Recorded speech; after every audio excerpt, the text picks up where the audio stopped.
Just asked him how I did it. I got out the limo, grabbed the hand, went upstairs and fucked her.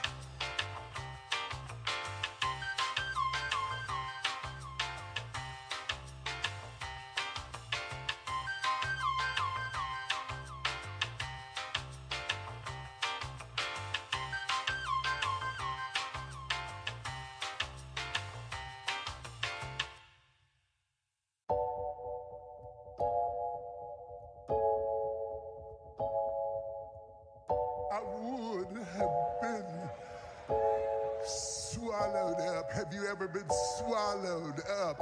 Have you gone through a time of swallowing?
Stop bouncing me. Yay!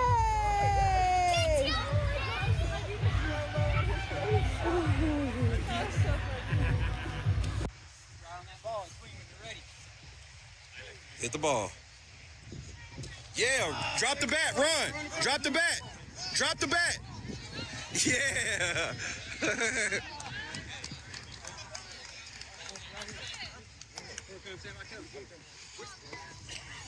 Bat flipped on a single. Good job, buddy.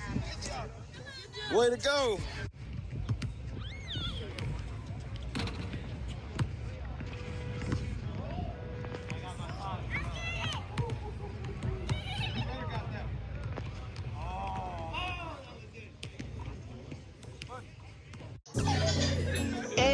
I'm in Miami right now.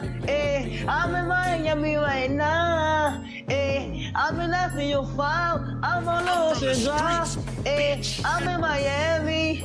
In Miami right now. I'm in that for your file right now.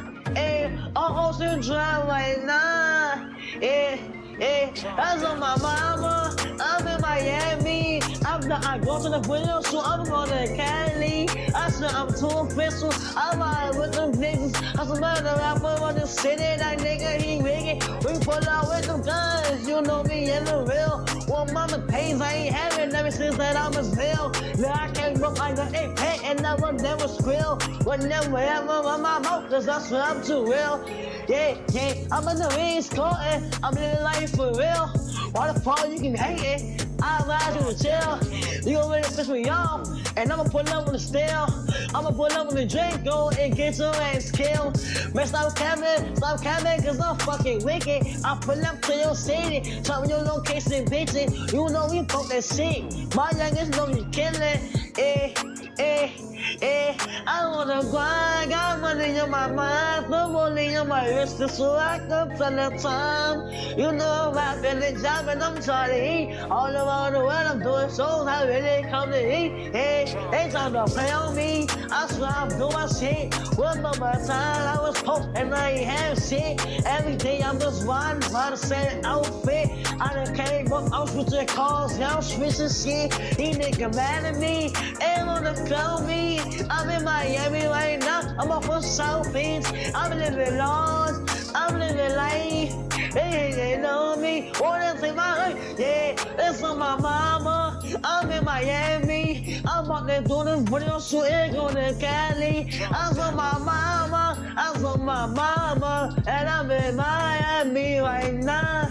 I'm in the 305, yeah, I'm on Ocean Drive. Pull up with a red car, my life is on now. They wanna play with me, they wanna clone me. I'm bad bitch, Latino, she wanna sleep with me. I'm in the 305 right now. I'm in Miami right now. On Ocean Drive right now.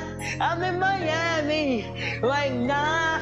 I'm in Miami. I'm in the 305. I'm in Miami. I'm in the 305. I'm in Miami. I'm in the 305. I'm in Miami. I'm in the 305. I'm in Miami right now. Yeah, I'm on Ocean Drive. I'm in Miami right now. Yeah, I'm on Ocean Drive.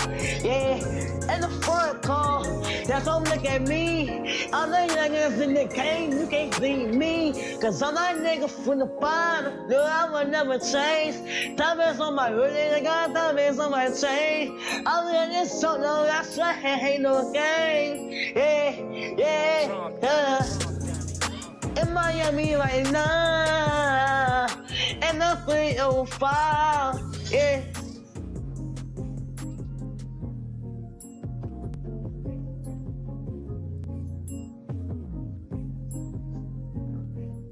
From the streets, bitch.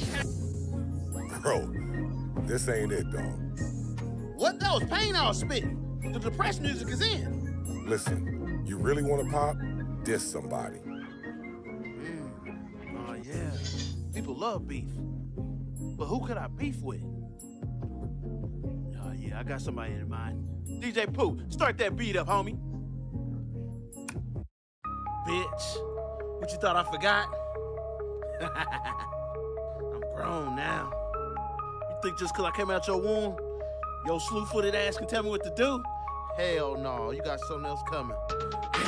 In 03, you embarrassed me when you caught me and my friend smoking. Your big ass walked up, built like a fridge with the doors open. When I was a kid, she made me wear a helmet when I rode my bike. Woman had me in that ghetto school when she know my ass couldn't fight. You keep cutting the beat off, man. What's up? Bro, you making a diss track about your moms?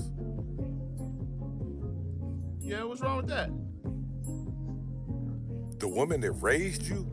Hold on now, she wasn't always there. She used to work 2 jobs and come home late and cook dinner for me. Talking about I gotta clean the kitchen. Talking about she too tired to clean the kitchen because she been working all day trying to support this family. Ain't nobody told your goofy ass to get 2 jobs, mama? What? Hey, I'm not a street nigga.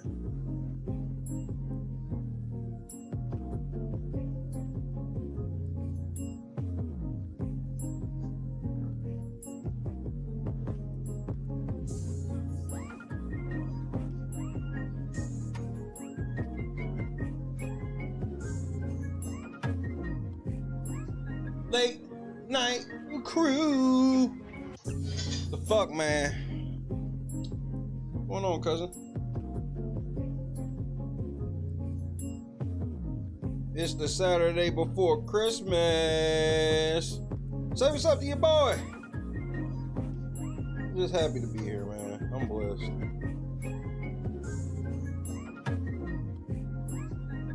He said that he would do it, and he did.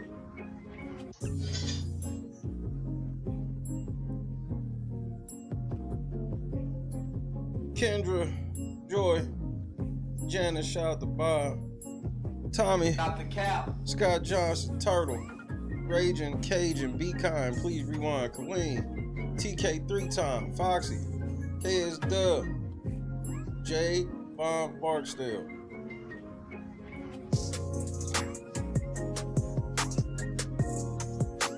You just finishing your apple. You made this shit sound like it was a whole ass meal. Just finishing my apple.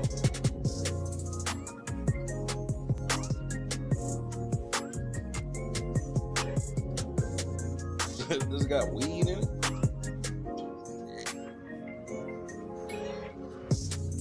I gotta watch that skit,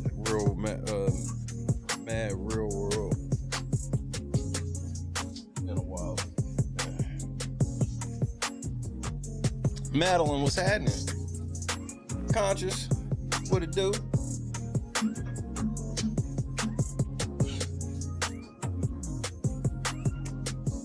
Make sure y'all hit that fucking like button, bruh. Hit the MF like button. Hit it now. The like button.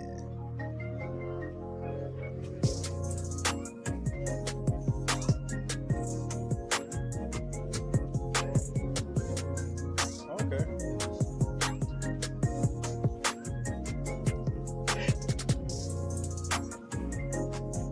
Sure if I did that.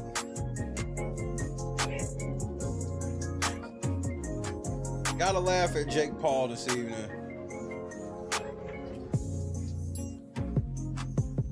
Anthony Joshua, you ain't shit for taking that fight and agreeing to not kill him.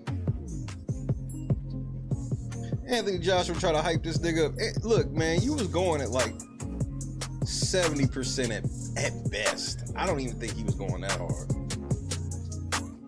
Because he could have killed him at any time. He chose not to kill that kid. Kudos. We didn't need to see a murder on TV last night.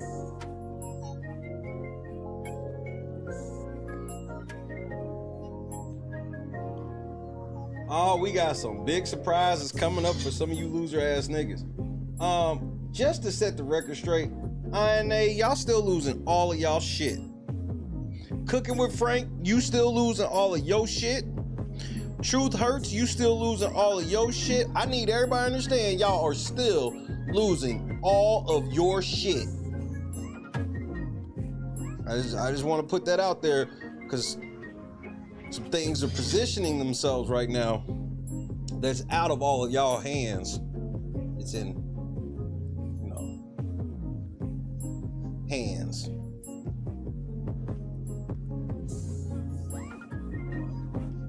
But I feel good, nevertheless. God is tremendous. Ham Dog, what's happening? Typing between bites of this cheesesteak is some cold work.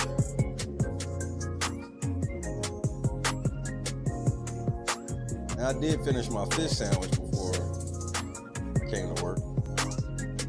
That was a win for me.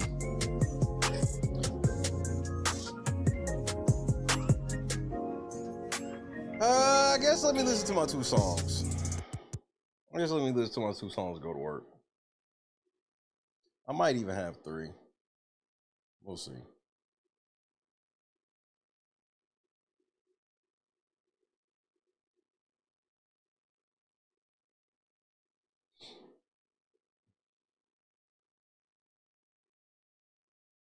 And yeah, Conscious, I forgot to tell you congratulations on that monetization thing. Make sure y'all get, Conscious membership. My membership's on the way. I got a couple things I gotta take care of first. Come over and get these memberships jumping off. Big shout out to Conscious.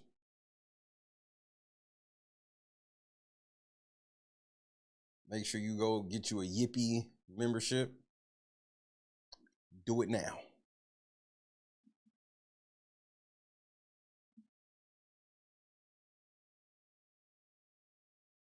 It's a special thing. I had monetization before shit like memberships like was even a thing. I remember getting the alert was like, hey, we got this shit called super stickers, and then we got these membership things in it. And then like even when they did the membership, like they wasn't even letting everybody in.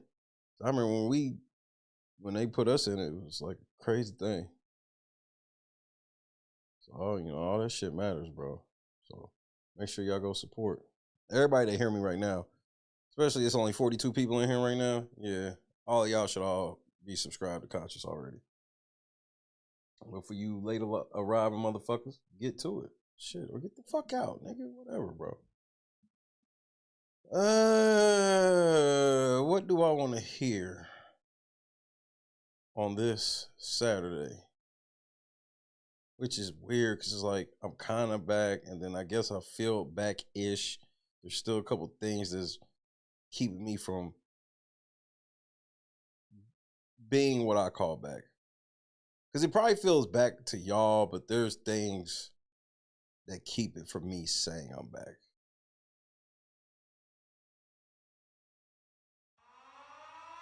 Don't worry about it. It'll all come out in the wash, huh? Critical Smoker was happening.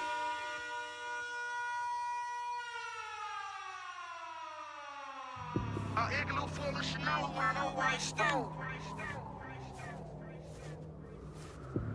House full of naked hoes, stand close. It's so lonely at the top, plus it's real cold. I'm still rich, y'all broke, and y'all are stupid.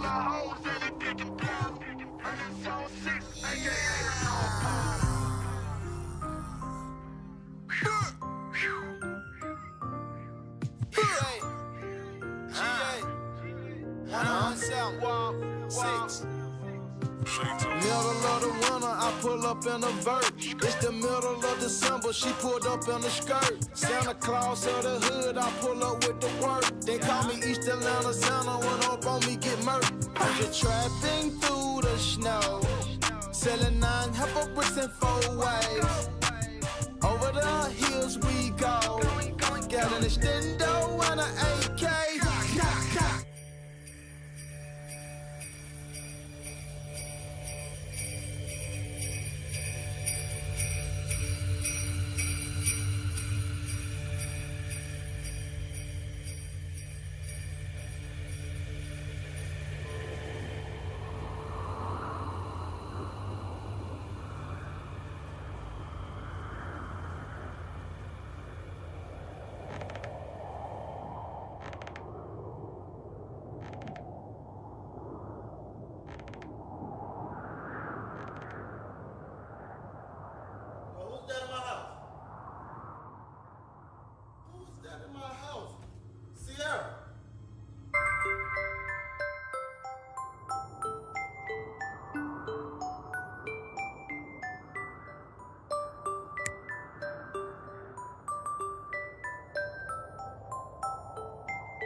I'm a neighborhood philanthropist. I'm selling bells of cannabis, preaching like an evangelist, but I don't fuck with amateurs. I got spiders, yeah, tarantulas. My diamonds are immaculate. I'm not on no romantic shit, but I'm cooking cocaine candlelit. I'm so true, your hoe can't handle it, but damn that bitch can suck a dick. Skeeted on her face and lip, cause walk ain't fuck no basic. The teacher teaching arithmetic, show you how to whip a brick, learn you how you run your clip, and told you how to kill a smile. Young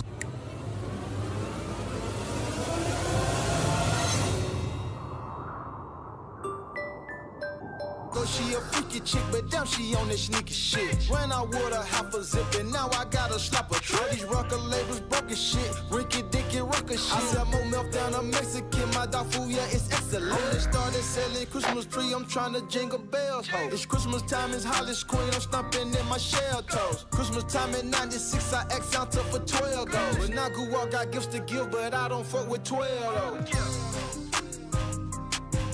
Wow. Santa Claus,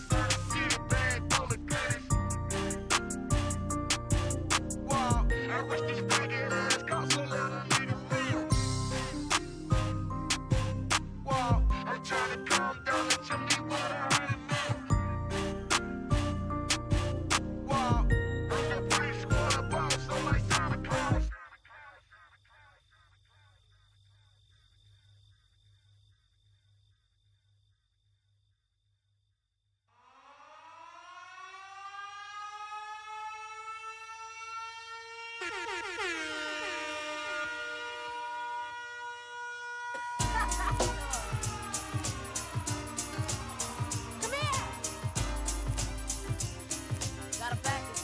Let me see. Wait, I know what I want for Christmas. What you want? I want T-Bars to get me some headphone sets, and I want Reptile to make me a fly dress. Merry Christmas from the CEO. Merry Christmas and a Happy New Year. Happy New Year. Happiness and lots of cheese. Have a very Merry Christmas and a Happy New Year. Happy New Year. Just hear those sleigh bells jingling, ring ting tingling too. It's lovely weather for a sleigh ride together with you. Outside the snow is falling and friends are calling you. It's lovely weather for a sleigh ride together with you. Let's have a very Merry Christmas and a Happy New Year. Happy New Year.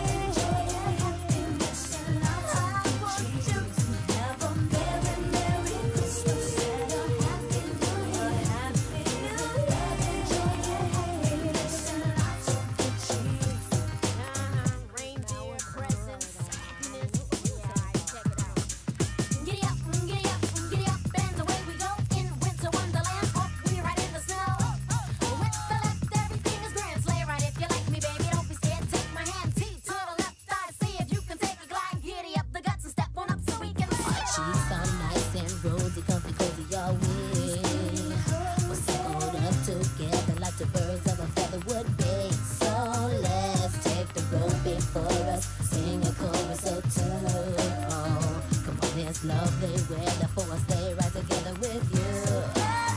Let's have a very Merry Christmas and a Happy New Year. Happiness and lots of cheese. Have a very Merry Christmas and a Happy New Year. Happiness and lots of cheese. Jingle bells, bells, bells, and run ladies, yeah, right. Up, and away, flying in the sleigh, home alone, Christmas Eve, make believe it's time to play, so let's blow on this note. With a sack on my back, 'cause Santa's trying to knock this Cadillac. Riding and a rider, putting gifts to the side, and he's a slipping and a sliding in his own sleigh ride. A merry little Christmas. Yeah. Hey.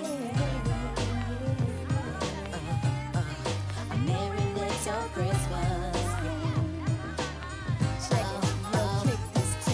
Baby, don't you know I'm home? Don't wanna spend the night alone. A very Merry Christmas. Don't wanna spend it with me. There's something in the way I care about the time that we have shared. It's a very Merry Christmas. Don't you wanna spend it with me? Have a very Merry Christmas and a Happy New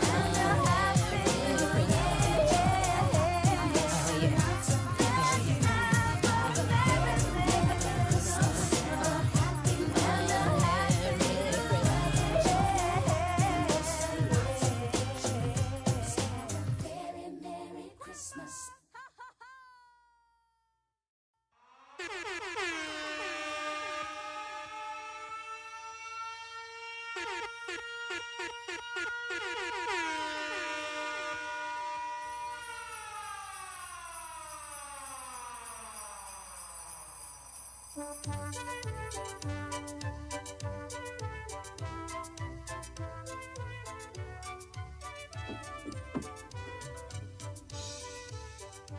Little Left, where have you been? Naughty. Hey, that's right. Oh, the naughty you. Keeping me from my rounds. I'm late as it is.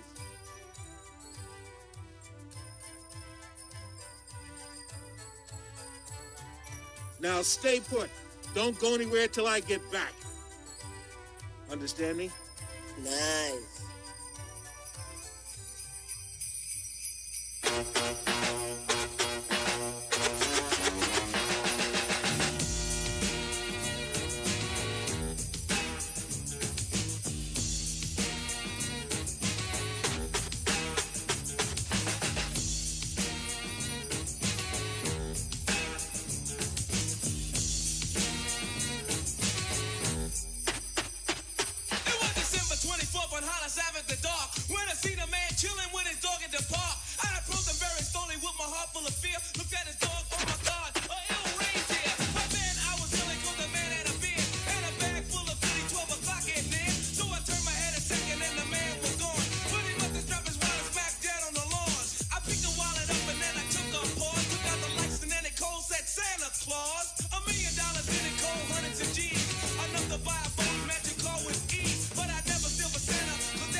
cheese. And Santa put gifts under Christmas trees. Decorate the house with lights at night.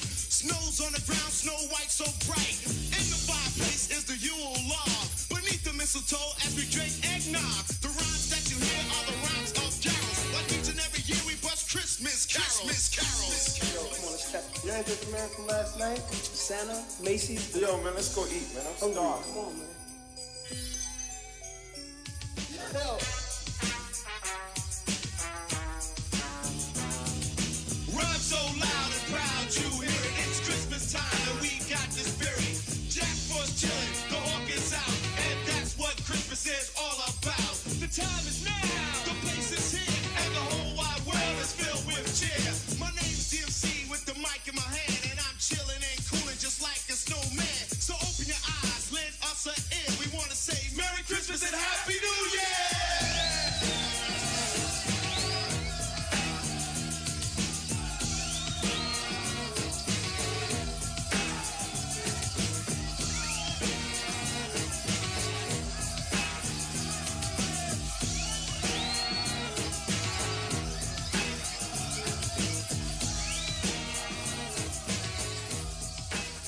Late night crew.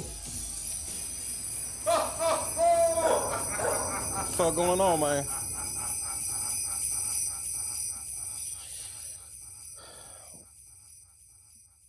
Reality check TV Chicago, my brother in Christ. How is it doing, sir? And Merry Christmas and Happy New Year.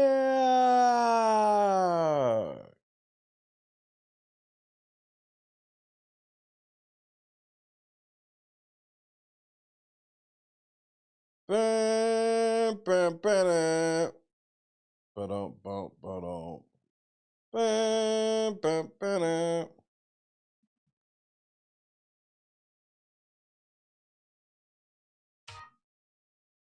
Jake Paul got his ass, nigga.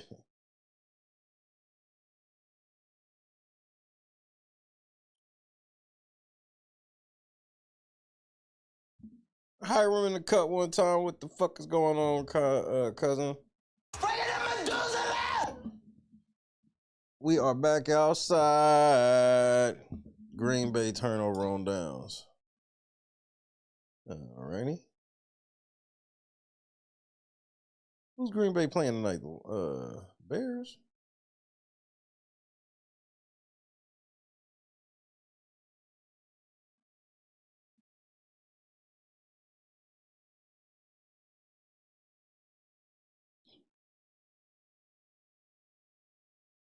I heard that. Stay easy, sir. Editing can be a bitch. A big bitch.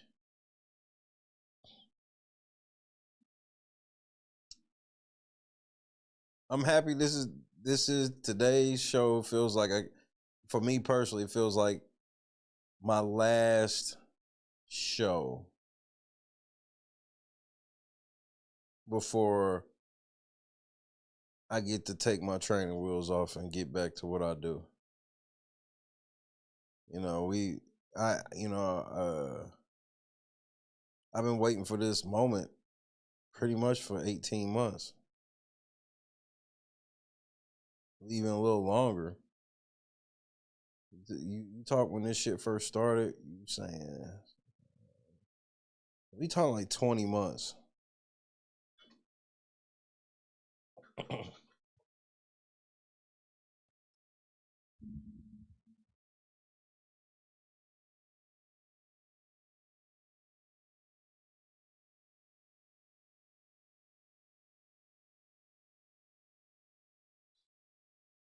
So I've been having a level of nothing major, but just like a level of anxiety, worry.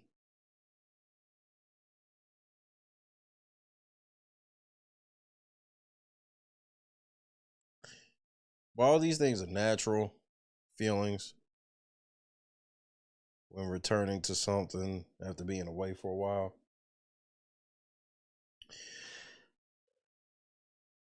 But I definitely accept all of these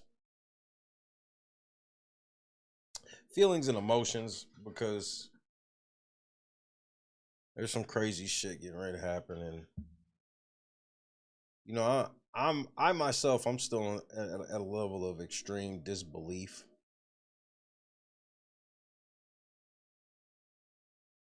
Like it's a lot about everything right now. Is just like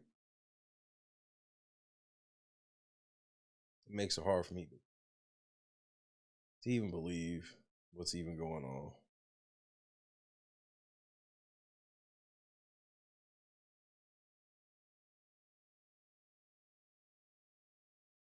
They talk about moving the Bears to Indiana. Where in Indiana would this happen? Man, ain't no you. It's nigga. We been through a lot. You know, to those that apply. You know, it don't apply to everybody. Cam, what's going on in the cup one time? That's love, and see, that's what I'm ready to get back to, Cam. I'm very excited. Tonight's like a baby step. Getting back to what I do.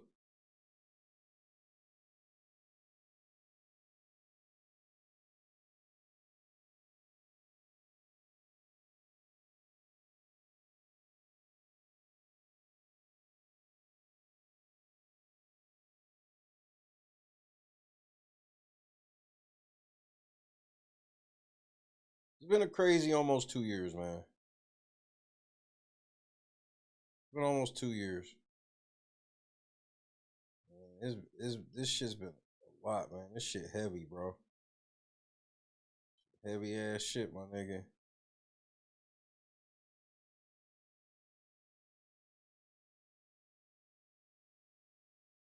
You ever had a federal motion due on Christmas Eve?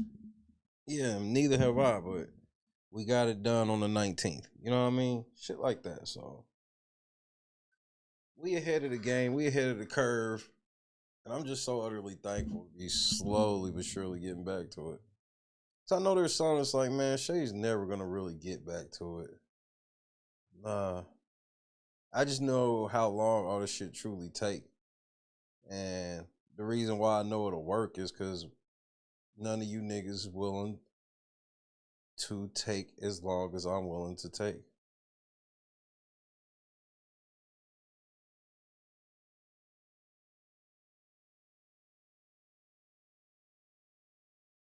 Don't nobody want shit to go faster more than me.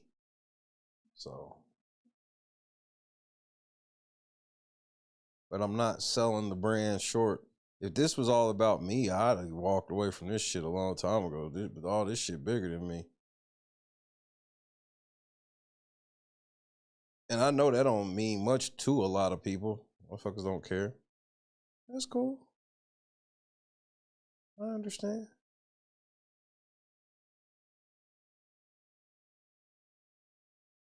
But for everybody else,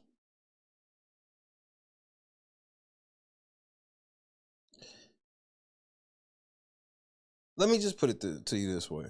For all of you who have believed in me this thus far. And when I say believe, it doesn't matter if you've ever donated or not. Except all you niggas who donated, you can get in the front. Yep.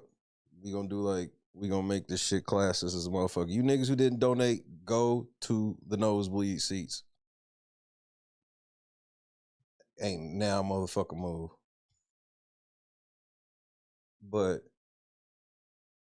look, yesterday made 45 documents total filed.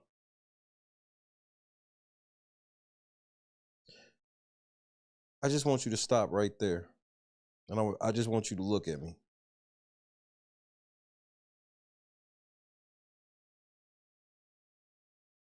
How was I able to get this shit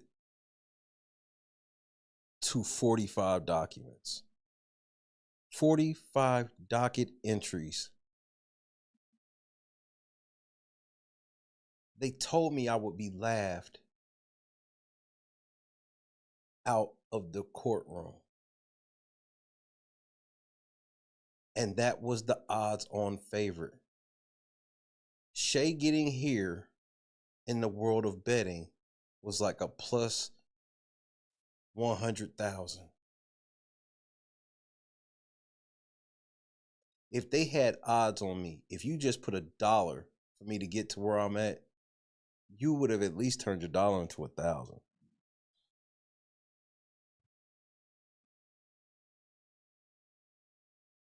One single dollar.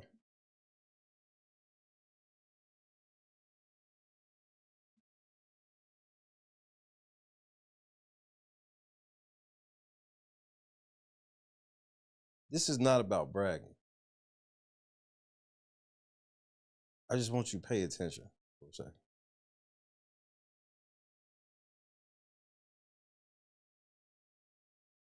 So now we get past the generic shit of 45 pages or 45 docket entries.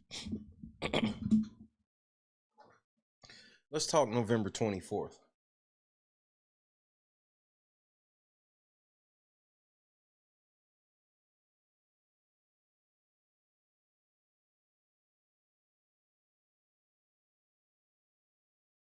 I wake up November 24th.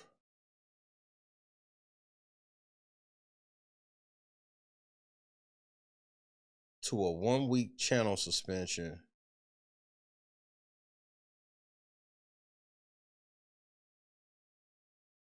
and a dismissal.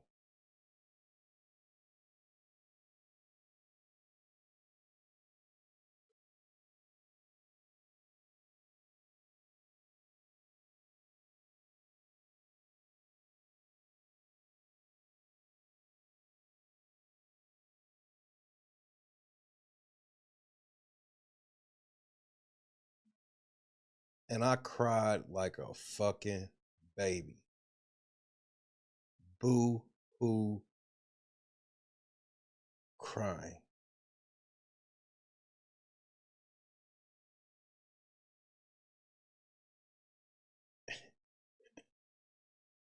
And my boy was singing that song he always be singing. His Never Give Up song.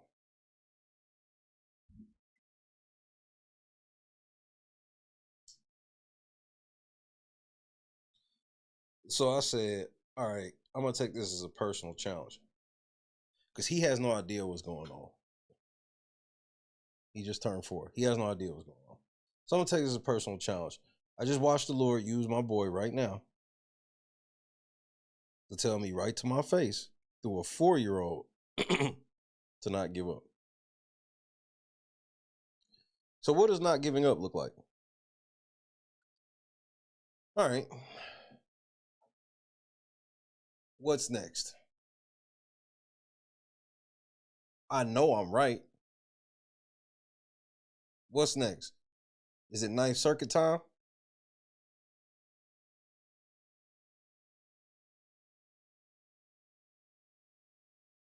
And God put something in my face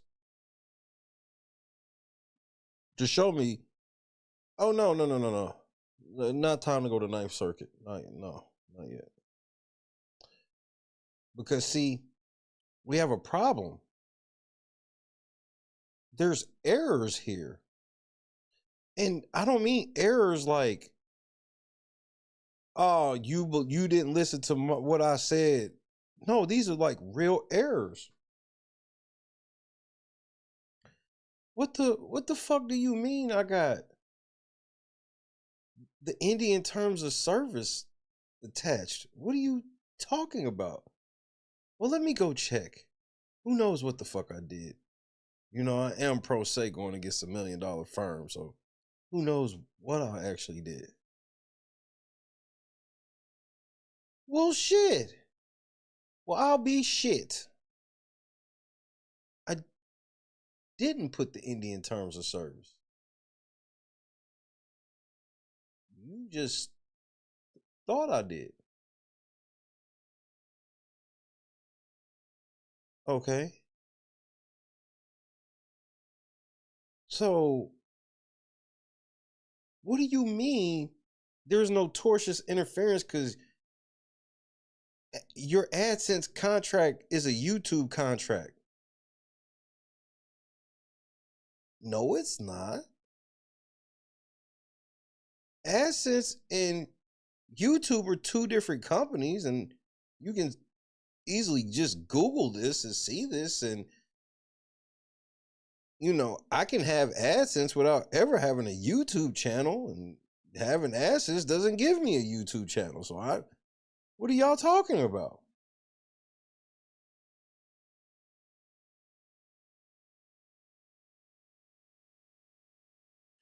Oh, you don't have to worry about shit with that song because you misunderstood the commercial. What commercial?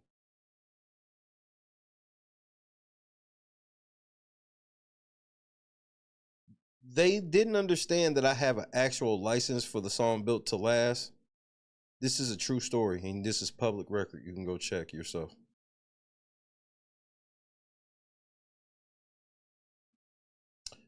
The defense counsel tried to say that I watched a YouTube video about the YouTube audio library, and that's how I thought I have a license to use that song.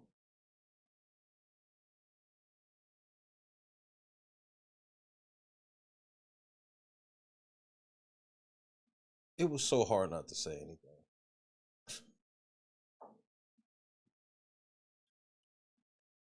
So I'm like, what do I do when they just like, this shit is wrong. Like this is wrong. Like before we even get to the judgment part, like this shit wrong. God shows me about a Rule 59E motion.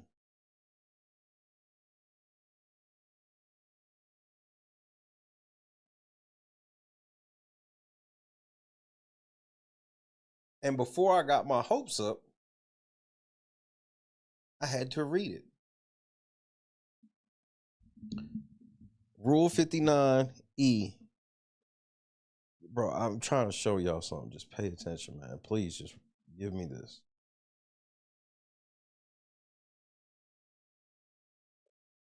You can only use a Rule 59E motion, which is a motion to reopen the case and drop the dismissal. Okay? There's only two things that will even remotely be considered.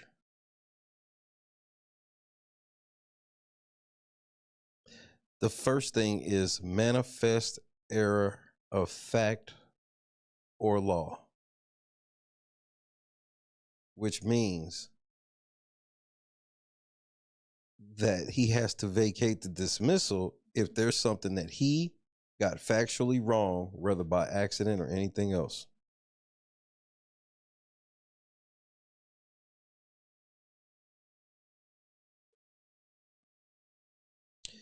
He got the India shit wrong.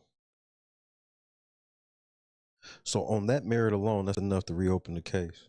Okay. The AdSense part, he said that part of the reason he dismissed it was because of that. So that's enough on its own to reopen it. That's two. I actually have a license for that song. He misunderstood that. That's three. I only need one. But I told you there's two things that could trigger it. What's the second thing? Newly found evidence that changes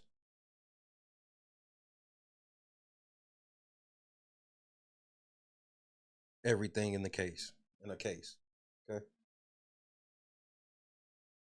What newly found evidence could we have found?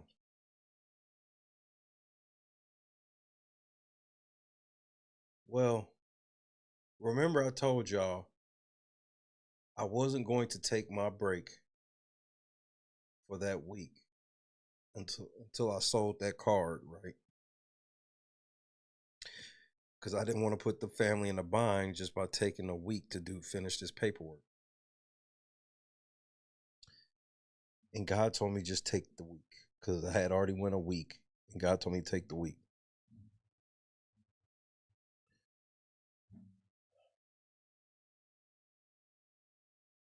On November 21st, on a Friday, we filed a case against Jed and everybody.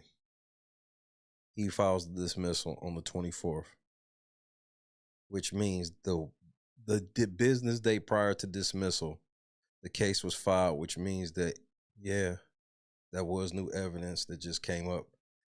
And the defense can't go, well, why didn't you? He should have said something about it earlier. How could I? The case was filed the business day before. Do you understand that level of timing?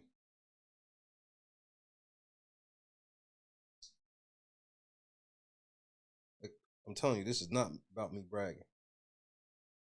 Do you understand that level of timing?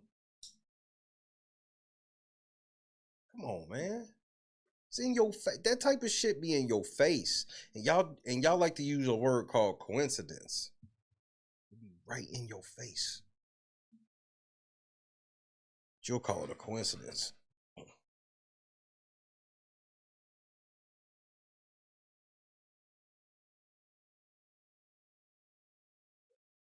So when I do the Rule 59E motion, I tell them, well, the judge read the shit and he's like, "Ooh, I can't just one page deny this because this has merit." The response that came from the other side,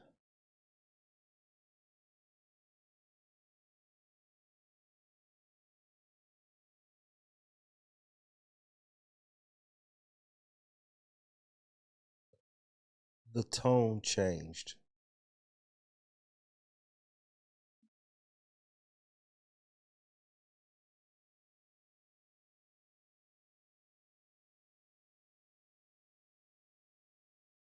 She had to admit on record, and you can go check yourself. She had to admit on record that I was right, that those mistakes were made on record. Let's stop right there.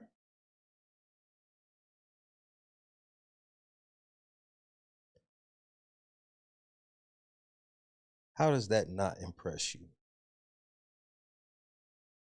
Why do I have to win at this point? Why do I even have to win before you see the level of power God be giving me as long as I keep my hands clean?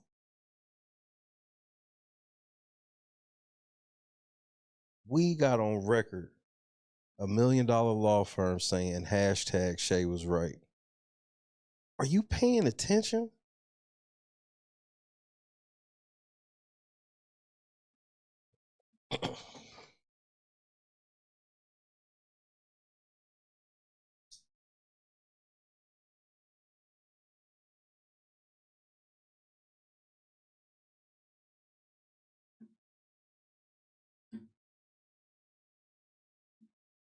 I caught them with their pants down, bro.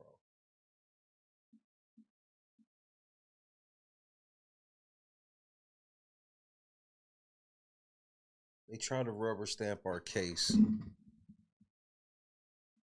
And I'm not so sure who all read the case. That's the most I'll say as far as that's concerned.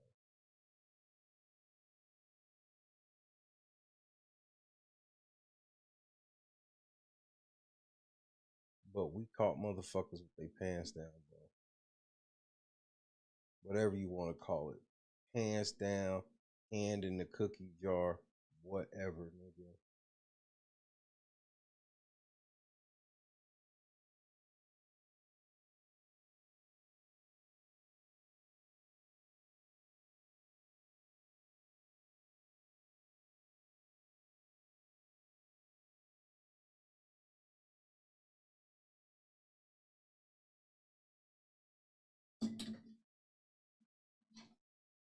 Those that have followed the case from the beginning know that Kelly has lied on me every step of the way. I say that with no malice in my heart.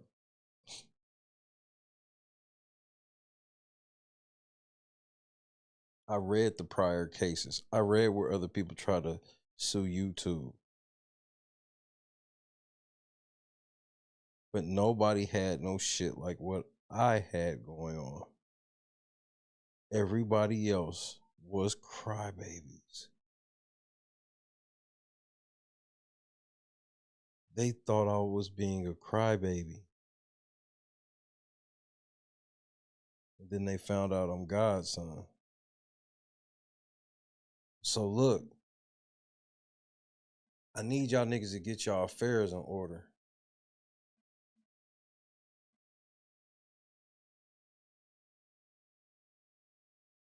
I don't have a whole bunch of jokes beating on my chest, screaming.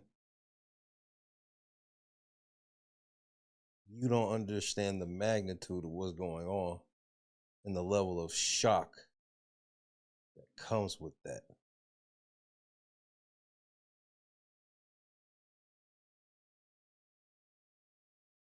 Go take all the paperwork and see if I don't have them cornered, and then see what would happen if they send me to the Ninth Circuit.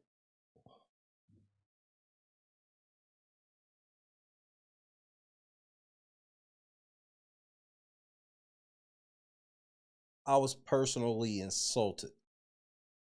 Like, for real. Not just like I felt. No, I was actually personally insulted in every motion filed or responded to by YouTube. But I also got YouTube's lawyer to admit on record that they were violating federal law for 18 months. Get your fucking affairs in order. Or don't.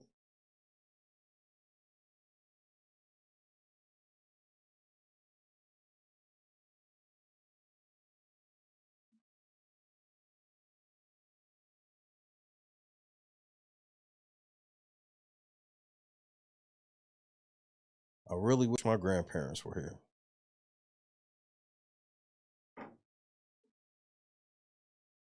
They always knew I could do this.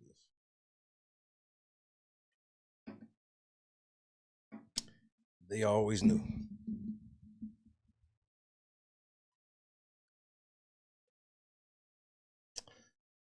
So with that being said,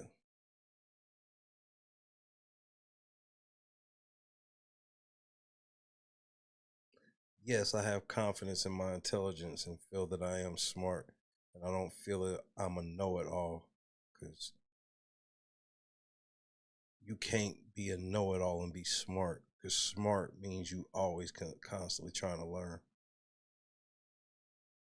This was God. I told you before I drove out there it was going to be him. Just him delivering me to and from on that trip to properly file that complaint. Do you understand the level of mental stress I was under? The drive there didn't feel like shit because I was just constantly thinking about that shit. J-Rock, Turtle, Sheena.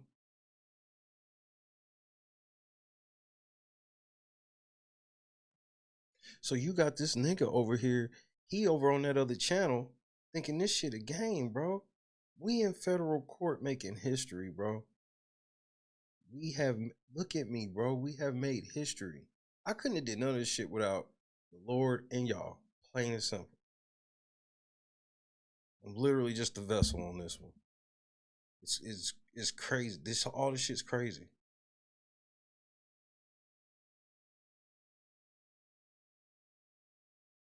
The way God has consistently made a way while I've been consistently broke throughout.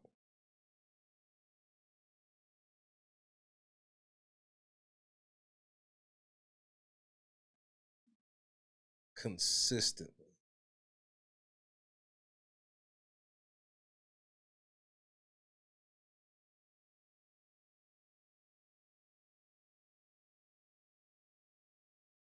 Normally, stuff that like what happened, I celebrate. Like maybe like my family, like, hey man, let's go get something to eat, something, right? I've been laying around shocked.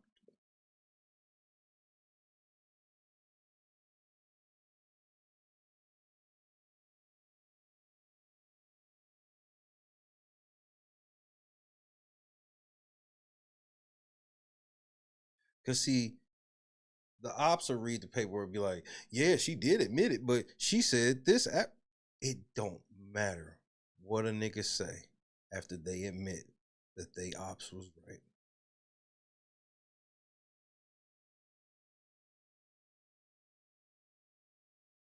And I'm not making this shit up. My son told me, do not give up after that dismissal. And here we are. He is the one, and he don't even know it yet. He don't even know it yet.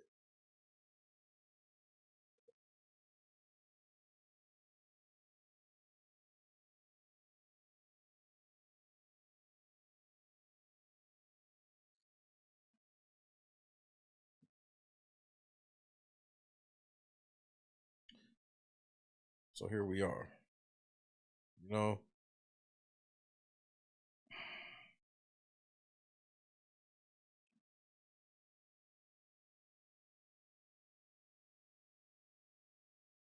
I'm tougher than you.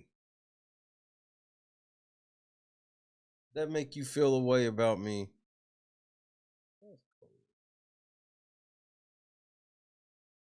But I'm only talking to those who don't walk with him.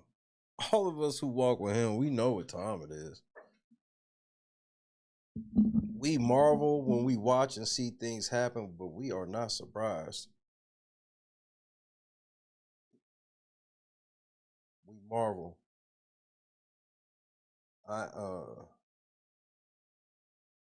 This whole process has been humbling.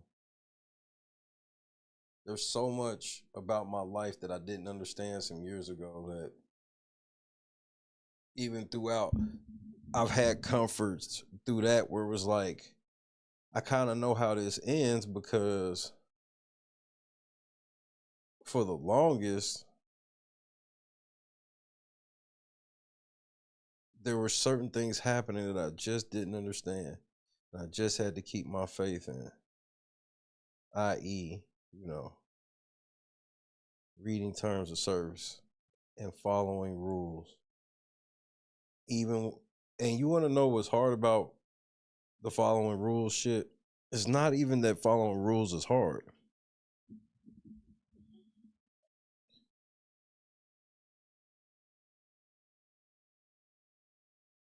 It's hard to follow rules when you know ain't nobody looking. And people are fucking you up by not following the rules.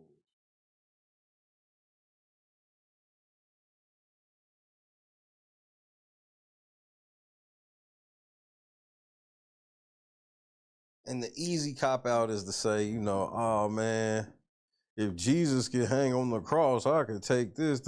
Bro, you don't be thinking that shit when you going through it. Why would I? Why would I ever lie and say such a thing? Now you can look at it and have a level of appreciation more for it once you look at it, but I was told to take it, so I did it.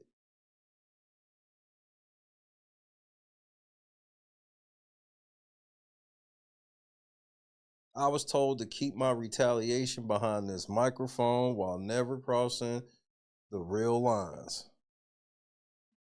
And Jed made that part easy because he can't shut up. He the one saying shit and doing shit on video to where like I never have to be real personal with him. You know, it could be little jabs and stuff about him being zesty and all of that shit, but like I don't have to get personal. I don't have like I would never say shit about his mama if it wasn't for the fact she was involved.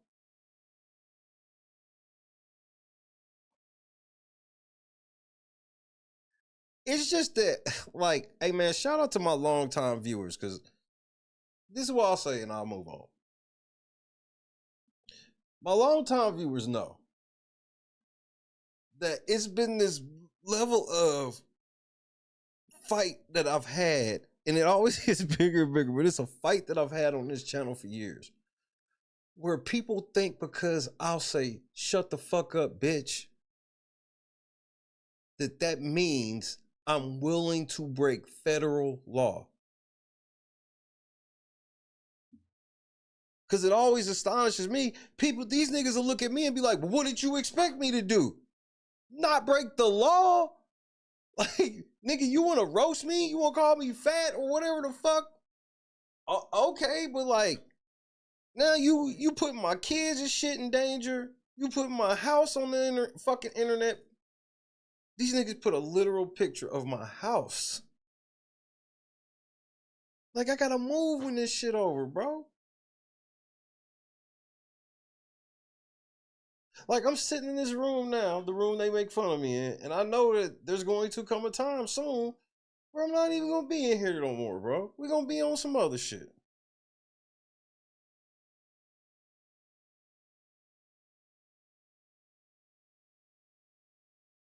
Look, man, just get your affairs in order. Okay? Don't say I ain't tell you. Because I did.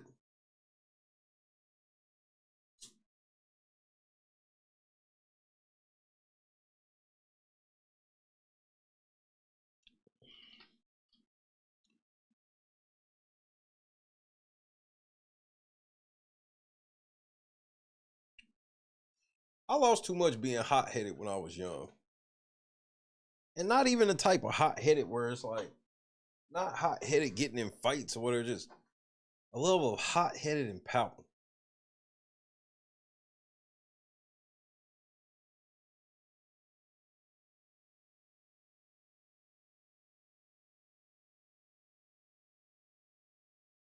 I decided some years ago, why don't we try it the other way? And then on the internet, this shit easy for me because it's like, I don't take none of this shit seriously like that. Like, they can't get me more mad than the Warriors losing. Like, when the Warriors lose a game and that's the end of the season, I'm mad. I'm fucking pissed. When the Eagles get eliminated from the playoffs, I am fucking upset. Nigga, if the Eagles lose week 17 and it's like, oh, and the Eagles won't make the playoffs, nigga, I am pissed. None of these niggas on the internet can get me that mad. I'm just so serious. Now, me get mad over shit like, oh, you done put my fucking house on the internet. That's not the same thing. Look how far you had to go. Because short of all of that, I don't give a... That's how far you have to go. You got to literally break the fucking law against me for me to care.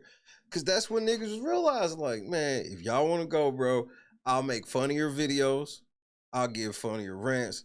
I'll have your ass on the soundboard. Like, you know, the shit can get relentless.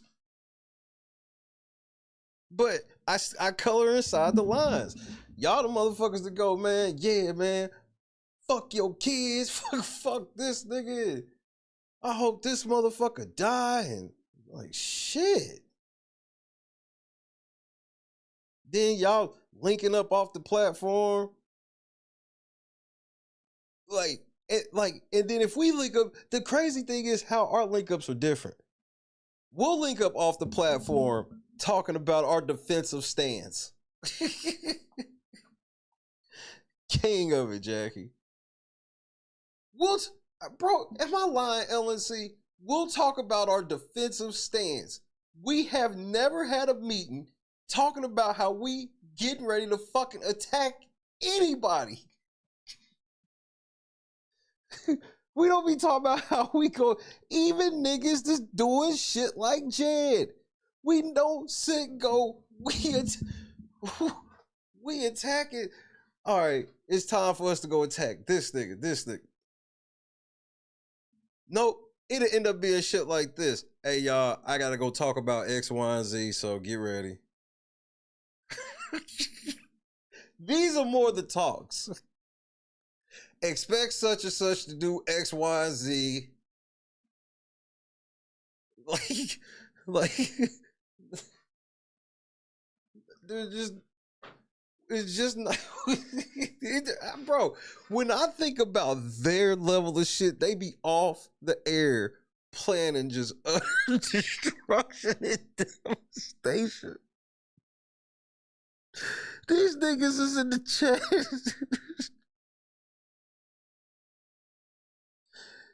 These niggas is in the chat. Who did they just tell happy birthday to? Somebody just turned 100. Who just turned 100, Janice?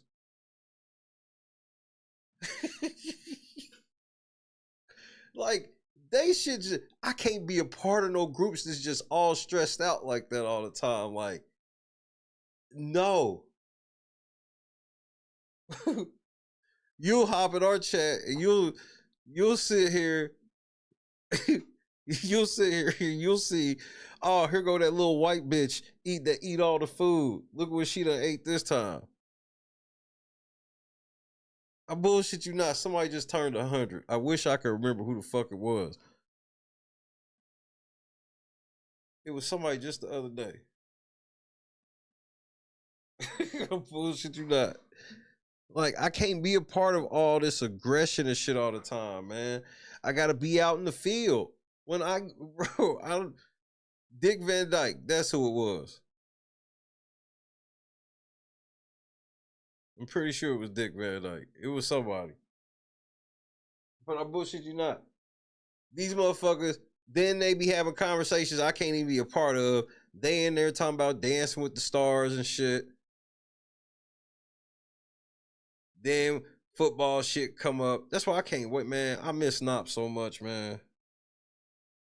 Oh, God. Please, with Nop.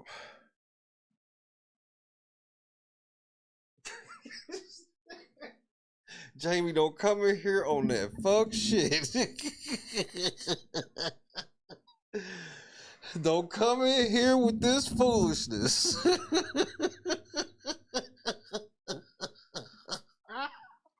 Oh, my stomach. That caught me off guard, nigga. Hold on. Hold on. I almost blocked you. Hold on. Oh, shit. So that motherfucker just turned a hundo. A whole ass hundo, nigga.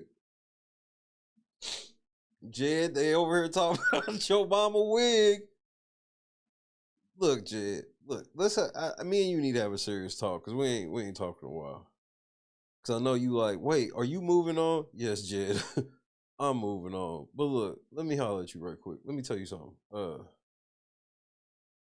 Look, you gotta understand something. They getting ready to turn all your shit off.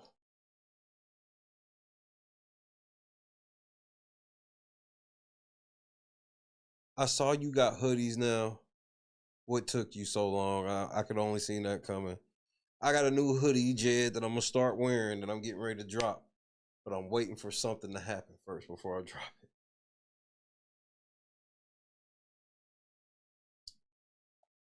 We're gonna retire. This is Mach 2. We're gonna retire Mach 2. Because we're gonna do some big changes to this motherfucker because there's some big shit getting ready to happen. And just for the record, so we not confused, I am probably lying. Okay? That's what I want to make sure we all on the same page. Hey nigga, I am probably lying. Of course I'm lying. The fuck?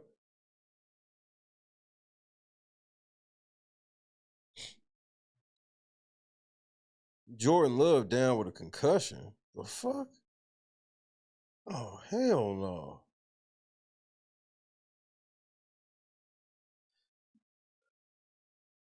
But look, I'm opening them books, all of them private messages, everything, Jed. Or default judgment.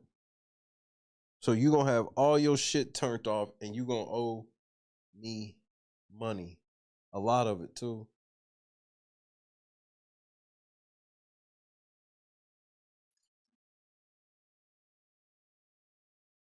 Hey Jed, they fucked up. Mistakes happen.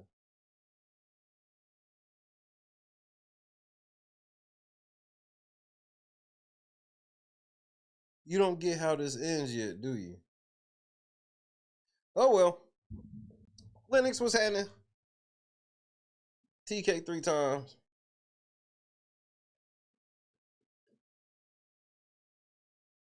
I'm proud of us, man. We did what they said we couldn't do. They told y'all. Y'all could have listened to the noise. They told y'all niggas, you dumb as fuck for donating to the channel. That nigga ain't suing shit. He ain't never suing nobody. Oh, he ain't gonna do this. He ain't gonna do that. He ain't gonna do this. What else they said all types of shit. What else did they say?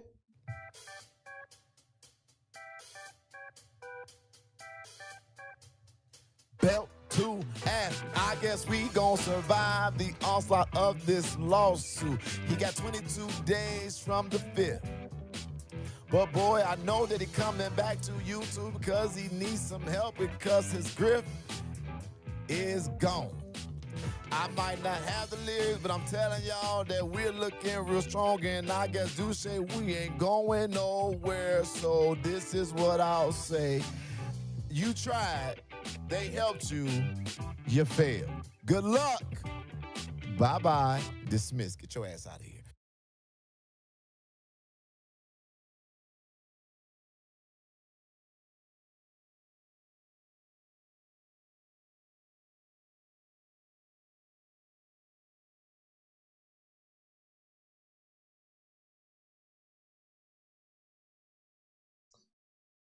We survived 2 motions to dismiss, a motion to show cause, a drive from Oklahoma to San Diego, or San Jose rather.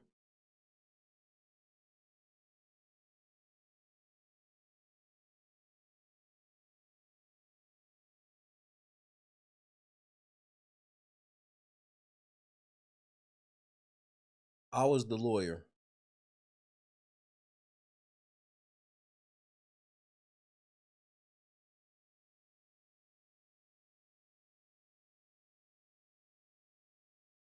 We survived channel terminations.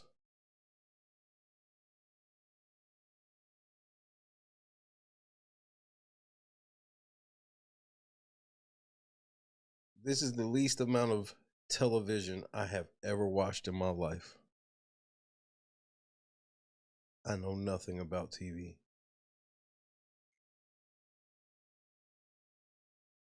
The last show I think I finished watching was Better Call Saul.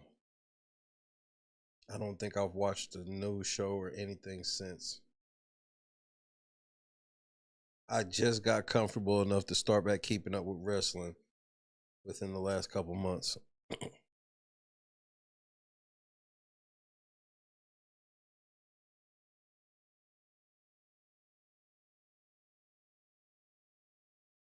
And y'all believed in your boy.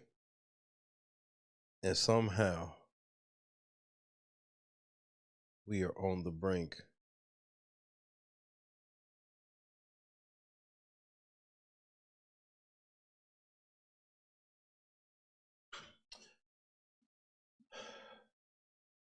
So it is nerve-wracking. Anxious. Why would I be anxious? But who cares? You know what I mean? I don't want to make it about me.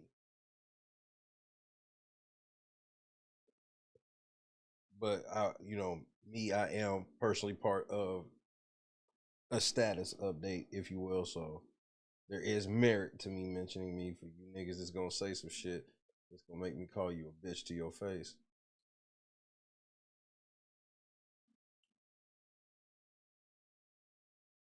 All I know is we so close, y'all. Close to what? I don't know. Who knows? Just know that we are close.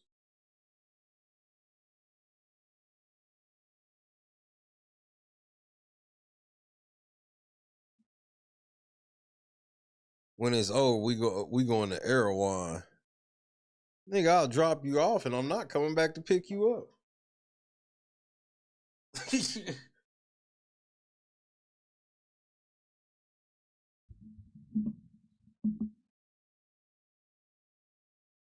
Hiram, I'll take you to any motherfucking restaurant in any place you want to go in the continental United States.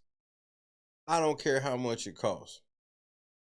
But we ain't going to no fucking Erewhon.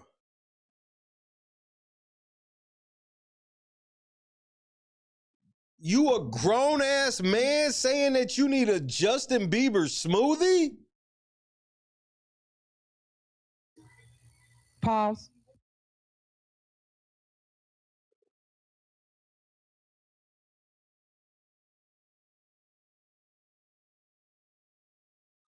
This is outrageous, man. What fucking planet am I on, bro? This is where I start to ponder where I am. What fuck planet am I on, nigga?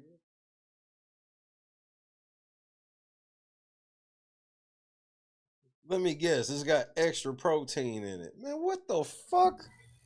Pause.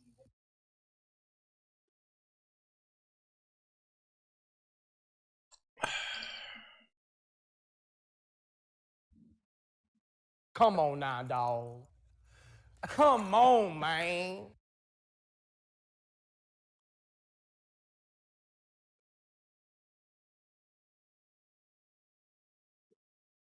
Throw that shit in the trash. Indeed.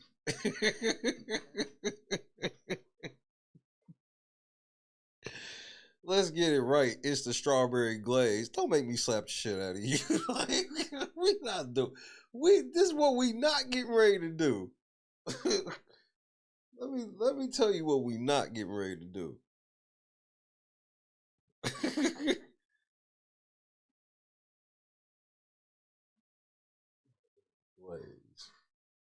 Listen, first of all, that shit sound like it's $38.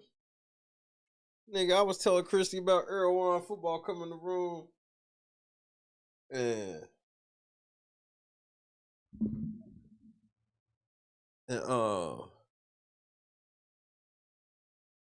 I'm telling Christy about Erewhon. Football was like, oh yeah, I heard of that place. I want to go there. She said, what? I said, nigga, you're never going there. Like, what the fuck are you talking about? You want to go there to do what? And this, I know it shocked her because its mom be the one. I'm like, we can do penny pinch always, so we can have times where, like, for the kids or whatever. Like, I'll be like, Chrissy ain't like, the kids can't have nothing for a special occasion or whatever. But it's like, if we out on a trip or somewhere, like, a restaurant I normally would say no at home, I'm going to say yes, like, if we out on vacation or on the road or some shit like that, right? So, we go to Buc-ee's, nigga, get whatever. I don't give a fuck.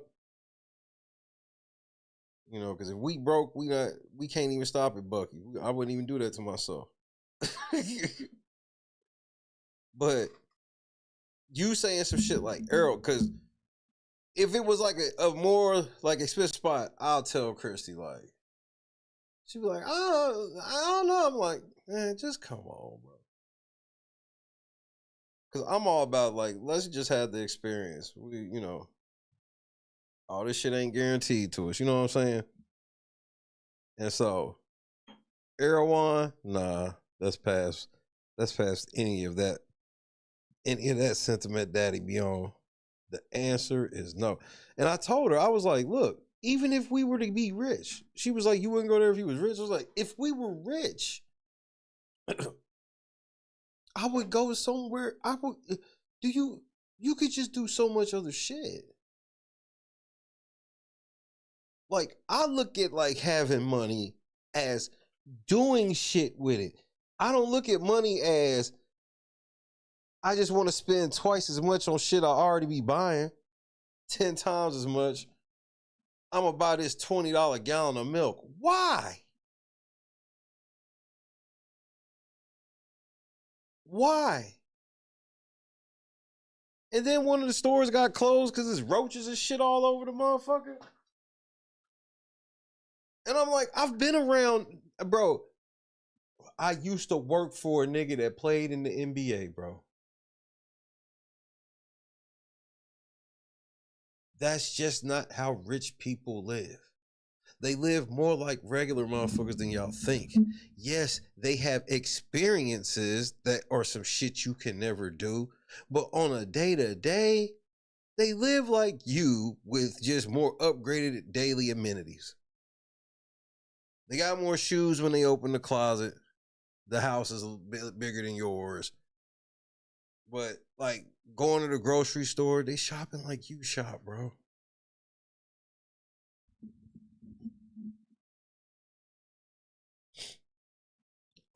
Look, and I'm about to play this shit.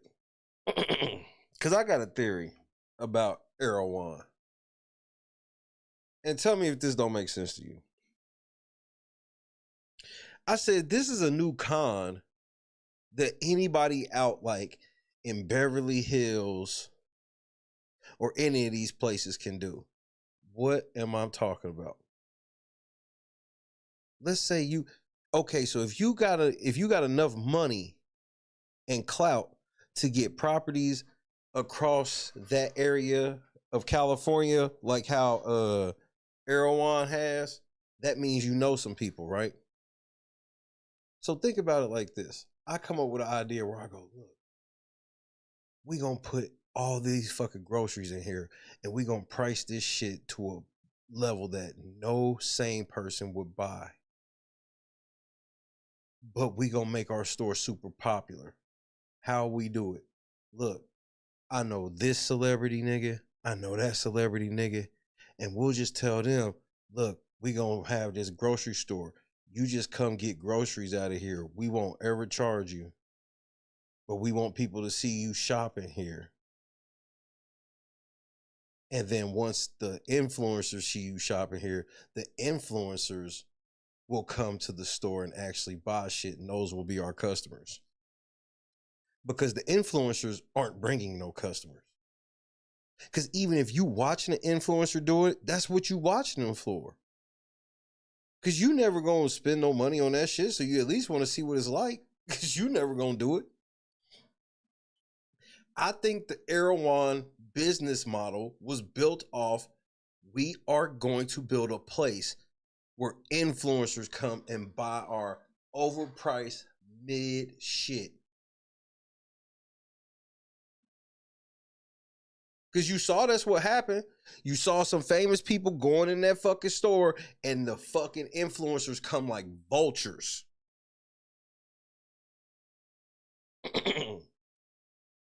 The influencers come like vultures.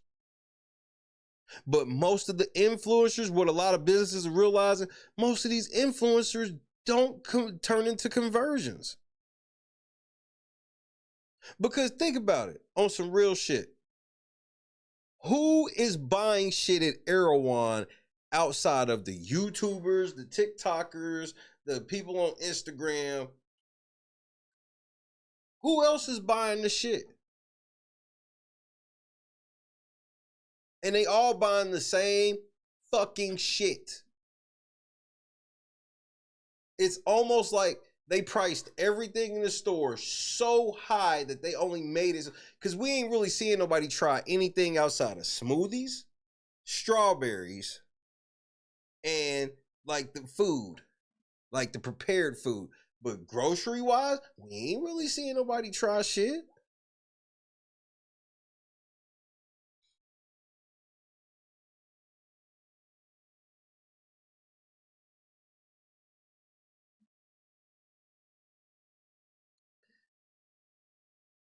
Kendra, this is, and like I said, this is just a theory. I believe that these celebrities that are going there getting their groceries are either getting them at a massive discount or not paying for them at all. Because here's my thing. I could believe it if you went to that motherfucking store when nobody knew about it. Now that everybody know about it, why would any celebrity go? Unless you clout chasing on some shit. Whoever seen the show Entourage, whoever used to watch Entourage on HBO, press 1 for yes, 2 for no.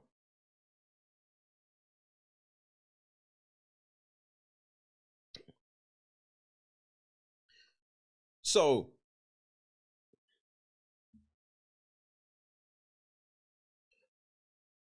for those that ain't never seen Entourage, Entourage is a show where it's like we following the life of a famous movie star who is somebody we've never heard of, but he's in our real world, so he bumps into all real celebrities on the show all the time. Okay? So look, Errolwan is like some shit that E would be hitting Vince and telling Vince, hey bro, you need to take a trip down to Errolwan and get you a smoothie. Hopefully maybe they even do a motherfucking collab with you and you can get you your own smoothie on the menu. This is the type of place that Errolwan is. And anybody that's watched motherfucking Entourage knows this would be for real what they would do. This is the type of place Errolwan is. Any celebrity going is going to be seen on some shit. The customer is the motherfucking influencers. Those are the real customers. Those are the niggas buying shit. And yeah, you obviously you're gonna have a level of posh motherfuckers actually coming there on some shit, treating us like it's buying some Gucci shit or whatever. That's a given. But the main customer is gonna be the influencer.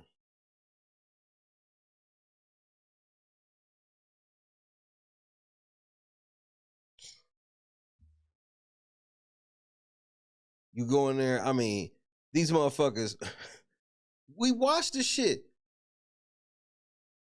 $105 for 2 combo meals? Like, what are we doing? So, I think about this. We watched how the metal lane shit, right?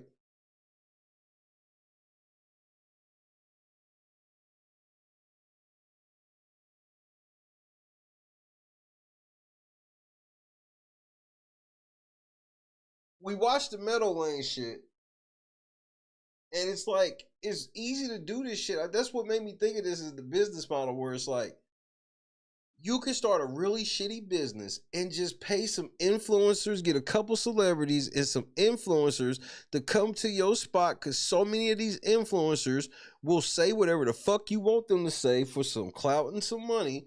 They'll say your shit was good as fuck, knowing it was nasty as fuck. You pay enough for these motherfuckers to hype some shit up,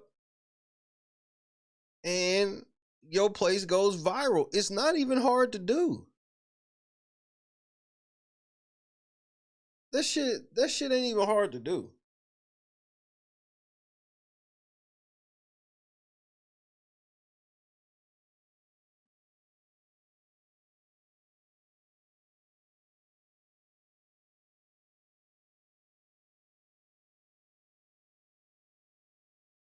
What do you mean? I see what you're saying, Conscious. Obviously, I ain't gonna say nothing out loud or any of the nature. You want to know what's crazy, Conscious? This is all I'm gonna say, and I'm gonna say it directly to you. I say this with the utmost seriousness. Like, take what I'm saying seriously, Conscious. For real.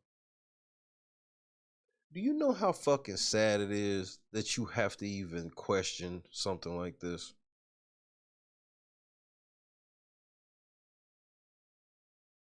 Like, you have to.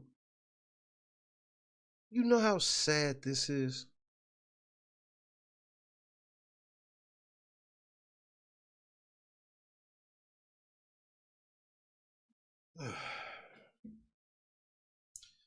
Let's watch this shit about these restaurants.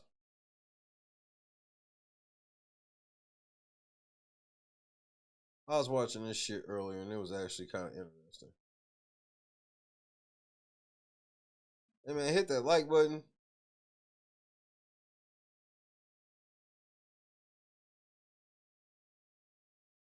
Or get out. You can hit the links if you want. If you don't, don't. That's the best I got. Dope boys, let's get it. And this is supposed to be a filet mignon. What the f is this? I thought that was a pork chop. What possible ingredients is in that sandwich to make it $22? You about to eat a Lunchable for $40. I've never seen Denny's so empty. You pay for catering and you get chicken meatballs from a box. This bowl of pasta right here and this drink cost me $52. What?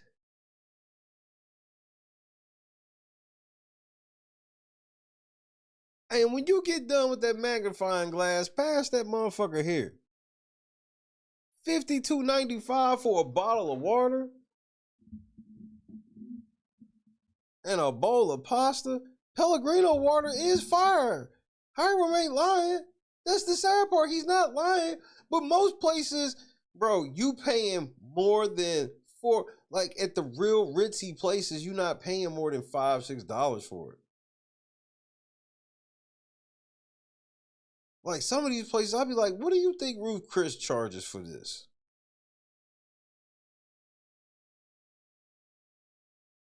It's insanity.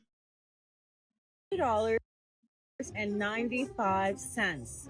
Quality is down. Everything is down. Prices are up. People are aggravated. People are sick of it. We're paying record high prices at restaurants right now, but somehow the food is getting worse and the quality is slipping. So is it a surprise to anyone that some restaurants are becoming empty? Here's what I think a lot of people are thinking. We're broke, the food we're getting is mid, and sometime when you go to the restaurant, the service is bad. Let's hear from some TikToks about why some other people think the restaurant industry isn't performing as well as it used to. The reason restaurants are struggling is because they're expensive and people don't have money. But there is a more specific thing happening. It's not that nobody has money. I mean, there are rich people. The problem is that rich people can only be in one place at a time. They only... See, my thing is it don't bother me like that because two things. Before fast food priced themselves out of the game like that, I basically got myself out of the fast food game. I just got to a point where none of this shit was good to me. It's like all this shit is unhealthy as fuck and it's not even good. Because any of the shit you would consider good, now that's like expensive as fuck.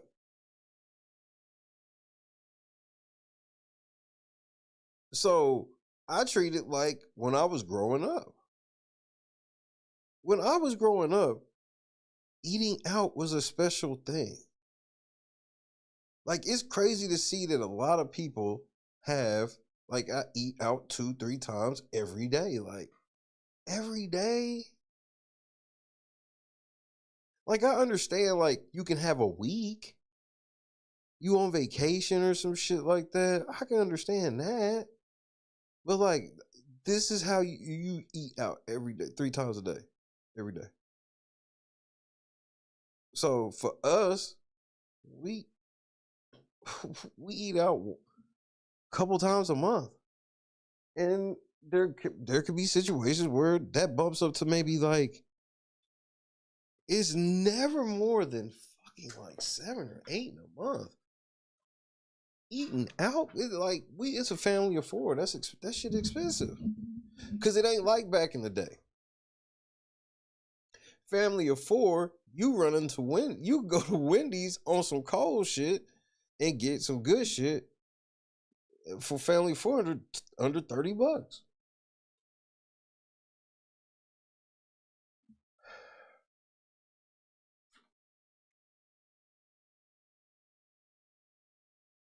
So me, I don't really fuck with fast food.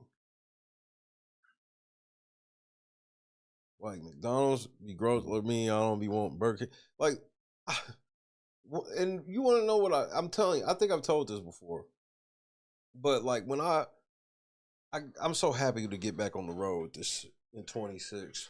Oh, it's gonna be exciting. But like all the traveling I've done while streaming and shit, like one thing I always noticed was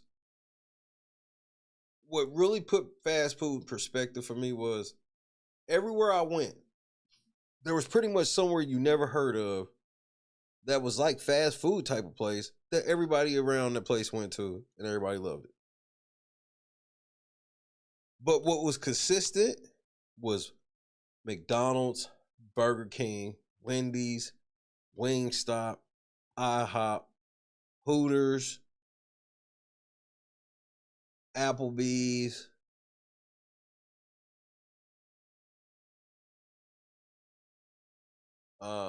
Taco Bell, KFC, all of those places I just named, no matter where I was at in the country, were under 4 stars. Always. No matter the location, no, did not matter. Whenever you would look shit up on Google Maps, always under 4 stars. Consistently. You can add Denny's to that list. You can add IHOP to that list. Pay attention to that shit anytime you travel. Because you know how you could travel and you like shit, you pull up your map to try to see what's around you to get some food or whatever. No matter where you at, notice that. And Wingstop be some of the lowest. Wingstop be getting up under 3. I've seen so many Wingstops under 3 stars, like 2.4, 2.6. Buffalo Wild Wings is another one you can add to that list. Pretty much anyone you see on TV got shitty ratings everywhere. Now, Cracker Barrel can have good ratings. It won't have the best. I ain't seen a Jimmy Dean's in a while. Do they still have Bob Evans? Is Bob Evans still a thing? Eat dinner once a night. I mean, if 10 people have $100,000, that's going to be 10 dinner. But if one person has $1 million, that's going to be 1 dinner. They might spend a little bit more, but it's going to be at one place. My point is that when money gets concentrated at the top, you end up with less customers. And a healthy economy does. My grandparents used to go to Bob Evans. Bob Evans used to be shit, though. Down on the farm. Oh, yeah. Oh, hold on. I think the motherfuckers are my favorites.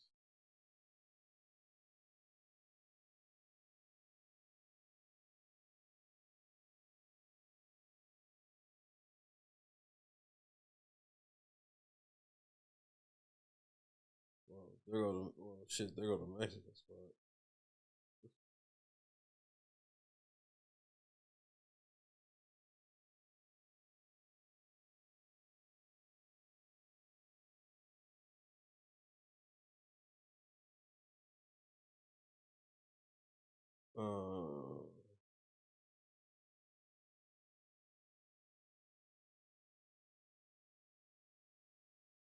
Is this gonna bother me the rest of the night if I'm trying to find a different Frontier restaurant. Close to downtown Albuquerque. Damn cinnamon roll, bro. Oh my lord. I damn near fell asleep on that hoe. Fuddruckers, man. I used to love Fuddruckers, but like I'm sure the last time I had it was when it was actually good. Like I should fast food, just, bro. Everybody lazy as fuck now, and then fast food be asking for tips now. Like, y'all niggas is wild, nigga. Bro, I just keep my fat ass at the house. Doesn't just need money, it needs volume. The money has to circulate for the economy to grow. And he actually had a lot of good points. And in the comments, it says, the food is not good enough for the price. Another says, not trying to spend $20 plus on a mid burger. And then that's the other thing is like, a lot of them niggas is talking about DoorDash prices. Which I'm like, nigga, like,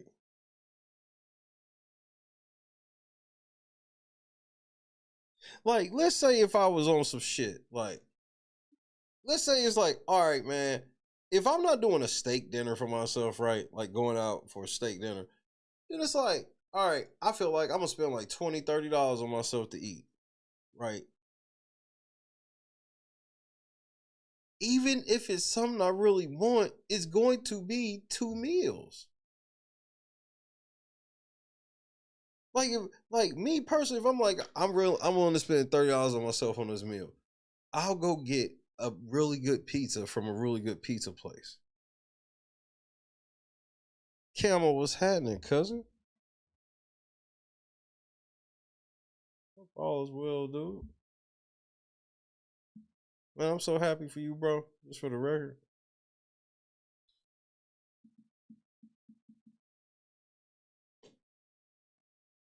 Fuddruckers.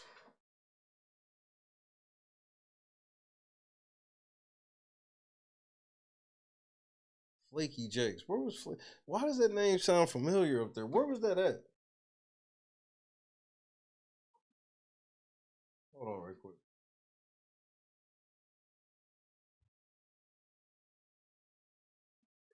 Oh, the big Texan, man.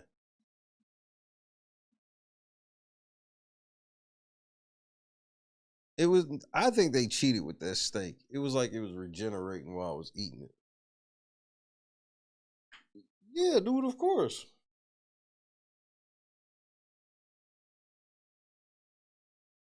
You don't have to believe me, I promise I am. Josh Jacobs is out. Oh my goodness. Because I'm in the midst of like a crazy playoff week. That might have just gave me a chance.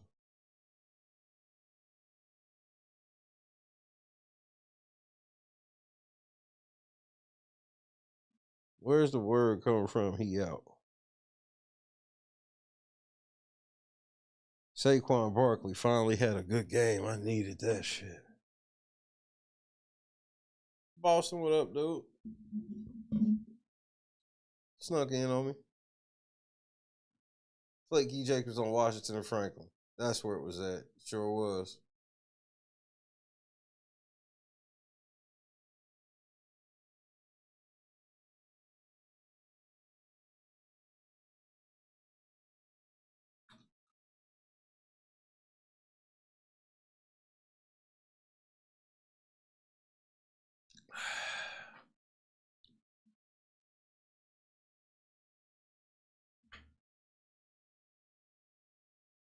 We had a Benny Hanna.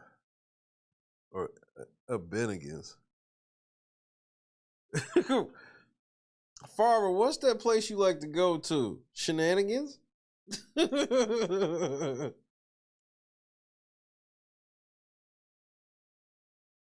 Well, I'm glad I'm missing it. Bennigan's. I don't think I ever been there. I remember it, but I don't think I ever had been there.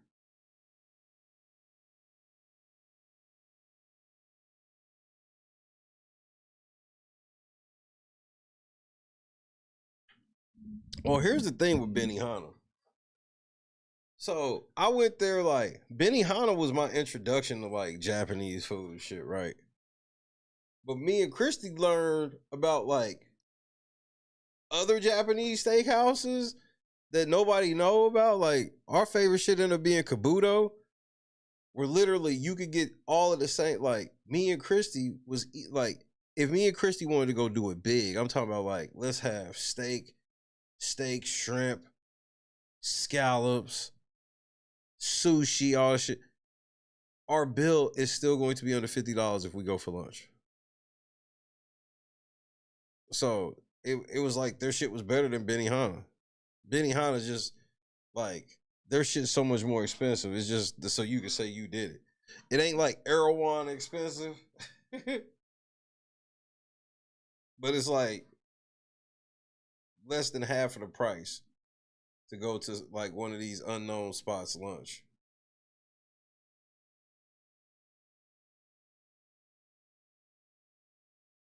Man, Cheddar's, bro, that's, I remember when B-Dubs was the shit.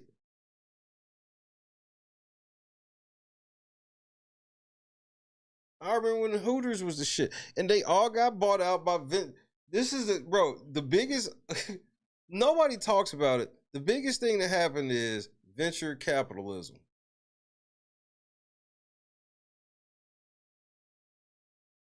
Joy, it's like that every city and state I've been, Joy. It's always some local Japanese steakhouse that's way better and cheaper.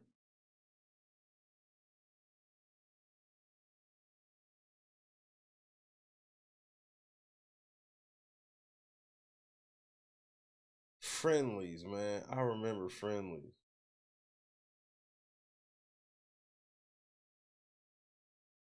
Yeah, all of these places. Remember when it was damn near standard growing up as a kid?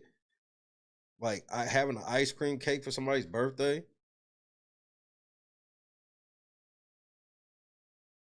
I was like standard in my house, and it was like that was something to be hyped about.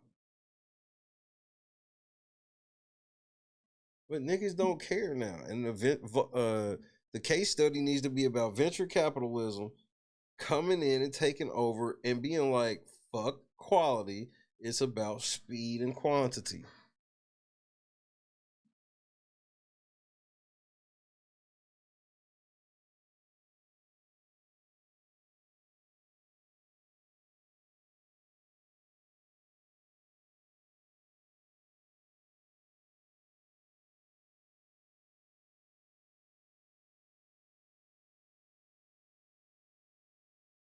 So that shit kind of be weird now.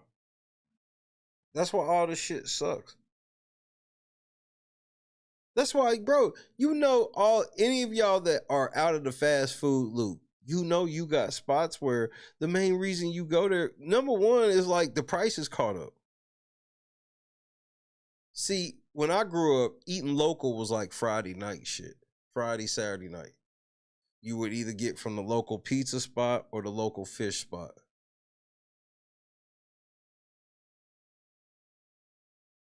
Because it would always be better than the normal shit, but or like the fast food, but it costs just a little bit more. Now the fast food costs the same as that shit, where it's like,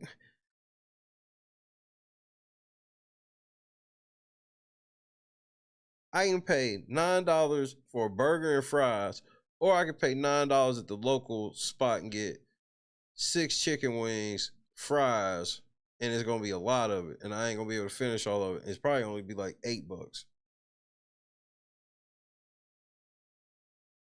Carvel cake, is that what it's called? Did I say it right? Carvel? Is it Carvel? Carvel? All fast food is trash now. It's just not the same. The standards ain't the same. I remember when I worked at McDonald's, there was a standard. They don't care.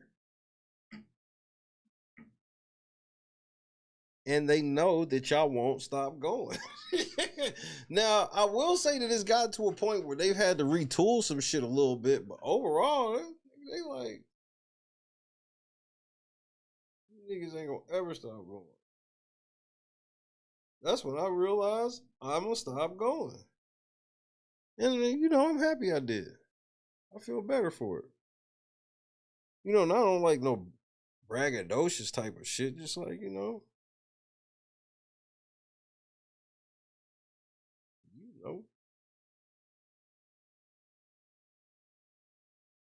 Is it Carvel? Press 1. Is it Carvel? Press 2. Because that's going to bother me all night.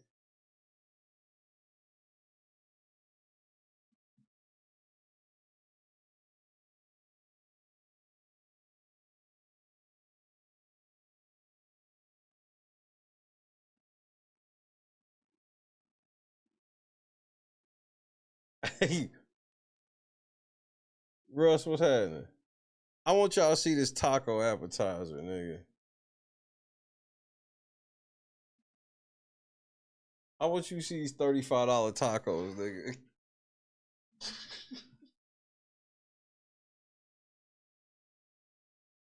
Oh, Russ, we in this motherfucker. And I'm curious if it actually tastes good. I'll be fair, sometimes looks can be deceiving. $35 But for that shit. here's another one. A couple. Oh, no, it ain't 30. How much are these tacos? Wait till you see these tacos, nigga. You already see this nigga's face. Wait till you see these tacos. Cause some of y'all local niggas do be on some bullshit though. At a restaurant getting an appetizer. We went out to eat and could not believe this happened. So that's like an app. They forgot the tizer, you know, the rest of it. Like, what is that? Hey, what happened? This is what they called a $7 taco. A $7 taco.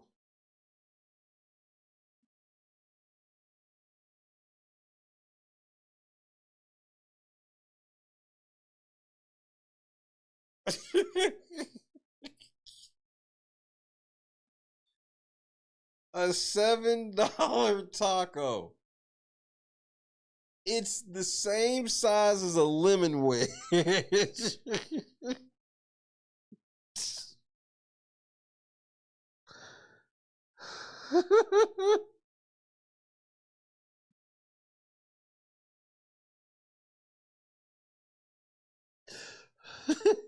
And we supposed to cut the third one in half.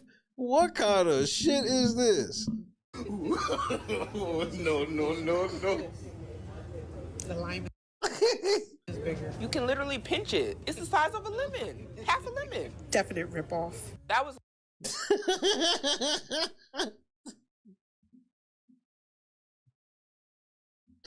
Hey, I wouldn't have ordered shit else out of that motherfucker. I'd have asked him, so is this one of them micro restaurants? Like, is this a gag restaurant or like are we on Candid Camera or some shit? Because if not, I'm gonna beat your ass. literally the size of a quarter of a lemon. You know, like the little lemon slices that they give you? Y'all see this? I don't know if they got the lights dim so you really don't notice it or you don't care too much. I know what y'all are up to. I might actually say, like, look at that shit, nigga. That's outrageous. that lemon or the lime was larger than their quote-unquote tacos. Way to start a date night. Yeah, like you could catch Applebee's on some all-you-can-eat ones and they don't even be that small. What's even more interesting about this is it's $7 for this appetizer. She can literally pinch it. Yeah, she pinched it like it's a roach. Like she just gotta hit that motherfucker like 2 more times. They about to burn her fingers. Barely, like if she was to put this in her hand, there would be nothing there. And they're supposed to split this? Where is the manager? And it's not just the sit-down restaurants that people are having issues with. It's also the chain restaurant. The people said, y'all are getting too expensive and it's getting out of hand. Subway, $22 for a foot long. Use off your... $22? Hold on, let me go tell Shay Jr. good night. $22 for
right. My bad. Back to these foods. I was like trying to figure out what I was gonna eat for lunch, and I was like, you know what, I'm not gonna get my plate lunch. Kind of expensive already. Well, Subway was another place where it was like, I stopped eating there because it was like the price of this sub, if I'm willing to pay this for my sandwich and a bag of chips, I can go to this spot over here where I can get a good, real hot sandwich or even a cold sandwich and a real side for the same price. Right, that's what I'm saying, Conscious. Like, I literally do that too, where it's like, I make my own sandwiches. Especially on some Subway shit, where it's like, yeah, I understand that people could like the bread or whatever the fuck. So what? Find another bread, nigga. Plate lunches. So I'm like, okay, let me go Subway. 22 on foot long. When the that happened? When did that happen? Remember the $5 foot long? Yeah. I don't even care. It don't even need to be $5. $5 foot long at this point. What possible ingredients is in that sandwich to make it $22? Great question. It'll be the best aged cheddar, Wagyu ham. Yo, we cook, guys. We cook. We cook, burnt, and twice baked. Now, from what I'm seasoned steak and avocado, foot long, $22. seeing above, it is $22 for a foot long, but it also says that he might be in Hawaii, according to this. To be fair, a lot Like, prices is that much higher in Hawaii? Yeah, I'd move. of stuff is really expensive in Hawaii, but I need to see how expensive Subway is in the states that are not in an island. And I get it. A lot of y'all were like, yeah, she should go to Jersey Mike's for those prices. And I'm one of those people, but look how much she said she paid for her Jersey Mike's sub. There's no way I just paid $24. I know $24? it's a giant sub, and I know I was being a big back, but it's probably more like $20 because I got this small bag of chips. But $24 for a sandwich? Are you fucking kidding me? No. See, this is why, like, and that's why I've laughed at fast food, because I got out the game before it started getting really bad like this, and now I should be like, yeah, right. I don't do DoorDash. I told Christy, like, since we lived in Oklahoma, I'm like, we not DoorDashing no more. Why would we DoorDash when I'm able-bodied? Wherever the fuck y'all want, wherever the fuck it's at, I'll go get it.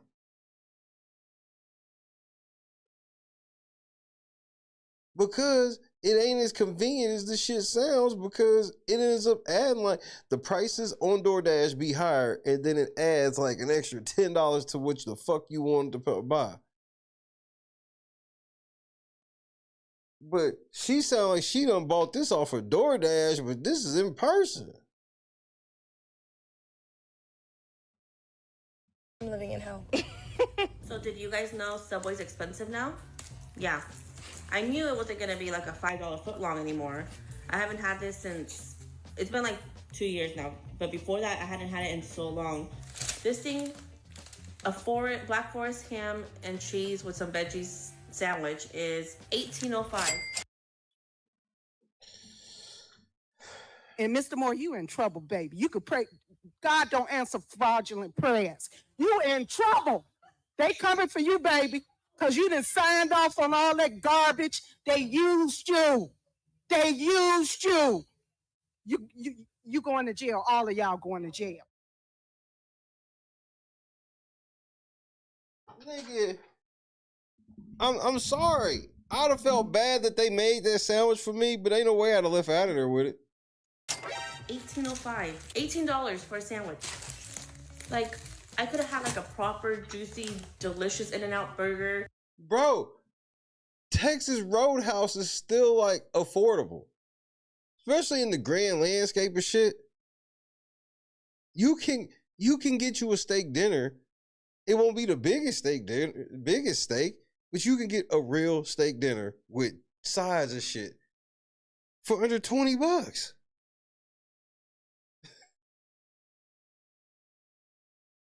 Like, I'd rather have that than a fucking Subway sub. With some animal style fries. I don't even know how much that would be, but I don't think it's $18. I feel like that's crazy. It's just some chips and a drink and my sandwich. Yeah, it's getting out of hand. $18 is nuts. Right, that's why nobody know how to make it, Scott. That's why nobody can replicate it. Who do y'all think y'all are? Five Guys? Benihana? Ruth Chris? What is going on? I don't know. Maybe I'm just overthinking it, but I feel like I could have bought a loaf of bread with some ham and cheese. Like, Five Guys. Five Guys is overpriced like a motherfucker, but it's good. But it ain't in and out good. And made sandwiches for the whole week with that.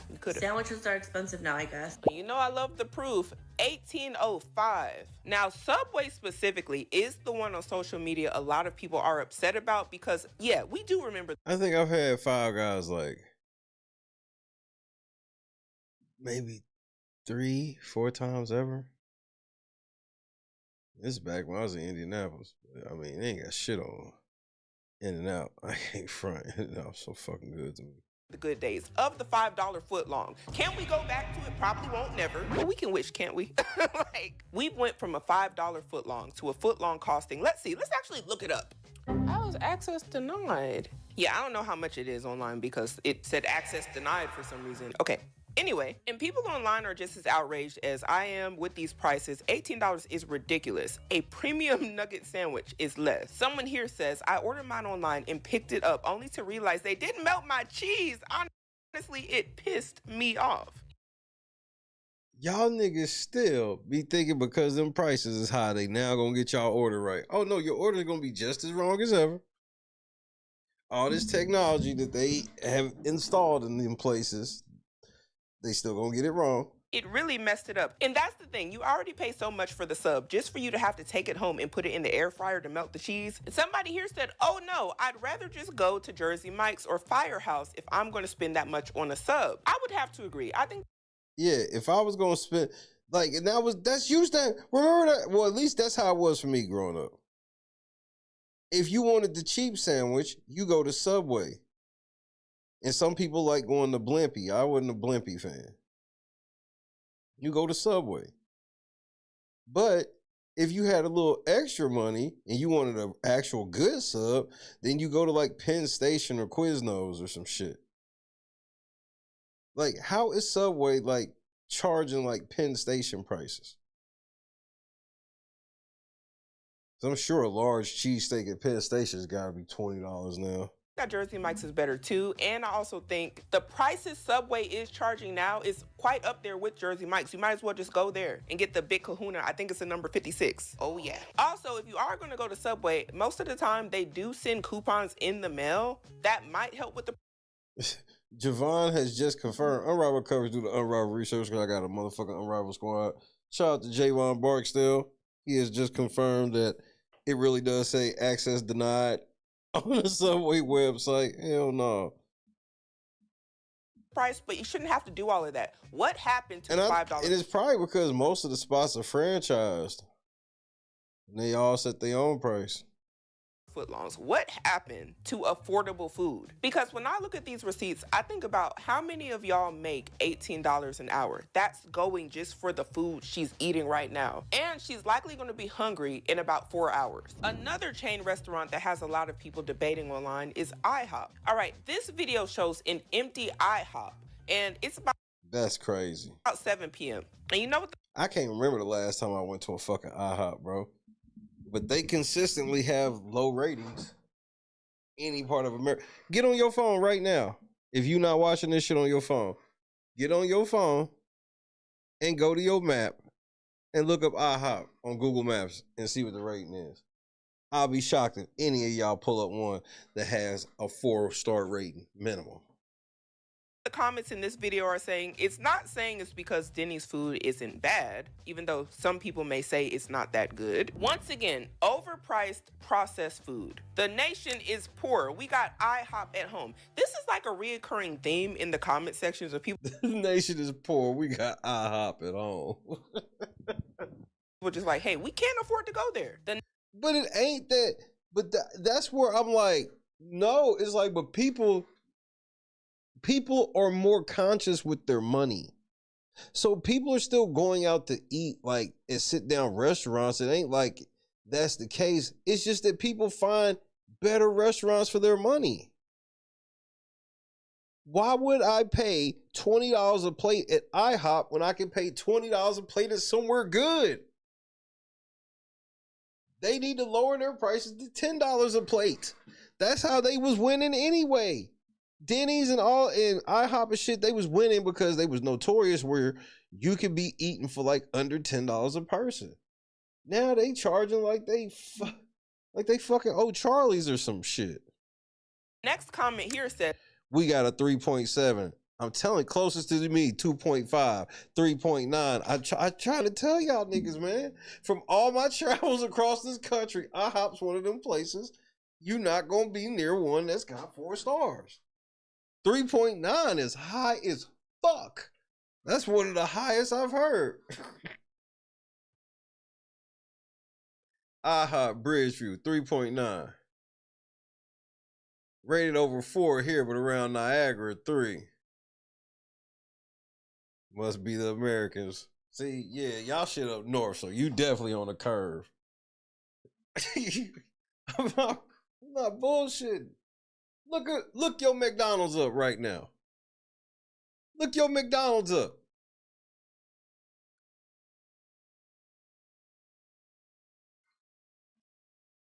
Look your closest McDonald's up right now. Odds are that motherfucker's under a 4. Oh, Wingstop, look up your Wingstop, it might be under a 3. Wingstop is the one you should look up. Look up Wingstop. 2.5 stars. South Carolina IHOP. Don't surprise me. What is y'all Wingstop at? Because that's the one that always surprised me. I was like, damn, Wingstop has gotten that bad. Because when Wingstop first came out, it was good. But I'm like, it's falling off like this? Hooters is closed. Me and Christy had so many dates at Hooters. 3.2 Wingstop, 2.9. Man, 3.4 in the rich area. 3. I'm telling you.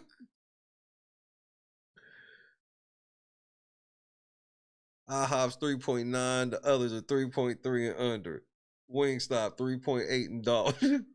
My IHOP go to 1 is 3.7. The other 4.2. Oh shit, that's a good IHOP, Mike. You need to go there.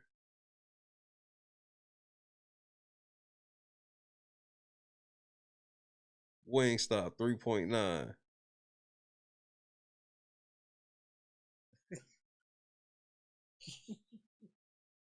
Tell you, man, it's certain, it's crazy. And I'm like, and you mean to tell me the corporate people that at these places, I know this, but they don't know. You mean to tell me I know some shit Wingstop don't know? I know some shit IHOP don't know. As IHOP is pricing themselves out of business, nothing in there is worth the prices. And I gotta see those prices to see why exactly do people feel like that. And comment down below, do you eat at IHOP? Are they too expensive? And what about Subway? Because I forgot to ask about that one. Okay, for an omelet, it looks like you could be anywhere between $13.90. The big steak omelet is $15.99. to $15.99. I'm seeing something here as a combo for $13.99. $10 for a thing of pancakes. $10 for them pancakes is outrageous. This one's $8. A sampler breakfast for $14.29. A have it all breakfast for $15.29. And a big farm breakfast that is $17.29. And I know prices can differ from IHOP to IHOP, but I need to know, based off of what I just showed you, do you guys think that's too expensive? I know that many of you would not go to IHOP with just one person. Might be you, your spouse, and your 2 kids. That can add up. And I can understand why a lot of people are saying, hey, that's a little expensive. And that was before the tip and no drink. IHOP is struggling.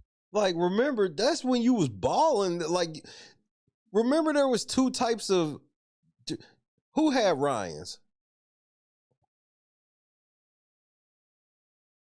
One for yes, 2 for no. Did you have Ryan's?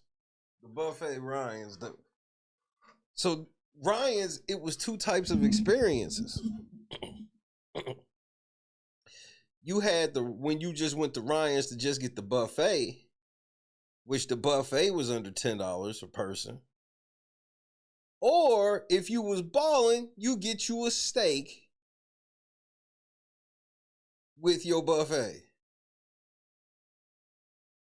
That shit was like, you was getting like, niggas was getting like $13.95, nigga.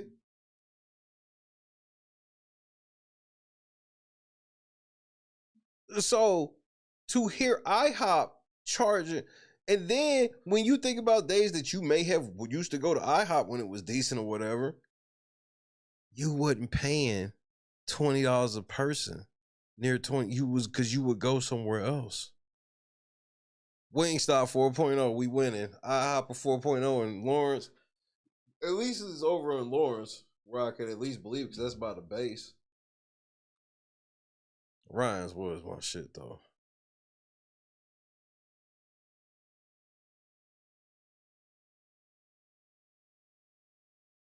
What the fuck is Freddy's? Oh, Freddy's. Look, I went to Freddy's Steak Burgers one time. Because I was like, oh, is this supposed to be like Steak and Shake? That shit's not like Steak and Shake. I almost went one time, and then I got to remembering.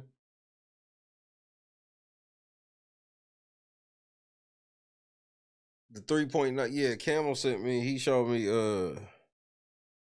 IHOP's 3.9. Told y'all, man, it's hard to find 4-star rating of a lot of these we gonna see. And I promise you the way to fix it is not adding Atlantic salmon to the menu here. $20.99 for Atlantic salmon. Here's what I would do instead. Now, who thought about that? This was posted 4 days ago. IHOP, we don't know you for no salmon. We know you for breakfast. Hello? Where are the syrups? Where are the fancy waffles? Where are the pancakes with all the fruits and stuff in it? I'm even a fan of, like, what are they called? Like little crepes? You know, the fancy stuff. Brioche. Yeah, we got IHOP at home. French. And that's the thing with breakfast. It's like going out for breakfast means I'm not at home. You know what I mean? Cause like, we could do it big for breakfast. Now, if we go somewhere and you want, like, especially with certain spots where it's like they serve breakfast all day, so it's not like, it's, you know, but like, yeah, breakfast, going out for breakfast really ain't a thing unless I'm not at home. Cause it's like, you can really, especially if you want some shit where you like, I just want some pancakes, eggs, some bacon, some sausage, some hash browns. Like, nigga, you can do all that at the crib, bruh. Toast with the banana Foster, all of that. I remember when they discontinued that. That was one of my favorite things on the menu. Who told y'all we wanted Atlantic salmon? As a collective, I'm on the behalf of the people like this. Well, just so you know, this sounds like a white people decision, ma'am. Just so you understand. White people want salmon and broccoli at IHOP.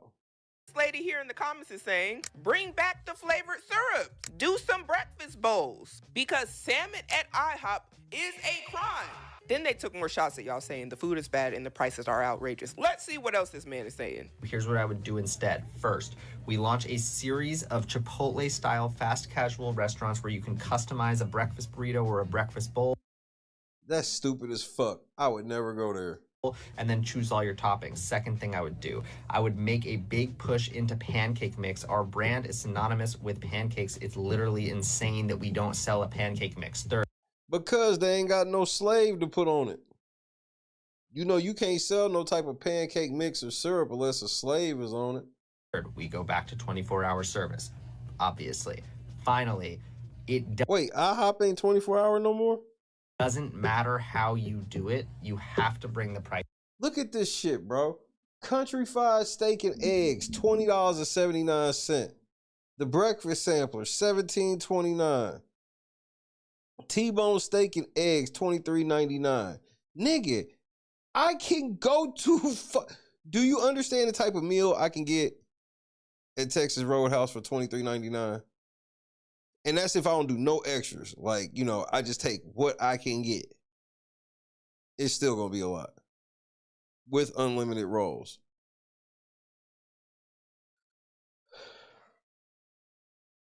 The quick 2-egg breakfast is $15.49. Like, no. This is down. It's IHOP. The whole menu should be a value menu. What are we doing? IHOP is struggling, and I promise you the way to fix it. Now, I didn't take a look at those T-bone steak menu items, but this right here is a little pricey. $17, $20, $16.99, $23.99. That's probably why this guy was able to walk into an IHOP at 7 p.m. when it's usually busy, and crickets. And I actually thought the Chipotle type setup was a good idea. And if they had a setup like that, would you all then go to IHOP and make it less empty? No, I would not. And it's not only IHOP that has found itself empty during peak business hours, but also their competitor, Denny's. Now this right here puts a new meaning to pick whatever table you want. I don't know if I should pick a booth or should I walk to the back over here. I'm not used to going to Denny's and not waiting for a table. I mean, look. Nigga, is that David Letterman? Look at this here. I've never seen Denny's so empty. What's going on?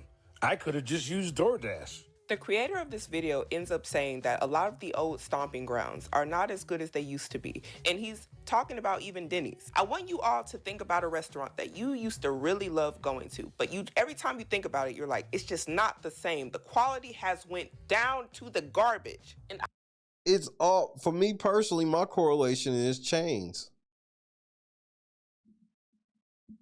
If I'm gonna go out to eat, I tend to not. I don't want to go to any chain that's above a regional chain. Like, it just seems that once you get out of regional chain is the last line where they seem to still care. I want you to put that restaurant down below in the comments. McDonald's 1.8, 1.2, IHOP 2.2, Waffle House is another one. You will find the occasional 4-star Waffle House, but it's far and few in between. But Waffle House, you kind of know what you're gonna get. If you know the quirkiness of what a Waffle House experience is, Waffle House can be good. But then Waffle House was another spot that got pricey.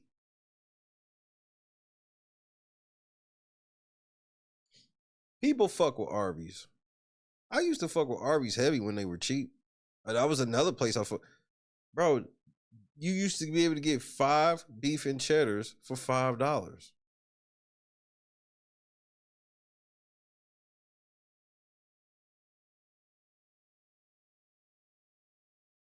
Then it went to 4, and then it eventually got to 2 for $5. So now I doubt if it's even. It might be just $5 for one. I ain't been to Arby's in years.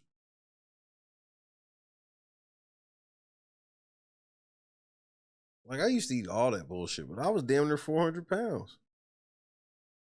I don't want to be damn near 400 pounds no more. Like, I ain't had like Long John Silver's in forever.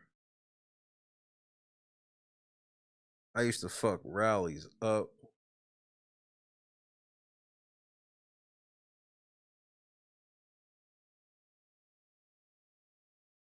Oh yeah, Javon. Shout out to you, because it is an occasional. I believe I stayed next to a 4-star one.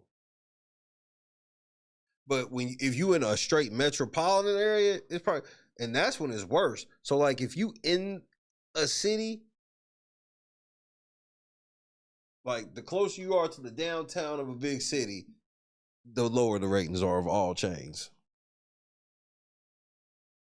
Mom and pop diners are great.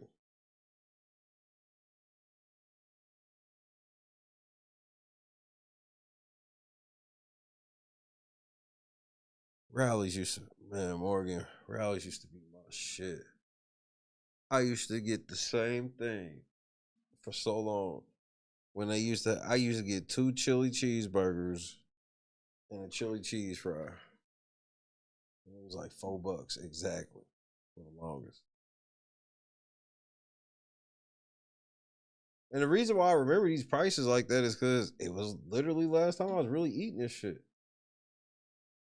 Because like now it's crazy because you know what McDonald's prices make me think about? Airport McDonald's. What am I talking about? If you know anything about McDonald's, you always know that like McDonald's location, you always gonna know if it's gonna be an expensive McDonald's or not. So if it's a McDonald's in like a hotel,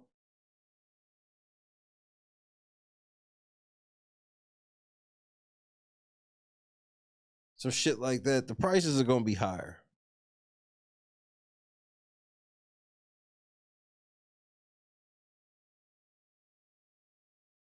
A McDonald's in an arena is going to be higher. McDonald's at an airport. Yes. If look up McDonald's in the Hyatt Regency in Indianapolis. The McDonald's in the airport. Like if you see McDonald's in the airport, you know it's gonna be higher. The regular prices have caught up to these airport prices. It's crazy. Anybody who's ever like, especially anybody who's ever flown a few times, no. You see McDonald's in the airport is going to be more expensive than the one outside the airport, no matter where you're at. Yep, rest stop McDonald's. Yep. Truck stop joints seem to be just if nothing else, a quarter higher. Airport food is dumb expensive.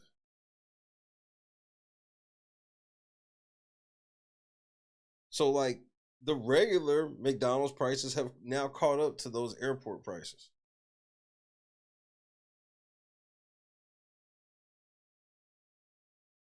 Because that's like with pizza with me personally. I honestly don't understand why anybody still eats Domino's and Pizza Hut when it's the same price as local pizza. And I guarantee no matter where the fuck you at, there's somebody that makes pizza around you that's cheaper and better than them niggas. That's like a guarantee. It's a guarantee you live by a pizza place. And Domino's is another one that you probably ain't gonna get a 4-star. Pizza Hut and Domino's, you probably ain't gonna see no 4-star one.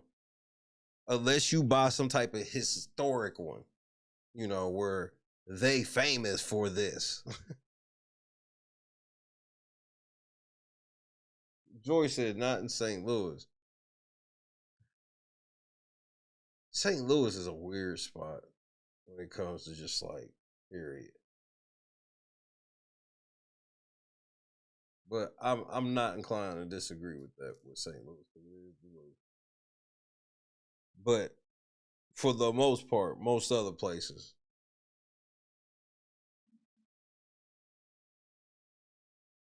but a lot of St. Louis shit is questionable. St. Louis barbecue is questionable.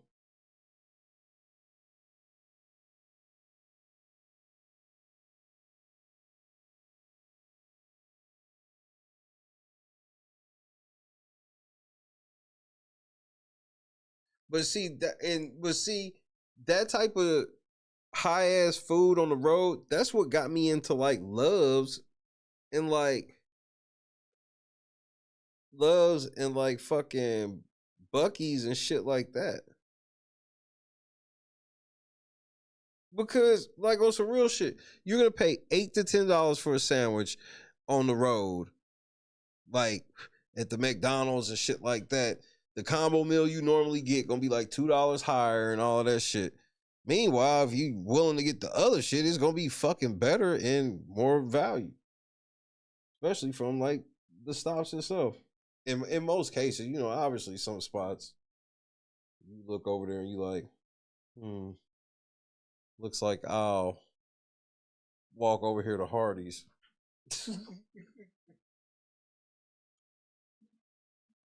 Sometimes you gotta walk over to Hardee's. Then you know this is a fact.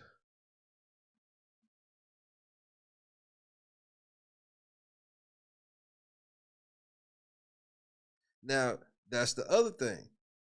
St. Louis do got some hidden spots. Like, it's this taco spot we went to that was really fucking good. You know, look, side note before I push play again. You know something that St. Louis is famous for? St. Louis and Dalton. It's crazy that both these places had this in common.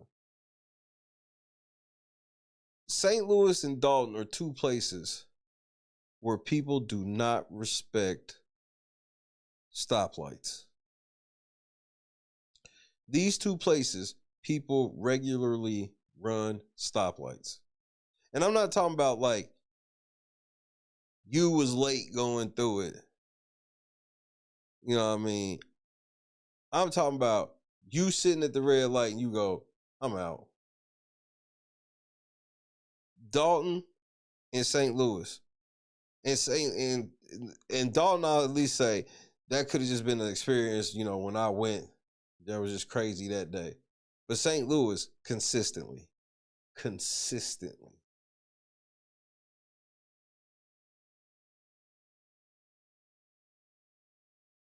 At the Hojo, Janice. The fucking Hojo.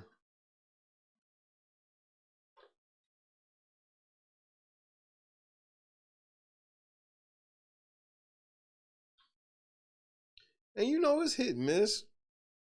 Which that's why I think Google is good, because like if this place I ain't never heard of got 3.6, then I already know what time it is.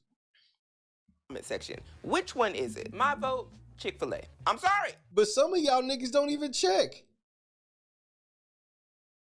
Most of y'all niggas will get somewhere and see the McDonald's, y'all be like, oh, they're fuck it. We can just stop at this McDonald's right here. They're going to McDonald's. We'll just eat McDonald's. Fuck it. Y'all don't even check to see if it's a good McDonald's. It could be literally a notoriously trash McDonald's, but y'all don't know because y'all just saw the arches, nigga. Chick-fil-A. I don't know what y'all doing to the chicken, but I can't be the only one. Why the is Chick-fil-A $20? I got a chicken deluxe sandwich meal, medium, pineapple dragon fruit lemonade, a small mac and cheese on the side. Why am I paying $20 for a fast food meal? No. Why am I paying dinner minimum entry level meal at a nice dinner spot at Chick-fil-A in the drive-thru? Why? And you know, I wasn't the only one. This comment says, mind you, they also recently said their chicken won't be antibiotic free anymore. So why are we paying more when the quality has gone down? That is the problem with a lot of these fast food chains. Somebody commented, mind you, it tastes like Wendy's now. They said it, not me. Chick-fil-A tastes like Wendy's now. I wouldn't go that far, but you know, Chick-fil-A is another spot where it's like, it's too expensive. But Chick-fil-A's always been too expensive. I don't think their prices have gone up too much more because they was always high. I need Chick-fil-A to hit that Uno reverse real quick. And it's comments like this, one after another. I stopped going to fast food a while ago. But the one thing with Chick-fil-A is like, if I stop at Chick-fil-A while we out on the road or some shit like that, you know, they actually like Chick-fil-A. They eat fast food shit more than me. Like I tend to just like, no, I when they want it or whatever, I don't make no big deal because they don't eat it like all the time or nothing. You know, that's just the day I'll eat something else or I'll go somewhere I want, whatever. But sometimes I will go to Chick-fil-A with them. I went not that long ago. It's just like, at least I know when I go in there, I never have to worry about dealing with a fucking attitude. For me personally, that is a good feeling walking into any restaurant. To know that no matter where I go to a Chick-fil-A at, I ain't going to have to deal with nobody with no fucking attitude. Because, bro, sometimes niggas just be... Ain't nothing worse than when you really ain't on no shit. And you trying to be as nice as possible. And the motherfucker just so... Bob, come over here and help me with this. Fuck. Shit. Just a minute.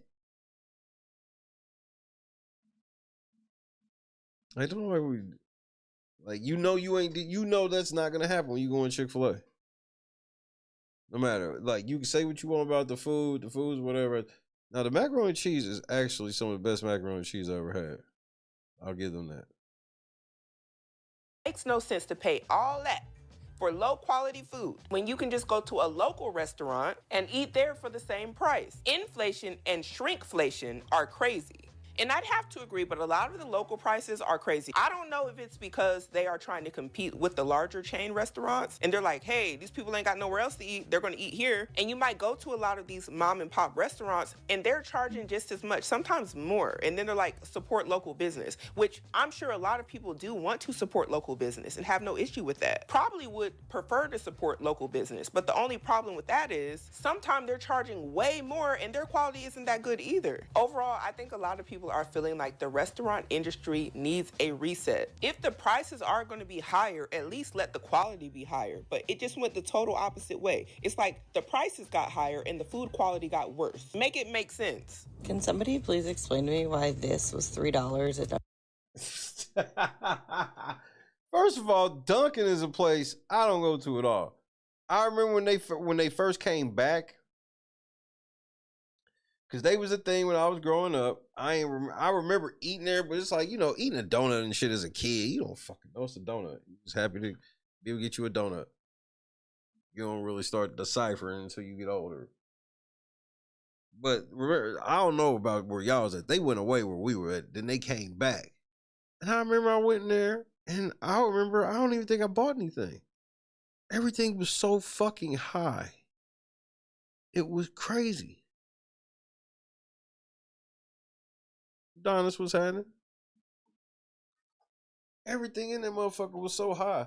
I think I've been to Dunkin' one time since then, and it was when Captain America came out, and I wanted that Captain America cup.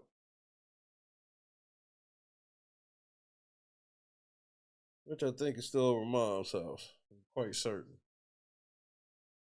Again, it is literally a tortilla shell. Chinese food is almost always gonna be your best bang for your buck. Almost always. A little piece of egg and cheese in it. This is ridiculous. This is why people can't eat out. Not only that, it just looks absolutely sad. It looks like there was no love. Stop going to these chains. Or any effort put into this tortilla, no grill mark or nothing. It actually looks like they probably just stuck it in the microwave. And y'all comment, is that what's happening? Somebody here commented, you ordered it, and that's absolutely true. She probably didn't know this is what she was gonna get though. But this is what you can expect a lot of the time when you're eating out nowadays. Someone here said it used to be $1. No, what do you mean you ordered it? So what you saying, that I knew that they was gonna be on some fuck shit like this? Like, I don't even understand what you say. What you mean you ordered it? What? And it should have stayed that price. Now, how did it end up $3 and it looks like that? Someone here said those wraps are so gross. They taste like Band-Aids. Now I can't unsee it. Now, Band-Aids. You know, it looked like it didn't have much love put. Okay, Tracy, I don't know what the fuck that is. I may have an idea. I have to remember to hit you when I get off the air. I have an idea for that. Into it, but Band-Aids is interesting. Someone said, why do y'all complain after you order and pay? And this is exactly what I was saying. How is she supposed to know what it looks like before she orders and pays? Exactly. This is the scam, because somebody here is saying there's literally pictures. There is pictures, but have you ever personally went to a restaurant and ordered something looking at the picture and then whatever they brought out to you looks nothing like the picture that you used as a reference in order to order the thing that you ordered? Now you're just sitting at the table looking down disappointed like, I had high hopes for this. That's how you get got. The only thing you can do after that is say, hey, I would like to not eat this. Send it back to the kitchen. You would think. Send it back to the waitress or whoever. But if you're in an instance where you went through the drive-through, you might have drove off already. You might not have even noticed it until you got on the highway, especially. Unless you one of them motherfuckers that's gonna hold up the drive-through to go through every inch of the order. Nigga, you know who you are. If you're on the go or if you're on the way to work. But if you're at a restaurant where you're sitting down, you have a little bit more options about what you can. Dunkin' Donuts, like who's really eating them donuts and like these are good? I'm serious.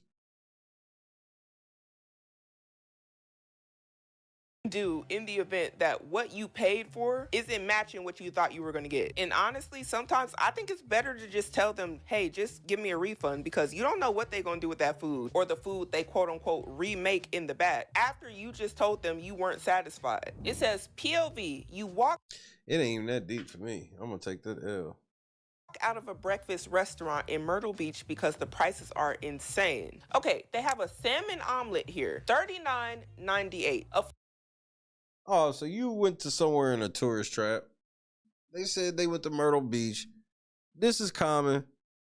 You know what I mean? You pull up to somewhere that you ain't never heard of, and then you find out that it's like stupid expensive.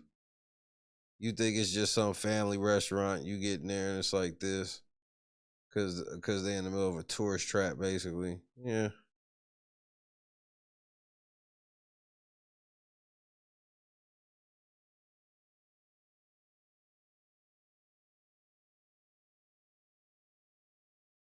Hand cut steak and 2 eggs, $39.85. Bacon and 2 eggs, $24.79. What? Patties or links, and 2 eggs, $21.93. Oh yeah, it's full tourist trap. Corned beef hash and 2 eggs, $29.99. Filet mignon shaved steak omelet, $39.98. A Western omelet, $34. Hell no, man. Let me grab my drink. These motherfuckers are tripping.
I'm a savage. I'm a savage.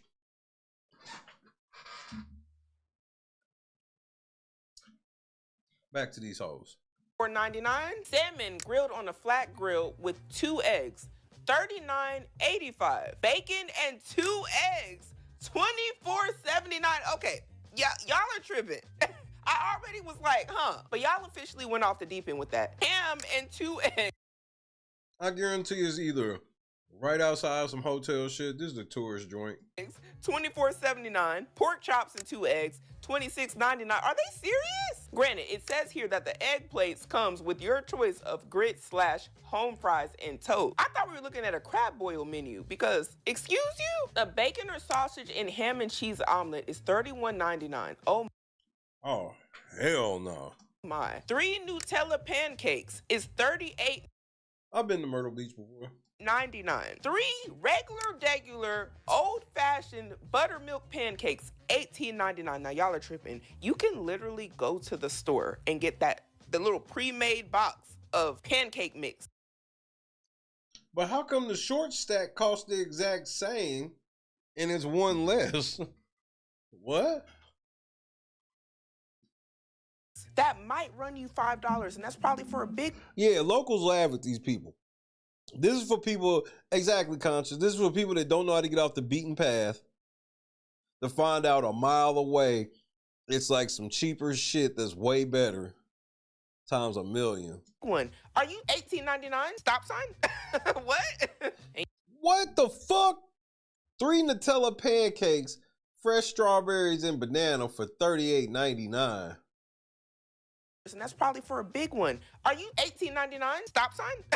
What? And you know what? I'm not even upset that they walked out. This is quite expensive compared to what you might typically get at a restaurant when you're just trying to get breakfast. I thought that what we just...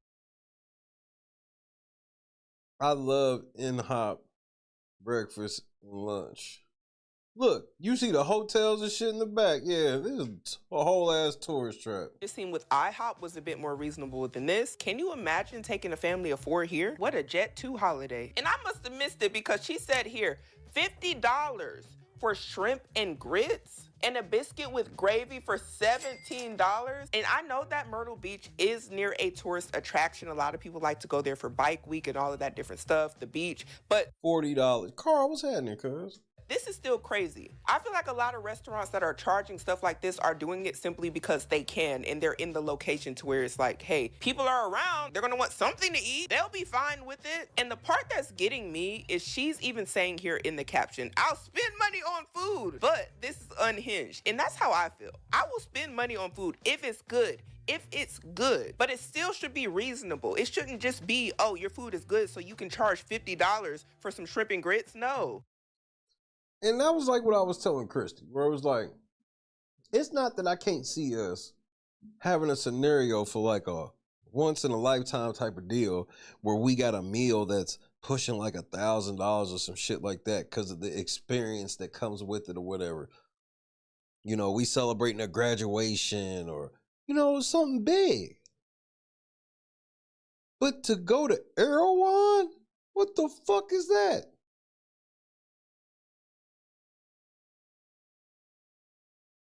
Like, have some decorum. Like, what is going on? People in the comments, American Go to this dollars? spot? Exactly, that's what I'm thinking. Somebody here is saying, absolutely not. $40 for pancakes, oh no. And this I agree with all the way. There is a difference between robbery and a bad economy. And what's interesting is their name was like, I love InHop, and I would have hopped to the next restaurant because y'all got me messed up with these prices. Like, InHop sounds like nigga IHOP to me. I ain't gonna hold you. I probably would have went in. Bro, ask my wife. I'd have said, so is this supposed to be the nigga IHOP?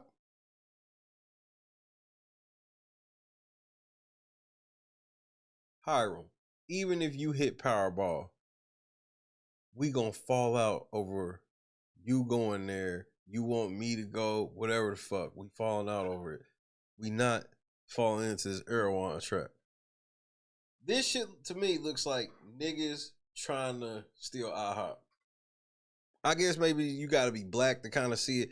Anybody black in the chat, you see exactly what I'm saying, where you would have saw this and been like, oh, so some niggas trying to do a play on IHOP.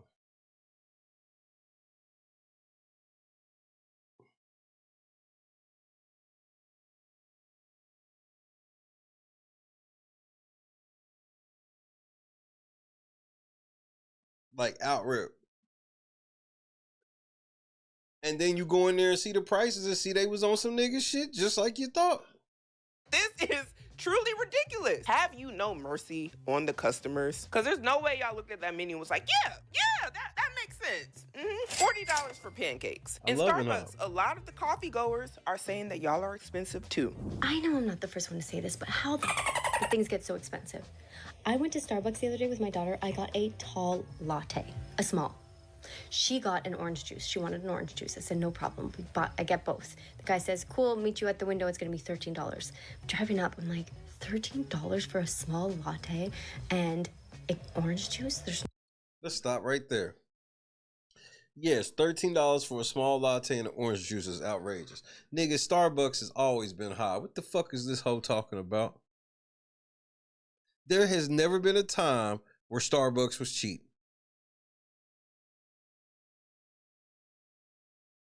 I've always treated Starbucks like some type of special occasion treat. This bitch just sitting. And number two, orange juice, when you buy orange juice from anywhere, it's expensive as fuck. Like, orange juice is basically like, if you can get it as part of a combo, which they're going to give you a tiny bottle, or, you know, that's got to be just orange juice got to be an at-home decision. Because it's expensive when you buy it for home. But you definitely get more bang for your buck. No way. So I tell the guy, I think you made a mistake, $13. I just got a small. She got an orange juice. Like, I think there's a mistake. He's like, nope, it's $13. Orange juice and tall latte. Do you want the receipt? I was like, pardon? The orange juice was $6.50. He asked me if I still want the orange juice.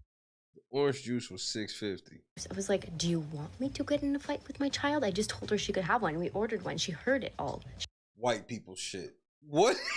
This bitch said, do you still want the orange juice?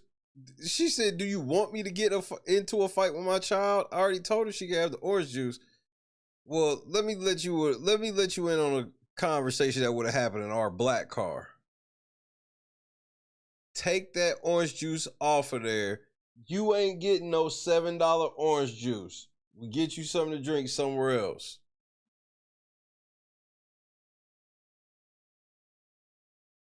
I'm just saying, like, that would have been a conversation in my vehicle. You heard the exchange. It's happened. Like, ain't no motherfucking way to been no shit where it's like, I'm gonna pay for this $7 orange juice because I don't want to fight with my child. What the fuck kind of pussy ass parenting is this? But did I know it was gonna be $6.50? No.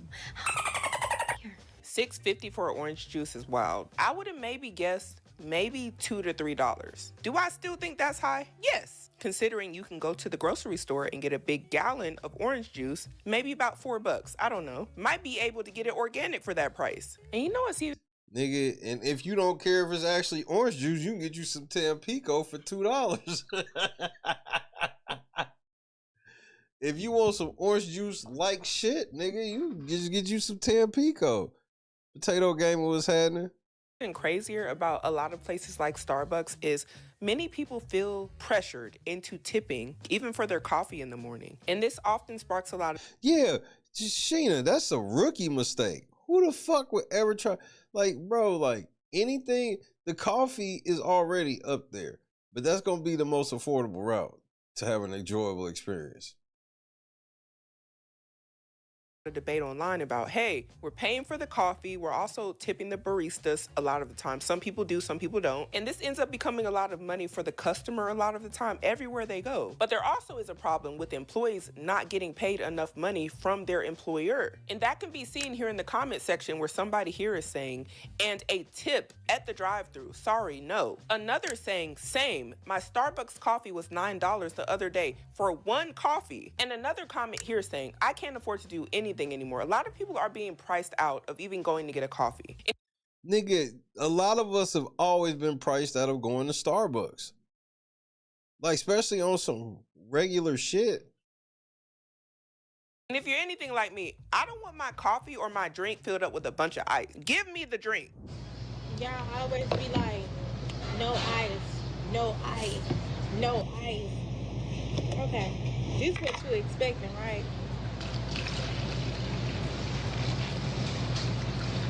Yeah.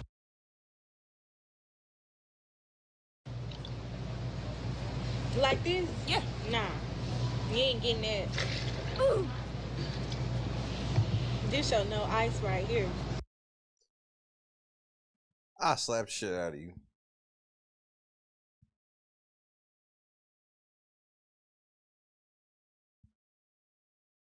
That's just what I'm saying.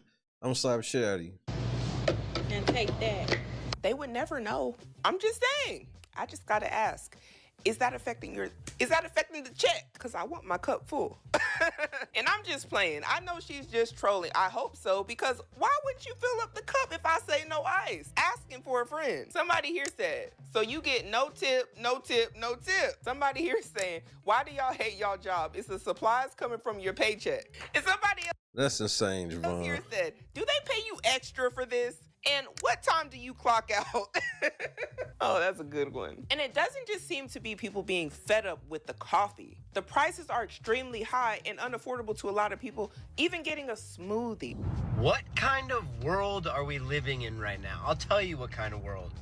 A world where smoothies are $20. $17 and some change to be exact. And this isn't a Erewhon Hailey Bieber smoothie. This is Tropical Smoothie Cafe.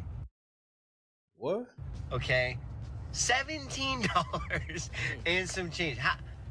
How do people live? They're delicious.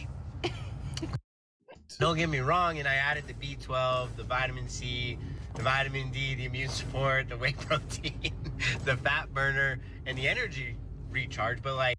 That's how I got the $17 right there. That's how they get you. But in smoothie stores, that's exactly how they get you. The add-ins.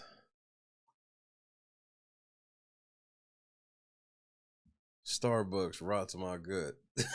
Well, I'll be damned. And they're $1 each, but don't give me those options if it's gonna be a $20 smoothie.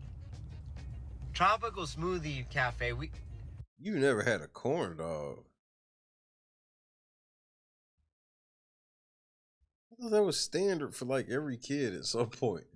We need to do better. Or maybe you're genius. I don't know. I don't know. I got mixed feelings because from a business aspect, all those additives, if they're each $1, genius for them, bad for you because why is it $1? And it's like when you go to a restaurant. What I never understood is why nobody ever makes brats like fucking corn dogs.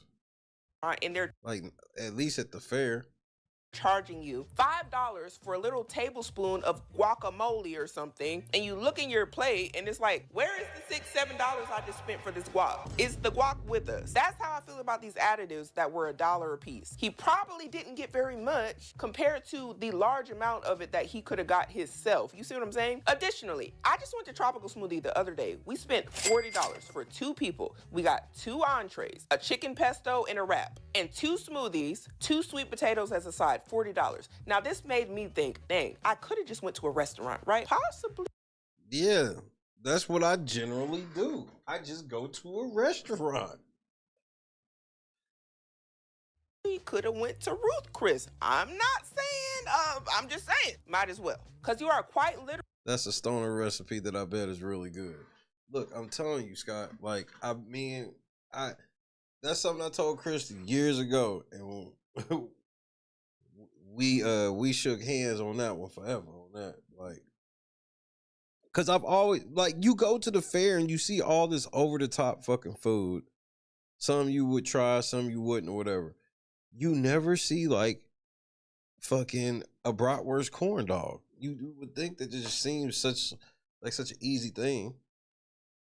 Literally, in a lot of these instances, paying sit-down restaurant prices. Meanwhile, my chicken was cold and my cheese wasn't even melted. I didn't see no sort of grill marks on the chicken pesto. Ruth Chris must have been the one you went to. The one I went to was not overrated. But I was early in my fine dining in my life. I was young too. So I would like to, I mean, but now it probably ain't for sure, like, because it's a chain. Like, if you're going to pay Ruth Chris prices, you might as well find a local steakhouse that charges that price, because I guarantee they better. So, and it was still $40. And then when we're talking about the smoothies, you can go to the store and get a bunch of frozen fruit, get some juice, and you can make a whole bunch of smoothies for way less than $20. But I know a lot of the time we are paying. This is what I'm saying, Scott. That's just, it seemed like a no-brainer forever. I told Christy I was going to do it at the fair one year when we got older, but now we don't even live in Indiana anymore. For the convenience. Chipotle, why is it $23.92 for one burrito? Make that make sense. I went to Chipotle one time.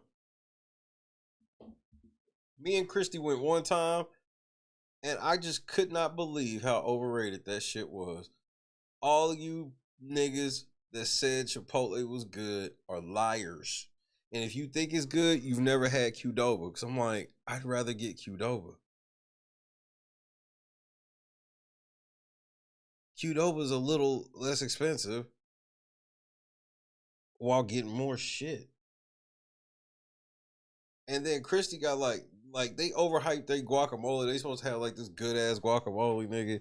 Christy thought the shit was nasty. And it's like, if you wanted guac, so if you, let's say you got a burrito and you want a guacamole on your burrito, that shit was $2. It's just fucking insanity at Chipotle. And if you're thinking, oh, well, you probably got like a specialty burrito. I got one burrito extra meat. And I'm thinking like $23 for a burrito with extra meat. The amount of meat it probably should have had, but you guys give us so little of meat that we have to ask for an extra serving. I looked at my receipt, $7 for an extra serving of meat in your burrito. Nigga, what? $7 for double meat? That's insane. Man, Chipotle's outrageous, Sheena. You must ain't never had Qdoba. Qdoba's better at a fraction of the price. You guys are so... That's wild. $25 for a burrito. Come on. I remember a couple... And that dog sitting in the back like, yeah, you got that $35 burrito, but you got me in the back, ain't give me shit. I'll bite the shit out of you when you turn that fucking camera off. Years ago, you guys were like, we take so much pride in feeding our clients the best food, and it's organic, and where we get our chicken from. It's like, yeah, but you're charging us $7 for 3 ounces of meat. $25 for the burrito. Erewhon prices. You don't care about anybody. What is Qdoba? Y'all ain't got no Qdoba, you fine? Chipotle came around and was the exact same shit as Qdoba. Qdoba was around first. Qdoba is something that me and Chrissy have always eaten throughout the years. Burrito bowls, burritos, taco salads, quesadillas.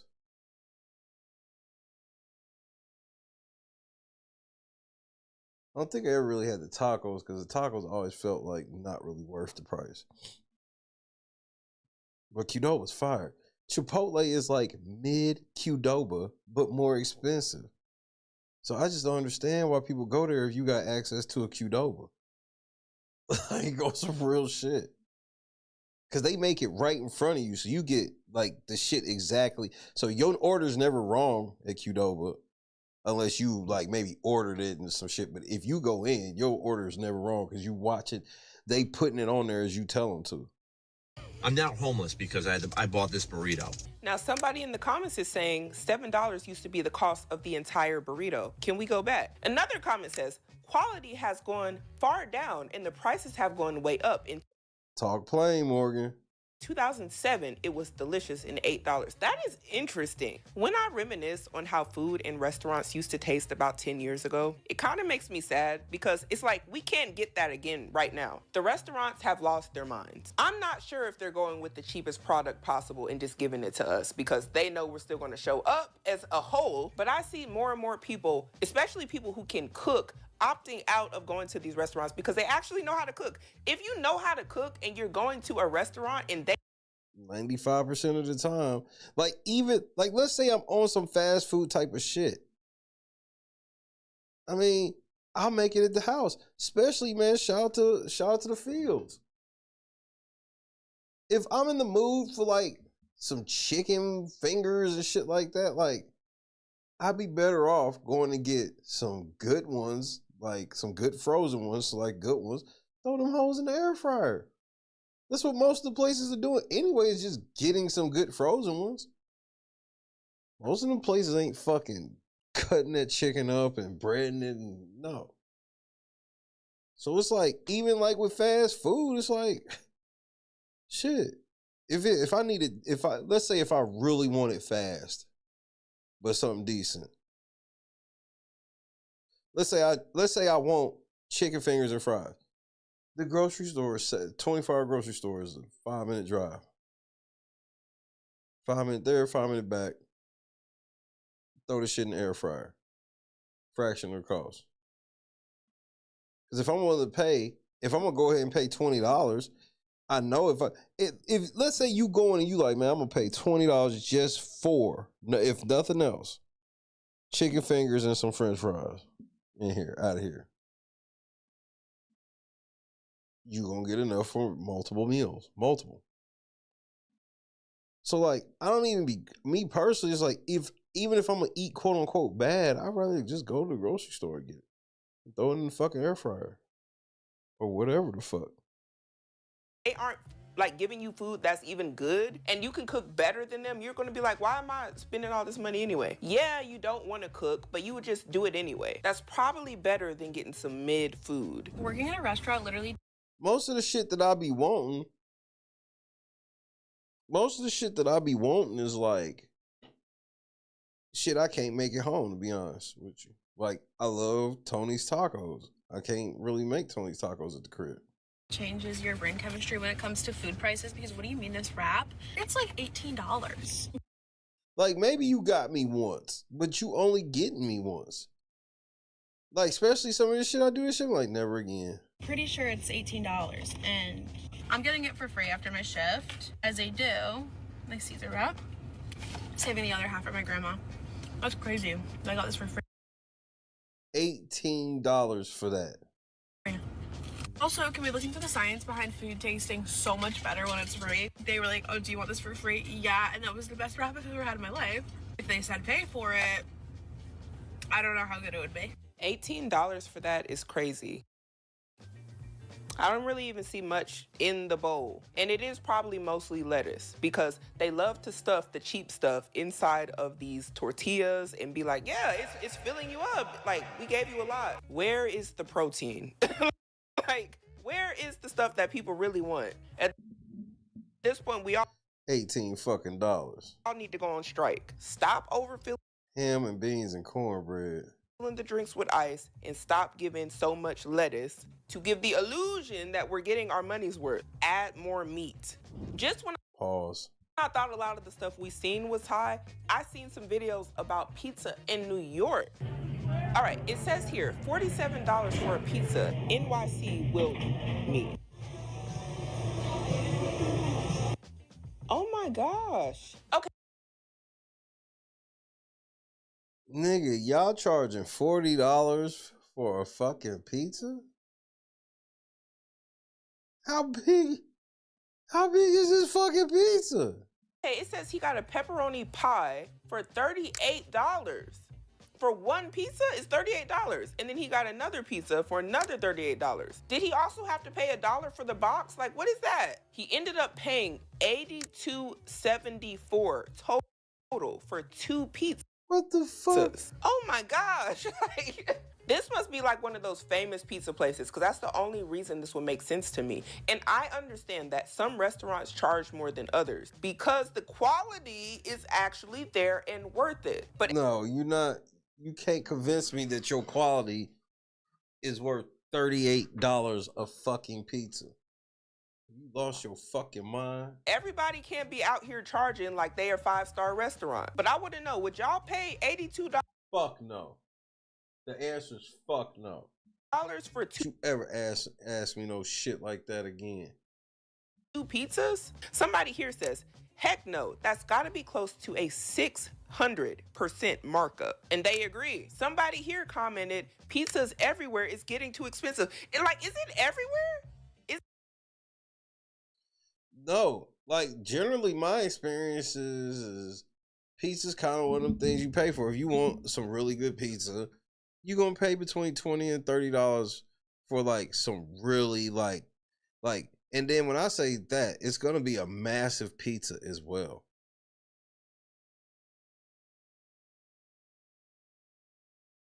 Now, obviously, you can find some of these posh spots.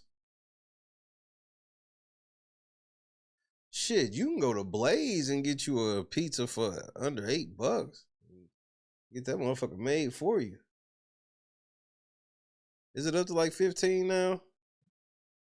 I remember that shit was under 10. That shit used to be on point. Is there any industry that is not overpriced? Because as it seems in the food restaurant business, as it says here in New Jersey where I live, a regular pizza pie is $30. Toppings are $2 to $4 extra. Oh my gosh. Someone here is saying no pizza is worth more than $20 to $25 for. So we generally either get pizza from Casey's Their pizza is affordable-ish. Like with Casey's, you just go get like a pizza or whatever. Like it'll be from like $10 to $15. Like none of their pizzas really cost over $15. And then they got coupon shit, whatever. But if we want some really good pizza, we'll go to like, what's that place called? Hideaway Pizza. And the pizza is going to run you about $20 to $30. It's gonna feed our entire family, and we will have pizza to take home. Extra. So like, if I'm paying $30 for pizza, and like, if we all eat there, we get an appetizer and the pizza, and it'd be under $40, and we got leftovers. So if a pizza's up to $30, it just depends. But I ain't paying for like, this craft pizza. We used aged Gouda. Man, fuck you. A large pie with toppings. I need to hear from y'all. What do y'all think? Would you ever pay more than $25 for one pizza? Or is $20 to $25 the max? Another comment here says, the price of pizza is getting out of control. And I think 30 is the max. But see, that's because I'm going to go get good pizza, and it's going to be a lot of it. But like, Pizza Hut, like if I went over somebody's house and they was having Pizza Hut or Domino's, I would eat, you know what I mean? But that's like the only scenario I would eat a lot of this stuff. Is like, I like that. Like, it wouldn't like gross me out. You wouldn't catch me like acting bougie or no shit like that. But like, Domino's and Pizza Hut shit, that shit don't excite me. Just don't. That portion of my life is over. I used to have all the shit. I used to want to try all the new shit, all that shit. And then it was 400 pounds. So I just don't even have like that in my heart no more. Shit, I'm as big as I've been in a while now, but it's because of all the fucking stress I've been under. But at least I've stayed under 300.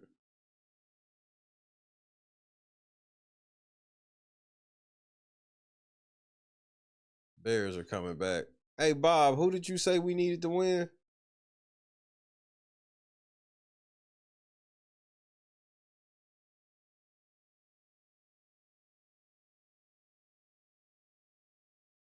But see, Deanna, that's different.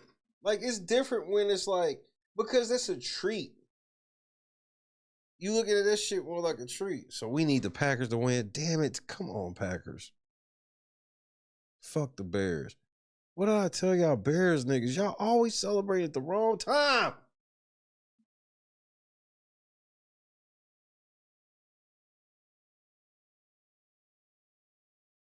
Fuck.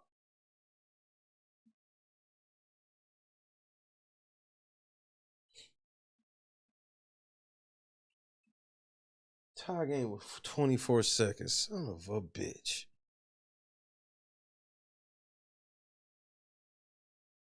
Look, man, all that matters to me is the Eagles, bro. The Eagles and the Colts. And I'm so glad they be on different spectrums. So they don't really, by the time it would matter, it wouldn't matter to me. You feel me? By the time an Eagle-Colts game anytime an Eagles-Colts play a meaningful game, hey, you know what that means. Super Bowl.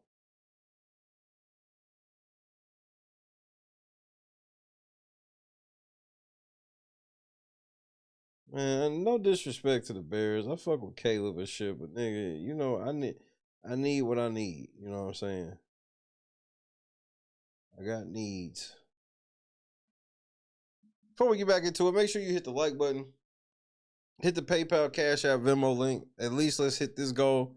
That's what we got. I think we only got like probably 2 more shows before Christmas. So, what? Hold on.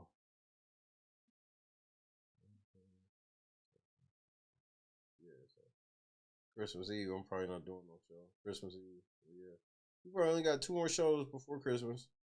Thank God we back doing shows, because I wasn't sure that it was very possible. I didn't know how this would play, but it's, I didn't think it would be possible we'd be back before the new year.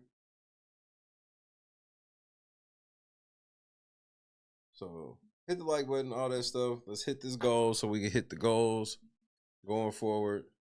Since we missed so many days, we can't rewind the hands of time. We just gonna move forward. So goal today, goal Monday, goal Tuesday. We good. Let's get it. Have to agree. It's officially overtime now. Pizza every now and then, and I've been saying the same thing. Now, we just looked at some really expensive pizza that was in New York, but also Las Vegas has been known to have very expensive food. $52.95. $52.95 for this bowl of pasta. Well, Vegas by definition is a tourist trap. Like with Vegas, all you got to do is know who to be with for them to show you off the beaten path where to go. Right here, and this drink right here. I'm at Italy at Park MGM, and this bowl of pasta right here, and this drink right here cost me $52.95. That's fucking outrageous. Ain't no way. Like that shit, I wouldn't even have ordered. That would have just sounded. So you telling me a bowl? You telling me a bowl of pasta and this water's gonna run me damn near $60? No, I'm good. $52.95. Wow. Is this my sign to never go to Vegas? I don't know. $50-something for a bowl of pasta and a water? Is this how Vegas is coming? One comment here says, the money I'm saving by avoiding Vegas. Another with many likes says, cost of ingredients, Cost of ingredients, $250.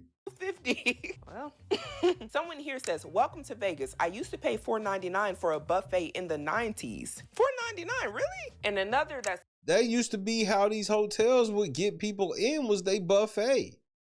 Buffet was a tactic to get people in to go gamble in their casinos.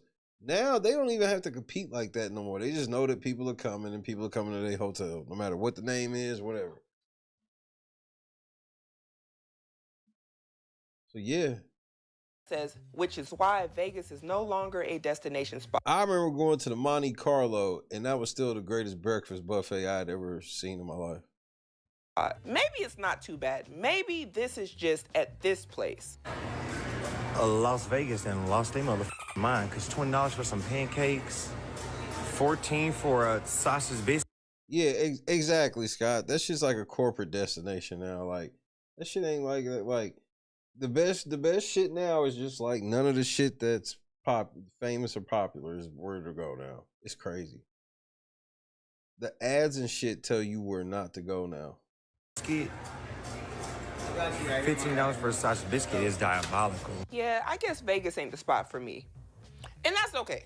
And it's not only the restaurant Yeah, that's crazy. chains that seem very expensive. A lot of people like to do catering services. They might want to feed a lot of people, and these are the prices that they are being met with at these restaurants. You need to buy, anytime makes you need to buy the everything thing. When you get this though, it's like you got your own pot of spaghetti at home. Literally put the in the refrigerator. You got 3 servings. Then you're gonna get a fried box on top of this. Potato salad, beans, sweet potato pie, garlic parmesan rolls. You know what I'm saying? Just pull up, you know what I'm saying? Give me $100, okay? $100?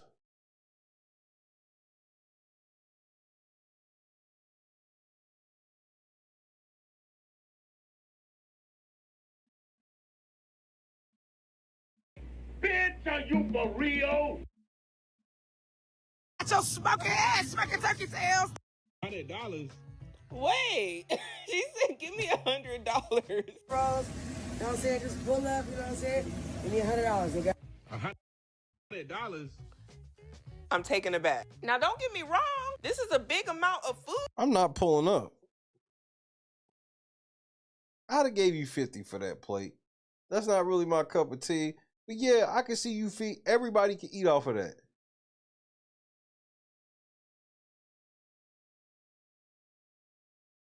Because $50 is on the high end for that.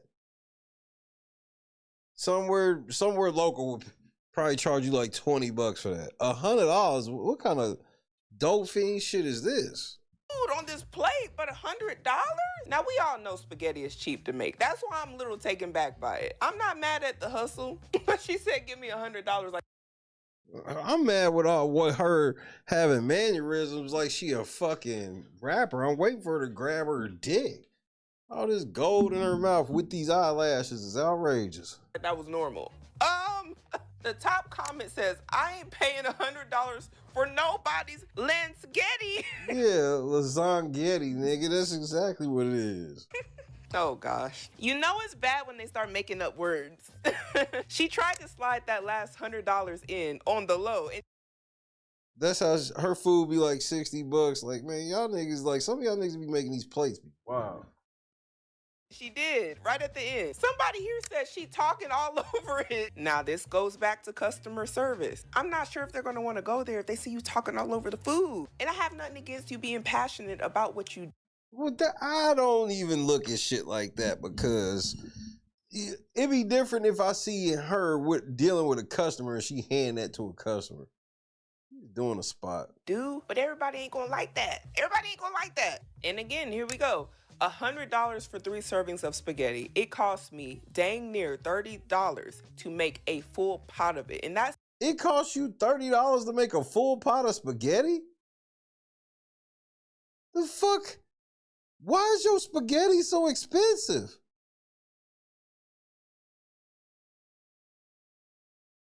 What, did you just move in your place and you gotta buy like all the spices and all the shit that you would normally have in the cabinet? You gotta buy that for the first time? Because I don't, how the fuck is her pot of spaghetti $30?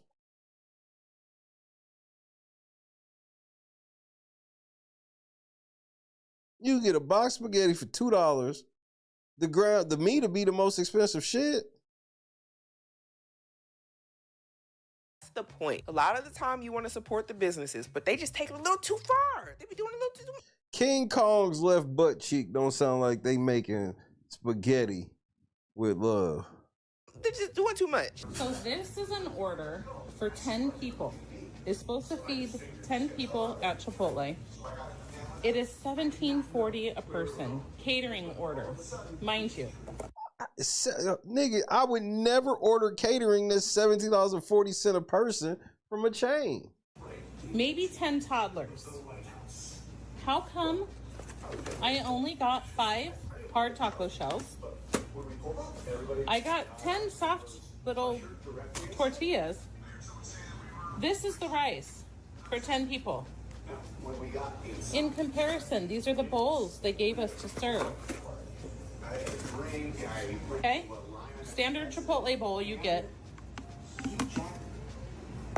This is the steak. I had 2 boys just eat right now. They only took about 5 pieces each. Look, where's the meat? See, this is what I'm... $17.50 a person.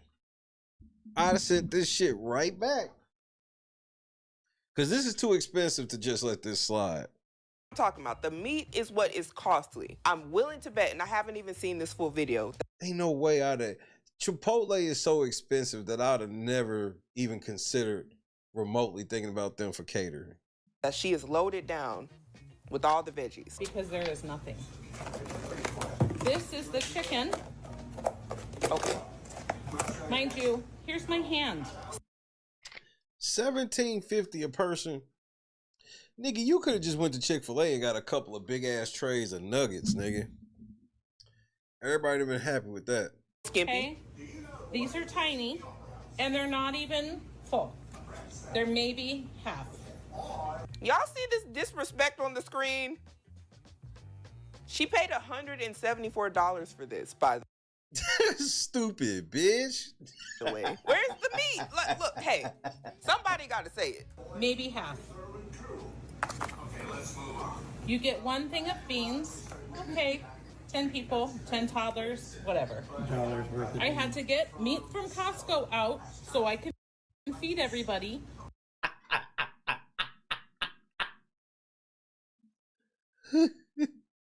What you mean you had to get Costco meat out? No, you put the Costco meat over there because that's what y'all eating. The guests are eating the real shit. Yeah, my boys that already gotten the good shit. Yeah, but the rest of the guests can eat this motherfucker Costco meat. I should put on a pot of rice because this ain't gonna be enough rice. That's brown rice. For 10. But they gave us plenty of lettuce. I called it. I called it. Every time. You're gonna always have more of the cheap stuff. That whole thing of lettuce right there, it gives the illusion that, hey, we're looking out for you. No, that doesn't give the illusion of that. When you give me more lettuce than literally like everything else, like We're doing you a favor. No, lettuce is cheap, y'all. You can get a head of lettuce at the store for like $1. Chipotle, do better. This is utter. Mind you, this was $174 plus some change. What 10 people is this feeding? And this is why a lot of people don't want to go to restaurants. Expensive, poor quality. well, if your big back ass knew how to cook, if you, bro, you know how lit me and Chris, like, we would host certain shit, like, you know, maybe a finals game, maybe a Super Bowl shit. Nigga, do you know how lit our shit would be if we had $174 in our food budget for to entertain? We would have never considered no shit like this. Nigga, we would have made a cold ass taco. We would have made our, especially shit like this, we make our own taco bar. Like, the fuck you mean? I'm gonna pay $174 when we could have just made a big ass pot of taco meat and had all the fixings on the counter. Soft shell, hard shell, cheese, queso, multiple sauces, sour cream, all that shit. Tomatoes, chips if you want to make nachos. And that would have been way better than this Chipotle shit. We could have made chicken and steak on the side too, and it still would have been under $100. We could have had ground beef, a pot of ground beef, a pot of chicken, and a pot of fucking steak.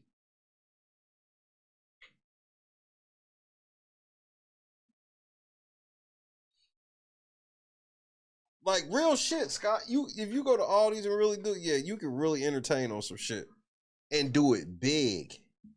And sometimes you're not even getting what you thought you was gonna get. She's expecting to feed 10 people with this.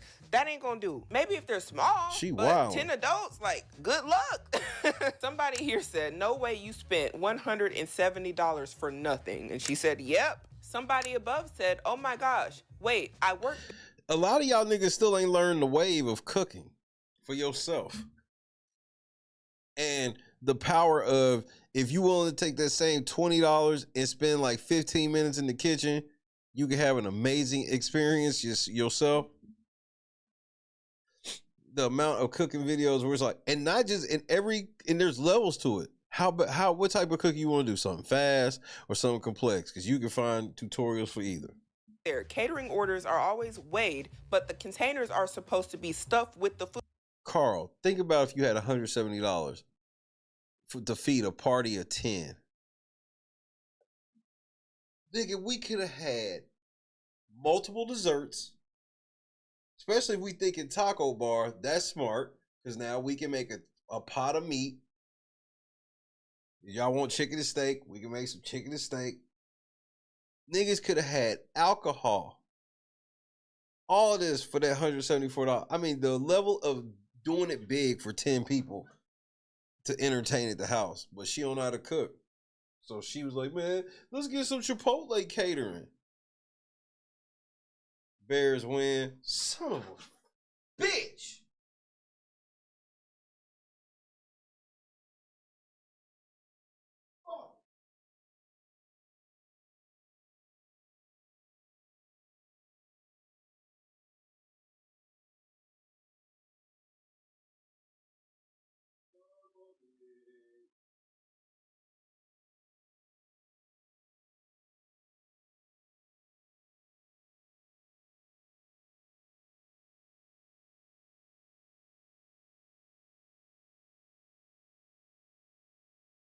Good thing I like the Bears better than the Packers anyway. food. They rushed your order so bad. Please get your money back. It's even worse when you have a worker confirming that this ain't how it's supposed to look. Not just one worker, but two. This one even says, not you already calling them the Gary Bears. They ain't even left yet. yeah, I work at Chipotle. They played. The disrespect. And when you get these orders at the restaurants, ask yourself, how long does it take me in 1 hour to make whatever I paid for this dinner, for this meal? And this is why people don't want to go out to eat, because this might have been 3-4 hours of her time and she still had to go get a cost. Right, I got a rice cooker. I could have made 4 times that rice. I could just pour this shit in that motherfucker with the water, set it and forget it, nigga. Go chicken and try to make some stuff stretch, trying to figure out how to get some more. I should go. Yeah, we got to get to Mexico and get some bear shit before they move to Gary. Rice, it starts to feel like an actual waste of your hard-earned money. You're not even satisfied with the product that you bought, and your money's gone. You ain't getting it back unless you go get a refund. Like, she might be able to get a refund. She took videos. But how many times do people get a product they don't like, and they're just like, dang, I didn't like that. And it keeps happening over and over and over. People are fed up. Stuff in this economy. I'm telling you, like, Taco Bell, the thing that Taco Bell had was, for me personally, was it was cheap and affordable. Where you didn't have to make the whole commitment to tacos. But now it's like, yeah, like, Taco Tuesday come, bringing out the pot, it's on. Economy is far too expensive to be wasting people's money. The culture of going out to eat in America is getting absolutely destroyed. You used to be able to go out to eat, get a drink, get an appetizer, get a meal, maybe get a dessert, $22. Those days are dead. I live in LA. My restaurant's in Los Angeles. If you want to go out to eat with out in LA, that shit's over with. a friend and grab lunch, you're spending 60, maybe $70. You throw a mocktail, cocktail in there, you're at $100. You're already done. You have families of 4, families of 5 that want to go out to eat, and the minimum they spend is $150, $160 to feed their family of 4. Yeah, well, I don't know nothing about that. Service is down. Portions are down. Quality is down. Yep, and $5 was power, like at Taco Bell shit. Like, these were the places you went to, like, when you was broke for real. And would eat, you know, decent for real. Everything is down. Prices are up. People are aggravated. People are sick of it, and I understand that. McDonald's, Denny's, IHOP, your go-to fast casual QSR spaces that were great for budget-friendly meals are smoked. You're spending $40 at Denny's now. I want nothing more than reduce my prices, but I can't when my trash goes up $500 in a year, my property taxes, my unsecured property taxes, the POS system fees go up, vendor prices go up, food prices. Like Taco Bell, you was getting soft tacos for like, what, 59 cents? Or hard tacos for 59 cents, soft tacos for 69. That was like when they went up from that crazy shit when they first came out. It's like, how much is a soft taco now? Or like a motherfucking hard taco now? Probably like $2 and some change. Go up. They're charging me for gas now. Like, it's getting... Man, the 24-hour Kroger. Yeah, me and Cam used to literally walk in the middle of the night to these spots and shit in the summer every year. Bonkers. I went to dinner the other night and they served me like 3 ounces of pasta for $54. I said, are you guys out of your mind? You don't even make the pasta here. Like, you're buying the pasta fresh and making it, and it's tomato sauce. You're charging $54. DoorDash, Uber Eats. Don't even get me started on DoorDash and Uber Eats. That's a scam in itself. I don't know. In my restaurant, we keep the portions big, the quality extremely high. We try our best. We do our best, but, you know, we have to bend to the world around us, essentially. And what's interesting is he's talking about how a lot of them are using like pre-made sauces and stuff like that they're getting from vendors. And I found this video, and I'm not sure if a lot of you guys have seen this, but it's very interesting to say the least, where they may be getting the food from in a lot of these restaurants. Anytime you walk into a restaurant, ask them, who's your food vendor? And if they say Cisco, just know you about to eat a Lunchable.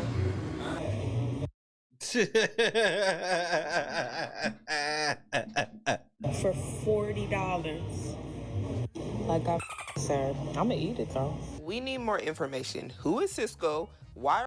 What, you don't know nothing about Cisco, baby girl? Oh, no. All the restaurants getting their food from there. And does anybody else know about this? People who work at restaurants, can y'all confirm down below? Is this U.S. foods. This where all the food is coming from? Cause ain't no way. Somebody here is saying, especially Cheesecake Factories. No. Say it ain't so. Cheesecake Factory? They not prepping it fresh in the back. Nah, that gotta be false. Then it says, there's a documentary on Cisco that just dropped on YouTube. We're cooked. I can't confirm nor deny, but I need to see. And somebody here is saying the problem isn't Cisco. Yep, I grew up at Kroger. Kendra. Lots of Krogers in Indianapolis. Not as many as like when I grew up. All the ones I went to like closed when I went back, except like the one that had just opened by mom's house. Cisco, the problem is restaurants buying pre-made items from these companies. Karis, what's happening? Companies, warming it up and passing it off as something unique to their establishment while overcharging for it. And this goes back to the problem at hand. How are you getting something out of a box like something I can get from Walmart, Costco, HEB, wherever, dropping it in some grease and then charging people $20, $25 for it? That's crazy. The Cheesecake Factory better be false. That's all I know, because I love Cheesecake Factory. Y'all niggas still eat Cheesecake Factory? Another place.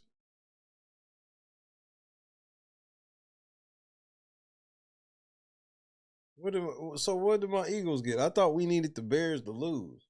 So we needed the Bears to win. What did we clinch? What did we clinch? Just now finding out that like all appetizers are just from Cisco. I've worked in probably 15 different restaurants and I've seen the same boxes at every one of them. Different states, doesn't matter. It doesn't explicitly say on the menu, like... Oh, you really just congratulating us on the dub. I will say I'm happy that the Eagles was looking more Eagle-like tonight, and we looking more Eagle-like at the time I would like us to. Cheese from this farm, greens from this Appreciate farm, it, Kara. from this place. If it's not being advertised that it's local, it's probably from Gordon Foods, Cisco, Chef's Warehouse, Restaurant Depot, one of the things. Not just fried apps, which are definitely the most common things that are bought through Cisco, but desserts, because they don't want to pay for a pastry chef. Christy like Cheesecake Factory, man. Breads, because they don't want to pay for a baker. Also, a lot of soups, sauces, ranch bases, pretty much anything that they can cheap out on, they will cheap out on. And that's not necessarily a bad thing. It would be nice. All right, so we clinched division today. All right, good job. That's definitely what I want to hear. Miss CC in the cut. What time, ladies? We're gonna break out the Methuselahs. If restaurants had all this kind of money to spend on local farms and support their local economy, and you know, we all eat really great food from these local farms, but a good chef knows how to take cheap ingredients, turn them into something good, or you can use the cheap ingredients and highlight something better. True. Save your money in certain places in order to buy something really good, really ethical, and really delicious. But it's the unfortunate truth of the restaurant industry. Same thing for bartending. A lot of places use mixes that are all from the same place. All gonna taste the same. Someone here says, and this is just 4 days ago this video was posted, are people just learning about restaurant suppliers? Yeah, y'all putting me on the... Yeah, like, this is absurd that people don't be knowing this. A lot of y'all shit just be drop shipped. Game, because I had no clue. Somebody here said every mozzarella stick, and now I can't unsee it. It makes sense. Somebody here is saying, I love Restaurant Depot, and then somebody underneath is saying, same, and Chef's Store. They carry everything I need. If they don't have it, I'll go to Restaurant Depot. And somebody underneath is saying, quit giving away all the stores. So all the mom and pop restaurants that are overcharging, allegedly, a lot of money that people can't afford to spend at their restaurants, this is where they going. So they're not making the chicken tenders fresh, which I already suspect. Bro, most of that shit, like most of the bar food is coming from somewhere. Very rare you gonna go to these bar food places and it's like they making mozzarella sticks, they, you know, all these type of bar foods. Expected, because they all kind of do taste the same. But this one right here hurt. Every chocolate lava cake is a Cisco microwavable. No, even the high-end restaurants, dirty work. Dirty work, I tell you. This comment says, Cisco sells everything from prison food to high-quality fresh ingredients. Don't assume every restaurant you see with a Cisco truck out in front is selling pre-made BS. Now, that is true. Just because it came from Cisco don't mean it was the low-end shit. The most common things are desserts and fried crap. And I promise you, you can tell by just looking at the menu. Now I need to do some investigating now whenever I go to the restaurants. I know. Yeah, especially if you find some local spot and pretty much everything on the menu goes in a deep fryer. You know what time it is. What y'all up to now? Wow. I'm really taken aback. This comment here says, and desserts. I worked at a place charging $70 for mushroom ravioli. The ravioli were from Cisco. The $20 cheesecake slices were from Cisco. Wow. And thank you, TikTok, for these viral videos, because y'all really put me on, and I learned something today. So I'm walking home, right? And I see all of these bags of chicken meatballs. I'm like, why on earth would a restaurant, where would these be coming from? You know what? Cater to you kitchen. You pay for catering and you get chicken meatballs from a box. The fact that it's chicken meatballs at a catering restaurant. That's the irony. Not saying that they can't use pre-made items, but what I think the general public would think if they're getting something from a catering business is that their caterer is actually making the meatballs, putting love and energy into each meatball, making sure it's seasoned and shaped perfectly. Right. And cooked correctly. No! Do y'all see these bags on the ground? Bags and bags and bags and bags. And it's crazy the name is Cater to You Kitchen, more like Cater to Who Kitchen. Because look at this. I need to see some more catering videos to see, is it making sense? Are the prices making sense with what I just learned, this new revelation? 60 people, full service catering, event decor, $6,000.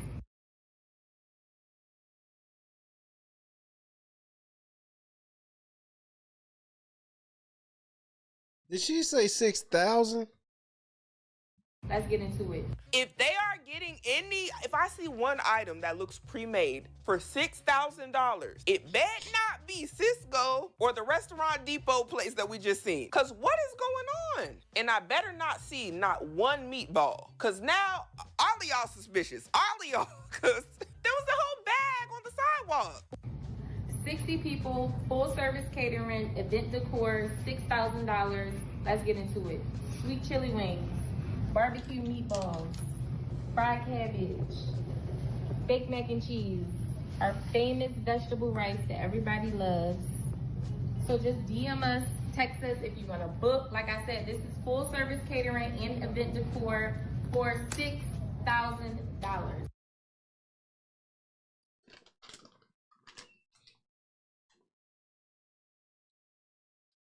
Bitch, you done lost your fucking mind. How I ain't high enough yet. And we not just finna skip over the fact that I seen some meatballs in your spread. Look at these meatballs.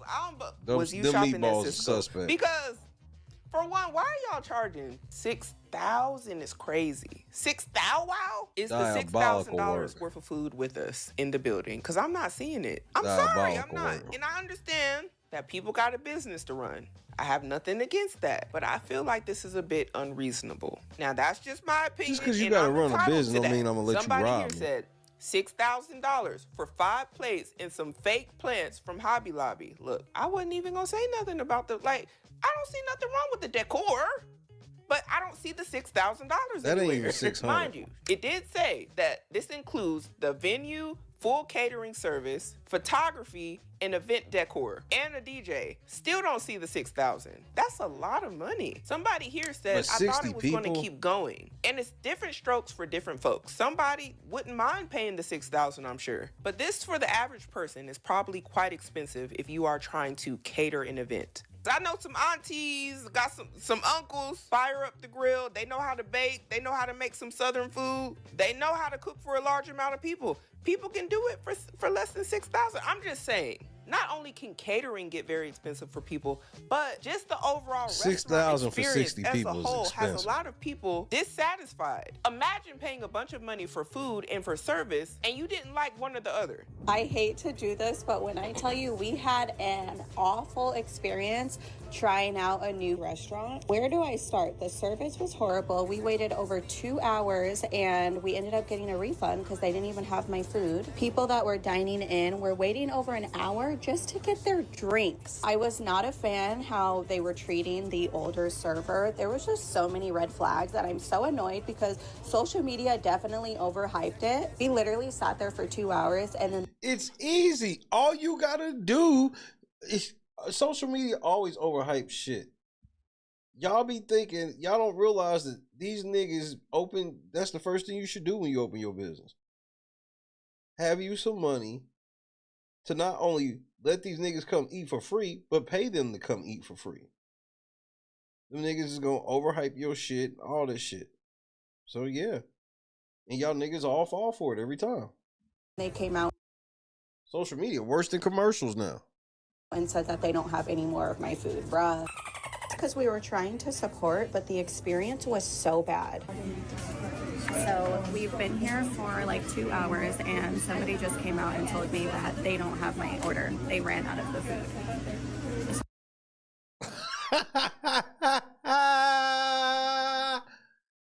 Nigga, I'd have tore this motherfucker up, nigga. I looked at my boyfriend and I said, so when did we run out of my food? Because we've been sitting here for an hour and a half. And I'm really trying not to crash out, but a crash out is indeed coming.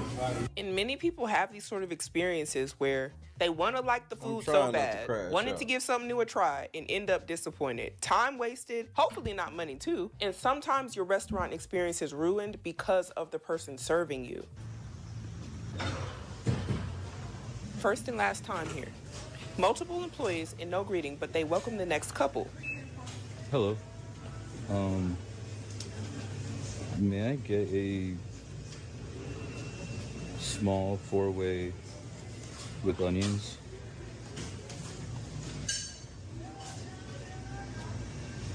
Oh. Anything else? What's the difference between a coney dog and a chili dog? Or the chili sandwich? Hot dog. The hot dog. Could I get the coney dog? And Chili, cheese, onion, mustard. yes, ma'am. Anything else? That's all. Actually, could I get a drink? I'm sorry, could I get a Coke? I'm sorry about that.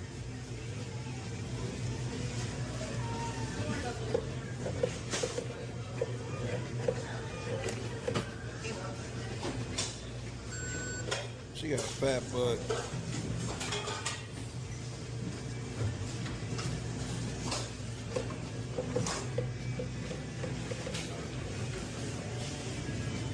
Wait, was I supposed to say that out loud? Thanks. Too late now.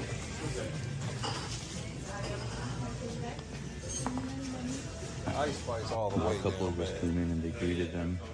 They looked at me like, "What do you want?" She like put my stuff to go. She didn't even ask if I want to eat here. And they're getting to the service. That's wonderful. How come my food was packed to go? I never said my food was to go.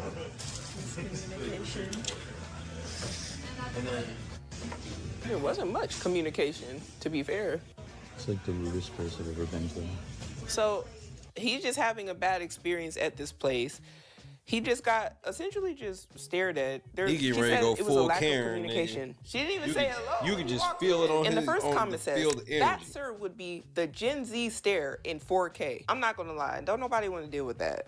Nobody want to look. You're already paying a lot of money to go to these restaurants to get these sort of experiences. That's the last thing that people want. And I get that people have bad days and stuff like that, but I always find it very interesting that people who work customer service sometimes treat customers the way they do. And another person right here says, no, you're right. This is exactly what people are talking about with the Gen Z stare. Not everyone who's Gen Z does it, but when you encounter it, it's almost inhumane. I have been greeted with this before, and I still smile at the person. I don't go nowhere where y'all niggas work. I'm gonna keep that a buck. Yeah, but he's being a little extra because I ain't feel like she was being like, yeah, she forgot to ask you about if you was there or not, but like you being kind of dickish about it, bro. This couple's getting the full experience. Like, nigga, calm down, bro. Calm down. You gotta remember, at these places, they train them to be fast more than they train them to be right. See, Chick-fil-A trains them Don't worry about being fast. Be right. These other places tell them, no, the longer you take, the more conversions we're missing. Like, no cap. Find it kind of aggravating. You know why your orders be wrong a lot at McDonald's? Because they clear the screen so they can keep their times low. And yeah, even the most seasoned nigga that can remember it for a second or whatever will forget time to time. And that's what happens generally most time. Your order come up, they clearing it off the screen, even if they sitting there like waiting on something. They getting it off the screen so they can keep their times down. Because McDonald's cares more about them times being down than they care about your fucking order being right. This is like for real. I ain't making this up. Them even more, and it's not because I'm trying to aggravate them. I just I feel don't like, think she why was too let bad somebody either. get you out I of think he character was and mess up what you fishing. got going on, mess up your mood. But a lot of people don't like. He was coming across to me like he was fishing. You know what I mean? Like he got his camera on. He ready to go viral. That's what he's giving me vibes of.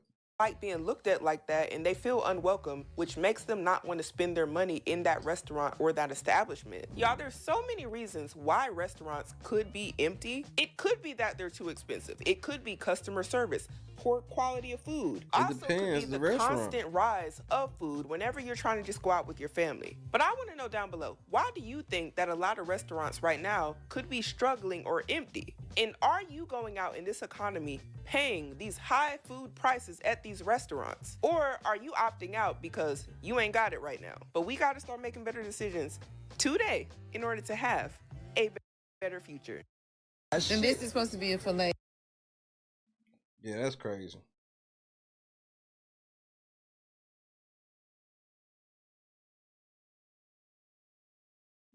You know, it's always a meter to the shit. Most people have a meter where it's like, all right, you got me, you ain't get me no more. Sometimes it's like, you got me too much, take this shit back.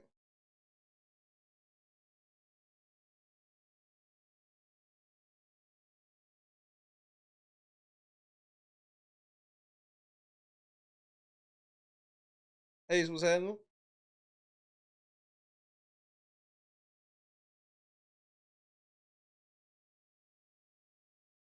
Because there are some restaurants where they don't take advantage of the fact that they can charge more. Because a lot of these places, yeah, they use better ingredients or some shit like that. And it's like, they take full advantage of that and they just charge up the... Some places just literally is like, they don't even charge you on everything. It's like, well, certain items, they put, well, we got to charge a little more for this because we got it from here or X, Y, and Z. That's a common thing where it's like, we don't upcharge the whole restaurant, but it's like, this particular thing is this. That's why we charge this.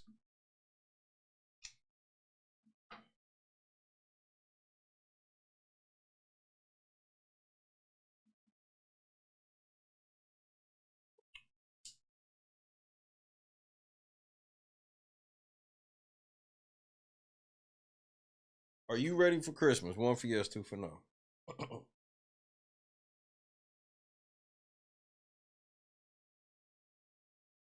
What happens? I don't even know. I ain't been in a while, so I don't know. What will happen? What, are they gonna tell you $1? KS, I got something for you. I gotta send it. I'm gonna send it to you when I go.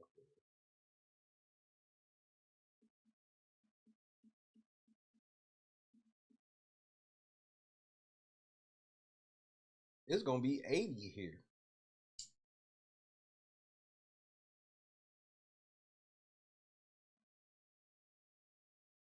It's gonna be 80 fucking degrees on Christmas here.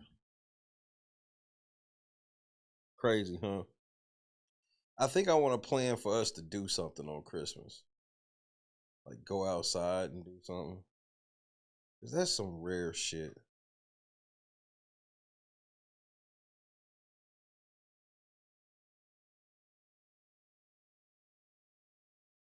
I done had some weird stuff happen here. Oh, and I feel like all of that stuff was getting me ready, Kendra, for this.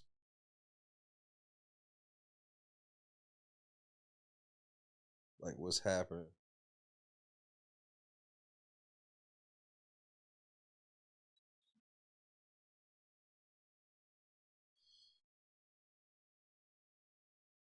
I don't know what the fuck would be open around here on Christmas outside of a gas station. But shit, we should go picnic at the fucking park. First ever Christmas picnic. You ain't never heard of it. Yeah, I gotta send you something you requested. Like I hit you up for sure.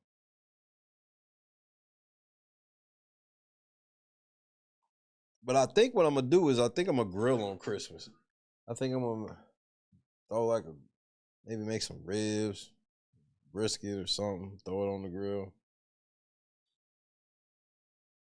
I would have loved to get like a new smoker or something like that for Christmas, but I ain't even asked Chrissy for nothing like that because I don't really have nowhere to put it.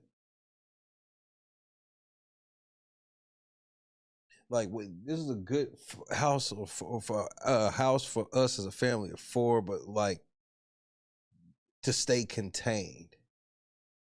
You know, it definitely ain't like we could really stretch out, if you will.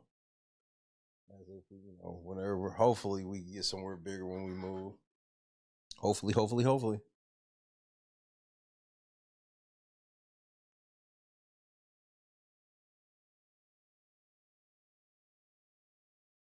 Yeah, man.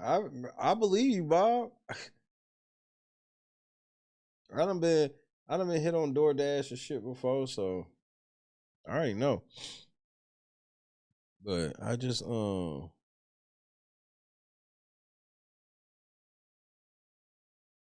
I'm so used to it to the point where it's a deterrent for me to go out. Like, especially, I don't like ordering food at all. Cause at least if I don't order it and I go pick it up, at least I got that fail safe of me checking the food. Where it's like, so if I go get my food, I'm not as mad if the order's wrong because I should have checked it before I left. That's on me. But if I pay you to deliver it, and then they make it so niggas can't check and make sure, and it's just, and then it's just like, it's just, you know, it's getting your shit delivered. The only way I'm really comfortable with delivery is a place with their own independent delivery. So like, I'd rather order from Domino's or Pizza Hut and let them niggas do it because this is what they do. They getting shit from Pizza Hut all day.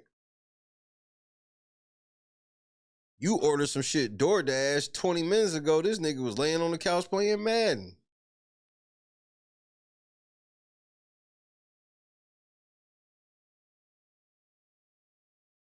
This nigga lost his FanDuel parlay and decided to go do some DoorDash to make the money back.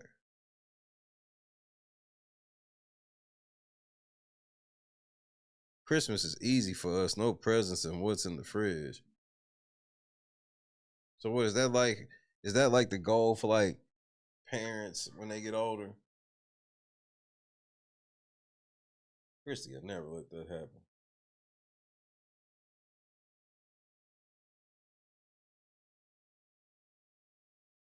Fellas, you know your girls always talk this shit. No, Christmas is more about what's in the heart. Yeah, until you don't get nothing for them.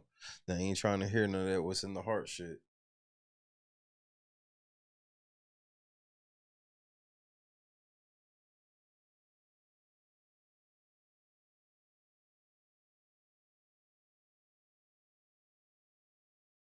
Like, we got Walmart Plus for like a year from something, I believe. So, like, we'll use that. But like with Walmart Plus to get free delivery, you got to make sure the orders was at least $30 or $35.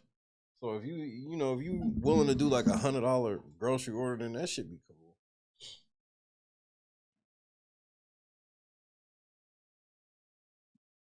I swear, Scott, I said that.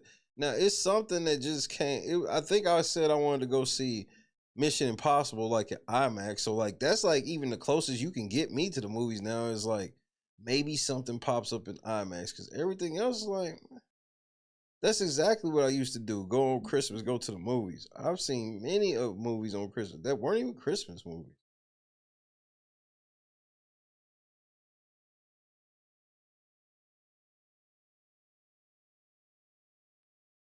I think Chrissy said they make it.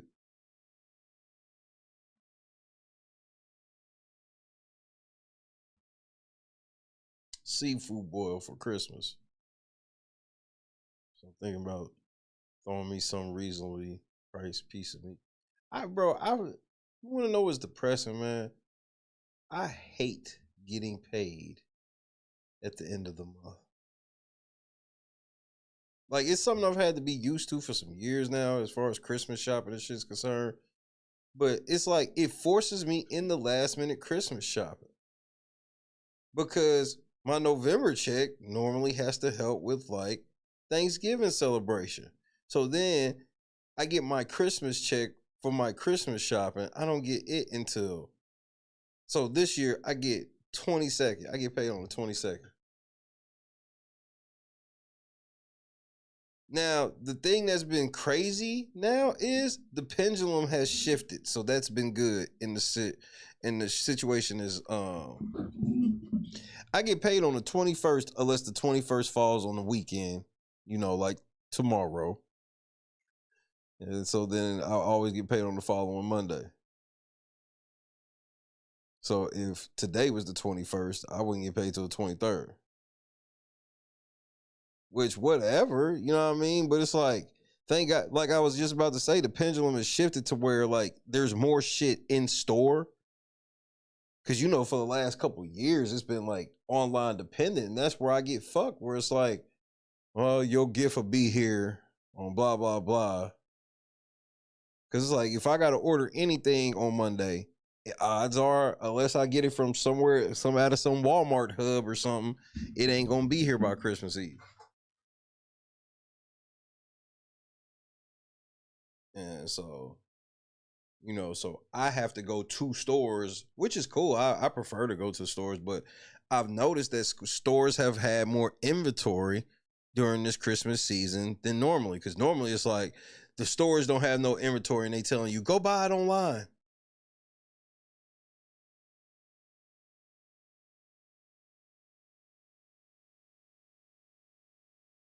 I want to say I only did Instacart once.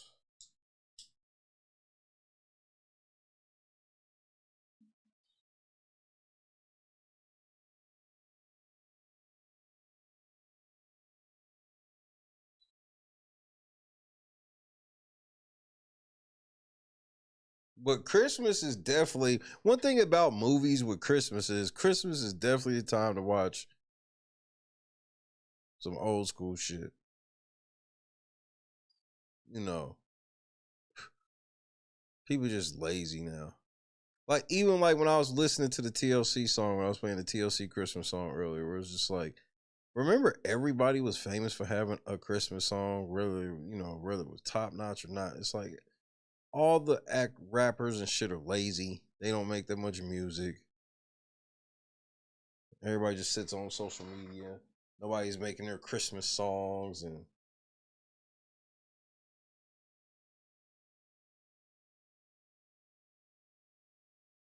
Black Friday, I think that this past Black Friday was the official death of it.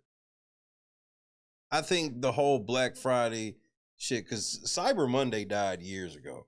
Cyber Monday is an everyday thing now. Like, Cyber Monday didn't die, it's the norm. So for anybody that so if you the type of person that is willing to do a little bit of research before you buy anything, you'll learn that the internet is still a very competitive place for most items. You'll be able to find the baseline, and you can find a couple of, even if it's niche retailers that's coming up under it. But a lot of people are afraid to buy from, it's a website I've never heard of. Like, nigga, like, if it don't work, you can get your money back with your credit card, bro. But like, you know what shit tend to look like. Like, I like to, you know what I like to look for? Especially like when I buy sports cards.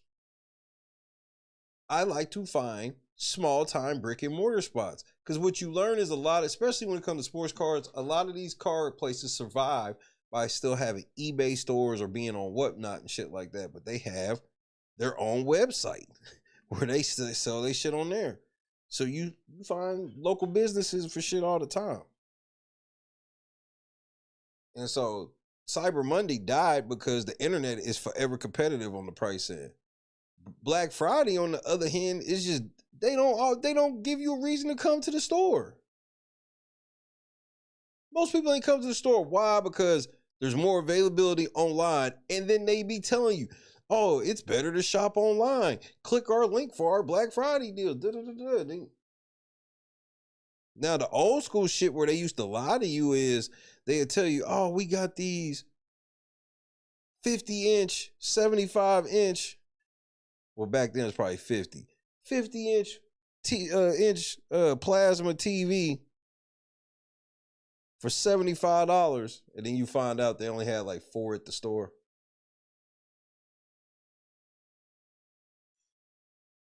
You know what? We need to fire up some trading places. That's my shit. Pretty much anything Eddie Murphy you can sell me on.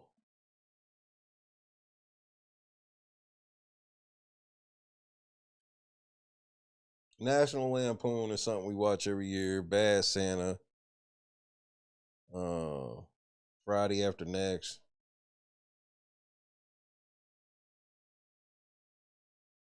Planes, Trains, Automobiles.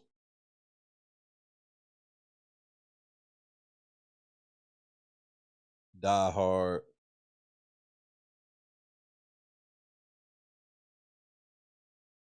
Of course, Home Alone 1 and 2. Charlie Brown.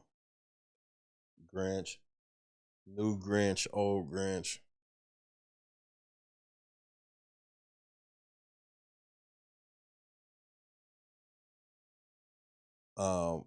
Me personally, I'm big on sitcom Christmas episodes.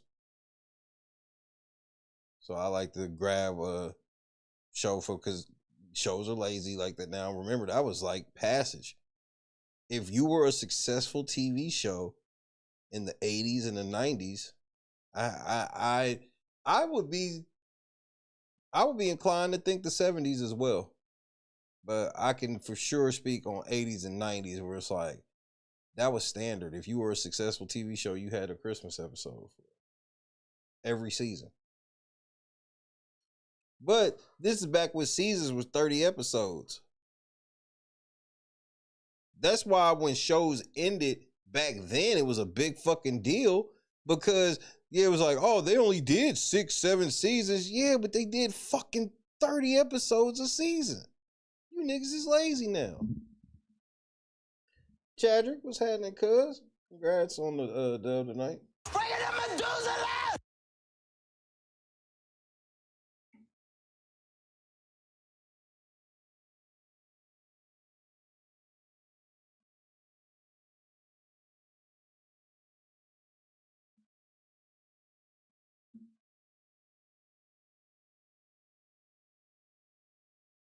Obviously, I'm a big Christmas story person myself, too. About the little Indiana kid. Who been putting out they cools on my flow? You know what? Everybody out of here.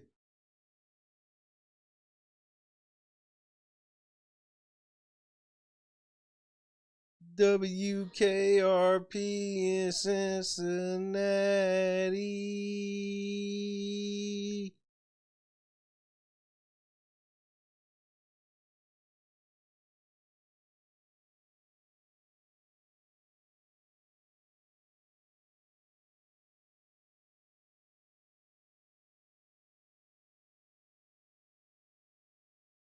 Okay, Karis, it's enough. Y'all starting to get carried away now. Shit was cool, but now it's starting to feel extra and shit.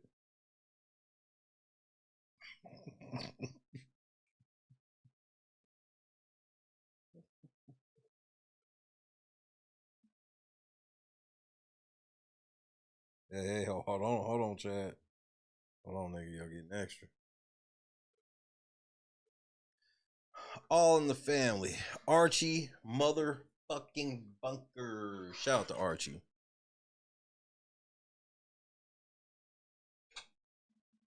But I like Christmas episodes. You know, I watch Martin Christmas episodes and You know, Married with Children Christmas episodes. Like I like to do shit like that.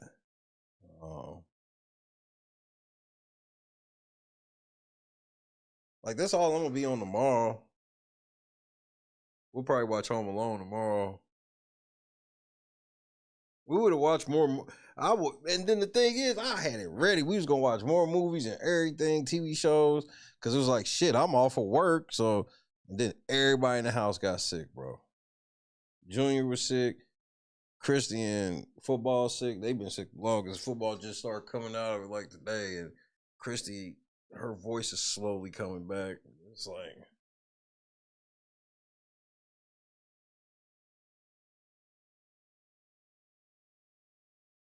Our family movie time has been kind of down, but you know, they would say we ready to get back on it tomorrow. So we might even just do back-to-back Home Alone. Home Alone 1, Home Alone 2.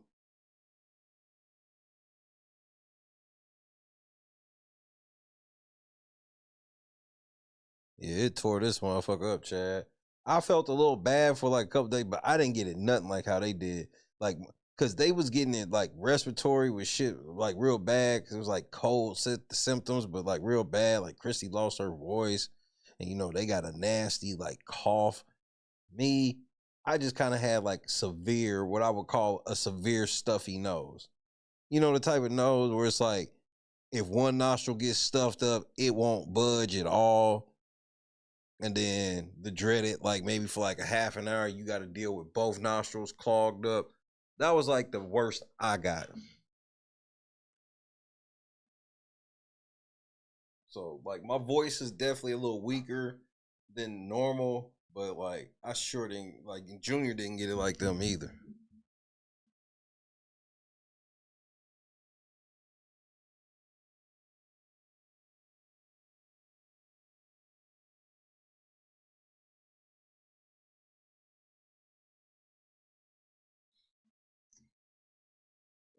Shit, it's got too little too late for me. Until they see, but Marvel fucked up. And this is where everybody fucked up. What ruined, the other thing that we don't talk about that ruined everything that we know and love is a lot of these places that we know and love, and you be like, man, they were so much better then. It was because it was before these people sold these businesses to people who don't give a fuck.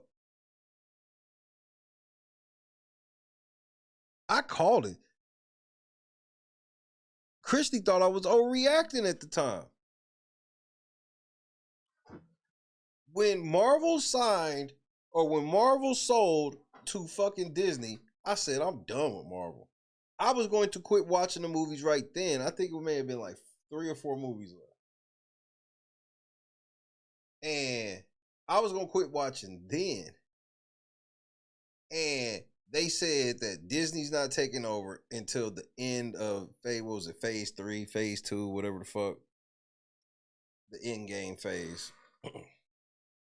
So I was like, cool.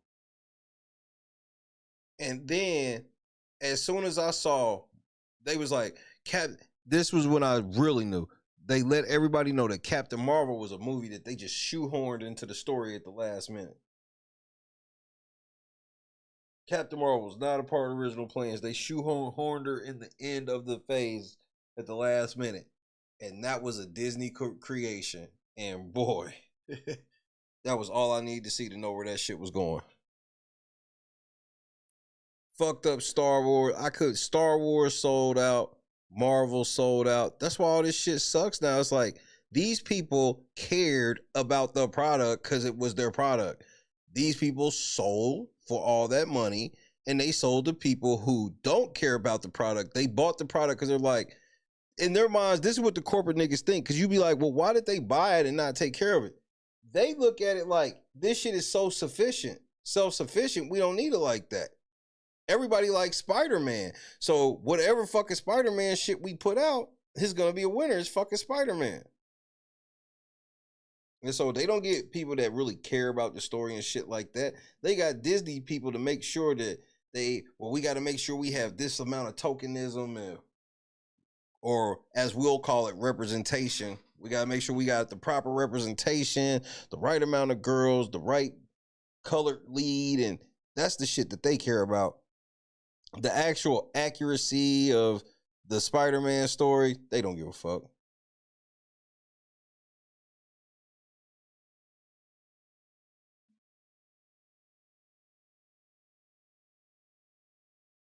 Well, that was the shit I was pissed off about in, what was it, Endgame? Or Infinity War is the last one, right? Or no, Endgame is the last one.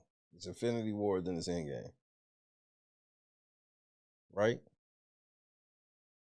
Or is it the other way around? Infinity War is the last one. I always forget. And I've seen all of the movies 100 times and I always forget.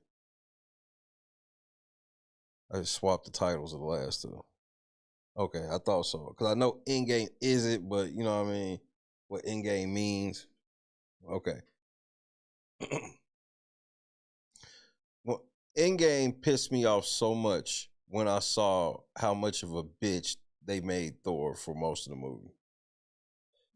It was so unnecessary. It was so unnecessary.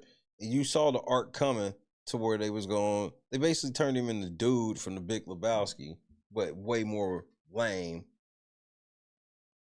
And then it just got worse for him.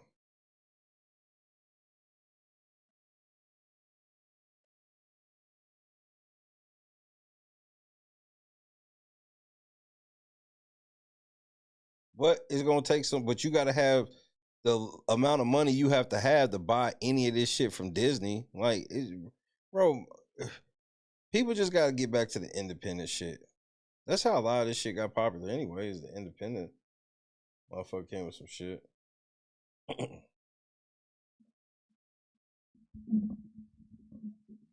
You telling me think about this shit. You telling me all the top YouTubers that review Marvel shit. Because you know there's several channels. They got millions of subscribers.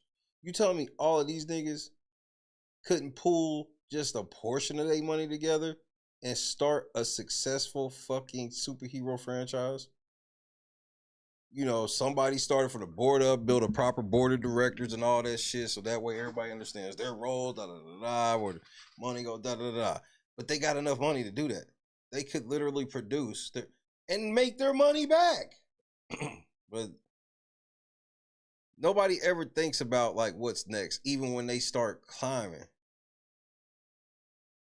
Like, these niggas make a lot of fucking money being the first ones to report on Marvel movies, all this shit.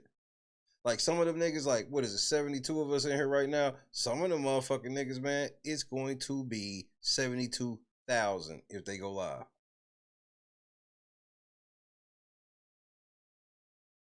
And they don't have to. And I'm not saying it in the sense where it's like, well, if you're going to make all that money doing that, then that's what you should do with your money. No, I'm not saying it like that. I'm just pointing out, like, y'all ain't thought of that? Y'all ain't thought about, like, really having business meetings offline and saying, hey, what if we started our own production company?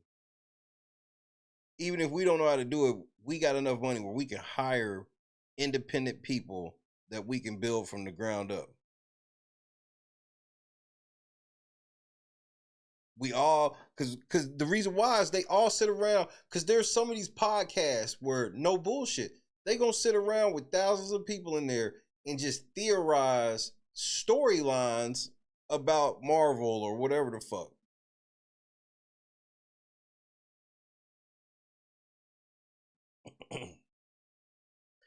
It's definitely more money against level of effort, for sure.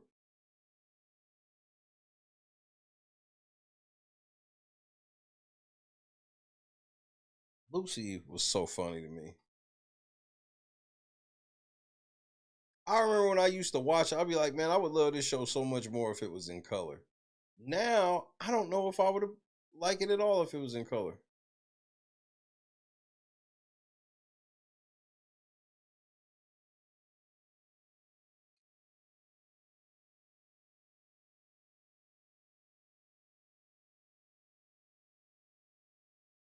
But I just think it's time for somebody to step up and create their own shit.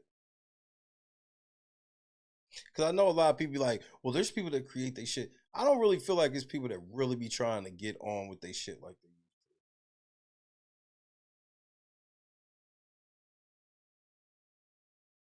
to. And it's kind of hard because, like, if I got like 1 million subscribers on YouTube, that means, man, my videos are and or let's say I got 1 million subscribers and I'm like an active million. We know what that looks like. Where every time I drop, it's gonna be a couple 100,000 views in a day, minimum. Like million view videos is not far and few between. Like that's a regular occurrence. It's hard to motivate a level of that shit into, okay, now let's develop into this. That has to be something you just want to do. Like, because some people's like, I'm making all this money doing YouTube, I could do this shit forever. If I was forced to do this shit forever, like if this is like what God just want me to do until the end of my days, I could do that. But I want to do some other shit too if I got to, though. You know what I'm saying? I guess I'm different than that. Where it's like, you know, I would like to do something bigger than this. I feel like I have a bigger impact on Earth than this. But this is something I feel like I never would have to give up, even if I get into a bigger position in life. It's just like, what place is it going to fit in my life at that juncture? Especially once YouTube becomes a thing where it's like, it's no longer a need in my life as far as like employment. So like if YouTube's never, so like, yeah, I'm getting a check from it, but I ain't never waiting on the check.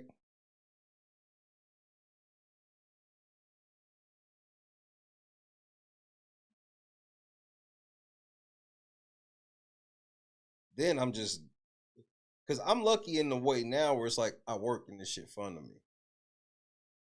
Like I was only gonna do 3 hours, but just since I've been chilling and talking with y'all and just shooting the shit, we up to damn near 4.5. Yes, the viewership has gone down, but I never fucking care about that.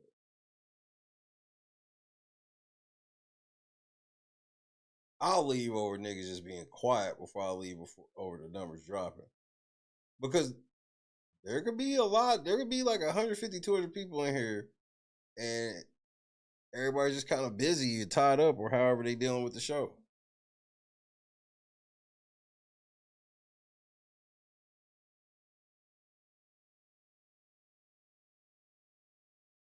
YouTube is airing the Oscars in 2029. Yeah, I guess they hope so.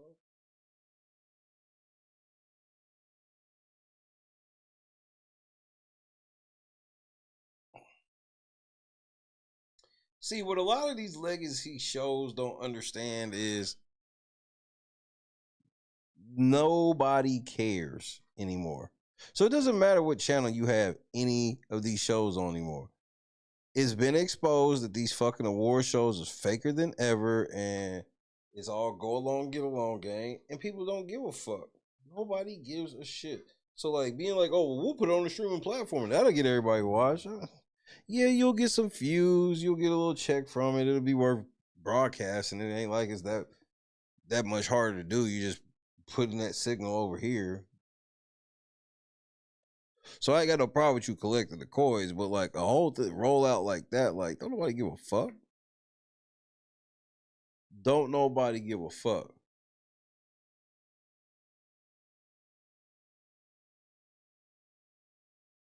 Yeah, you talking about, excuse me. Y'all ain't talking about nobody that anybody care about anyway. What nobody care about? None of the people y'all talking about.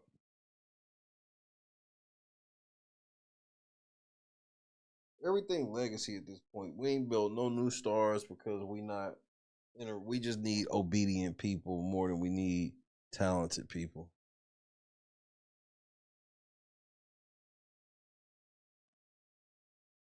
That's why John Cena was able to get to the position he was. He was more obedient than any other trait.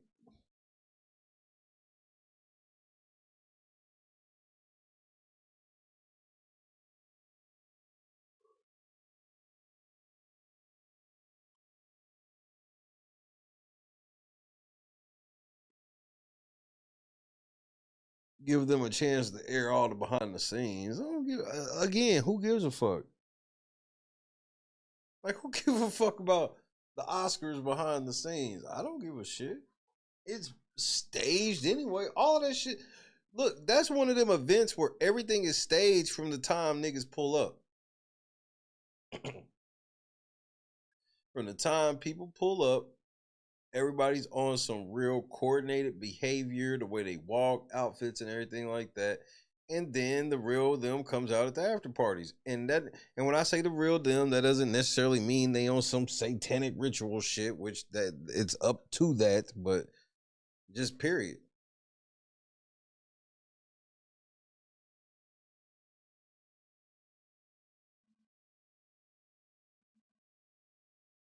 Kelly Kapoor was so prophetic of a character where it was like, we knew that there were people like that that are obsessed with that shit, because there's always been a level of people that were obsessed with them teen magazines and all them entertainment magazines and, you know, shit like that, right? But Kelly Kapoor was ahead of the game of letting people know how crazy motherfuckers was going to be on social media and shit over people. Because remember, Kelly Kapoor is before niggas say, oh, I stan this motherfucker.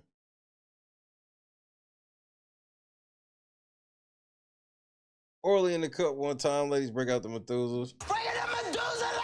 Man, who knows? You the second person to say that. Like, I don't know. I just for the record, I haven't done anything to anybody to not be able to talk and all shit. I don't even fucking know, bro. Appreciate the patience. You like the second person to say that tonight to me, so who knows? All I know is Apple v Samsung said that them bots need to be turned off. So there's that.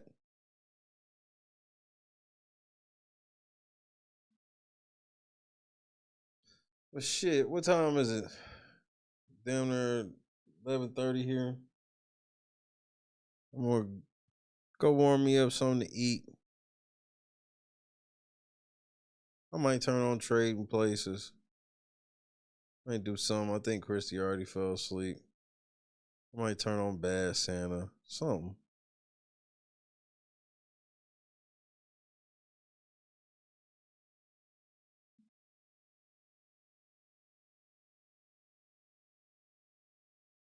Man, Jake Paul got his ass whooped. That nigga was spitting out blood in the post game. Until I get all the hair, I would show y'all the shit, but it's like, I don't trust YouTube systems right now. I gotta wait until the judge speaks. Potato Gaming with a motherfucking 50 watt. Merry fucking Christmas. Shit.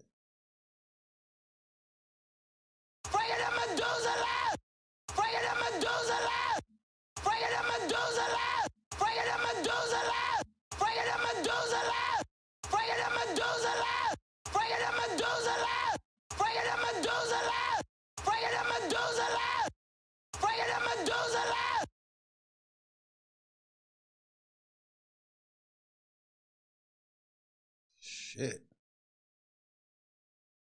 Just ask them how I did it. I got out the limo, grabbed her hand, went upstairs and fucked her.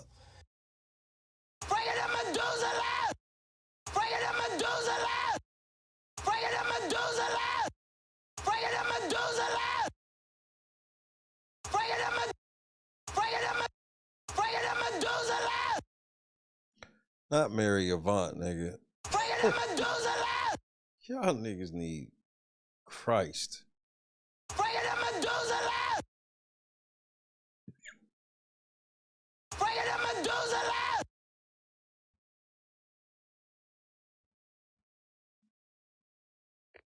Tactical nuke incoming!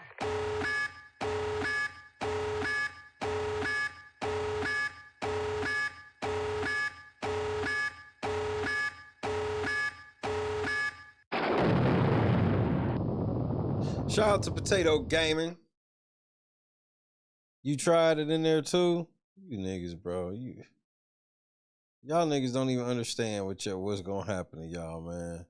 I feel sorry for some of y'all. Some of y'all that bet against me, man, I understand, man. I don't really have no hard feelings of people betting against me because I'm just some nigga that sit on the internet smoking weed, man. Why would I ever be smart enough to do any of the shit I say? And I don't say that shit with any being facetious at all. I get it. I don't take it. Hold on, man. Potato with another motherfucking 50 wop. Motherfucker said run it back. Oh shit. Bring it to Medusa left! Bring it to Medusa left! Tactical nuke incoming! Bring it to Medusa left! Friendly care package inbound. Predator missile ready for launch. Repeat. Predator missile ready for launch. Sentry gun. AC-130 standing by. Repeat. AC-130 standing by. Bring it to Medusa Now, if you wanna go renegade, go renegade, bitch. Bring it to Medusa left! Bring it to Medusa left! I like when you like this, Daddy. Daddy, I like when you scrambling and scraping. I like that. I'm still rich, y'all broke, and y'all are stupid. I'm still rich, y'all broke, and y'all are stupid. Bring it to Medusa left! Scott Johnson with a motherfucking 20 wop, nigga.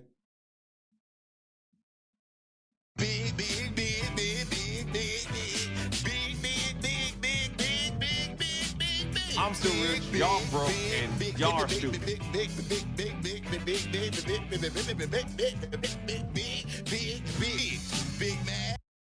No weapon formed against me.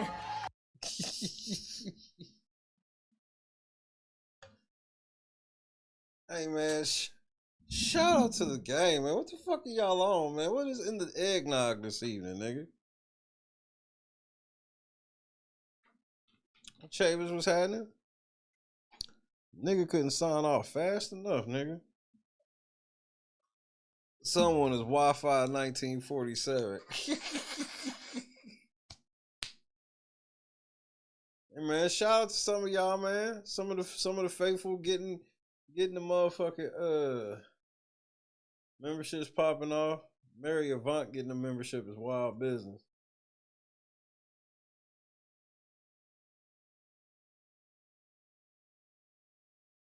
Indeed, we are. And apparently they acting up like LeBron sciatica.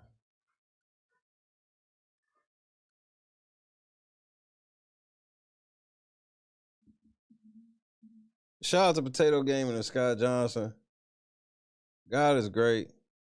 LNC had a historic week. I think we getting ready to have a historic situation. I'm still kind of in shock. Why I was able to spend 4.5 hours with y'all is the first level of not being shocked.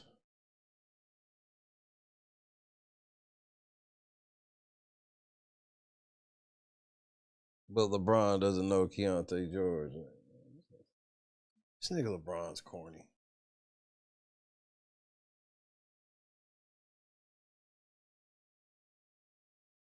Shout out to Mrs. Potato Gamer from The Potato Gamer. He says she knows just what he like. So that should mean Mrs. Potato happy. That be the goal. That's a great feeling.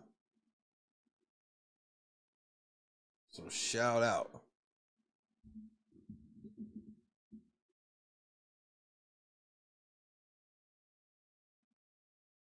Bring your motherfucking receipts. Yeah, nigga, I'm get the fuck out of here, nigga. Get out. Get out. Get out of here. Get out. Get out. Get out of here. Ladies and gentlemen, Gardis Watts. Gardis Watts.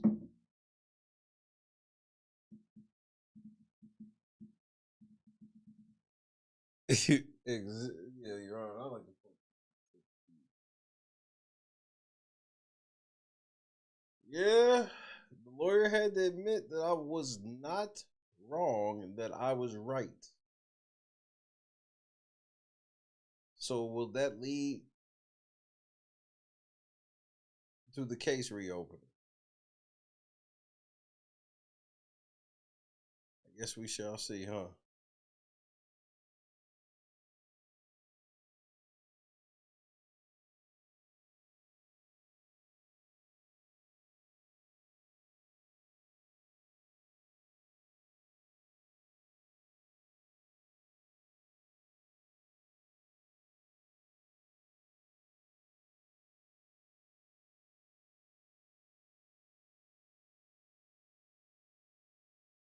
Jed, I want to remind you that you can't go to hell for 6 months and go to heaven.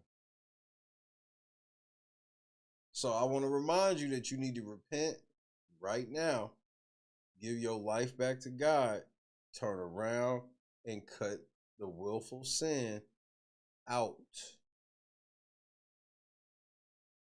Because the pain is a coming. The pain's coming, Jed. And look, I know you'll never believe me. You'll never take me seriously. You'll never take my warnings or nothing seriously. Okay. I accept that. I shall warn you anyway. Turn back, because the pain is a coming, and the only one that's going to be able to help you is our Lord and Savior. So if you want to lessen the blow, you need to turn back now. But the pain's coming, and I warned you of this. I don't say this in no type of braggadocious way at all. I don't say it in no type of celebratory mood, because I don't need you to be doing bad in life for me to do good or feel good. I've warned you about this from step one. So you get ready to take some L's. But look, don't crash all the way out, because he got a plan for you. I'm not joking.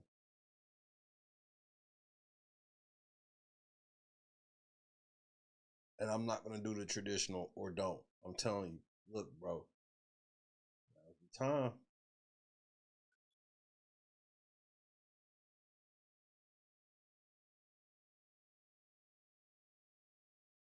But then again, I'm probably lying. Say goodnight to your boy.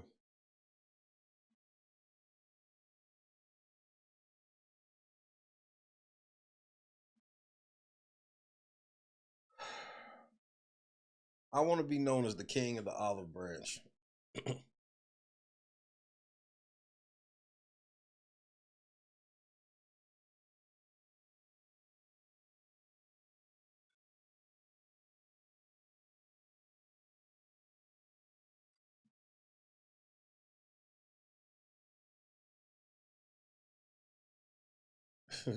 Chavers, good to see you. Conscious. Don't worry, Conscious. We gonna figure all of that out. Orly, Raging, Tracy, Hiram, Potato Gamer, Family, KS Dub, Cares, Jackie. Oh, shout out to all my people up north. Jackie, what the fuck do y'all niggas be eating on, like, during the Christmas season? Do y'all be doing shit like that, or does it not matter like that? Turtle, Kendra, do you understand how close we are? Like, for real. I want to make sure I say it in a way I've never said it before, so it's taken it away.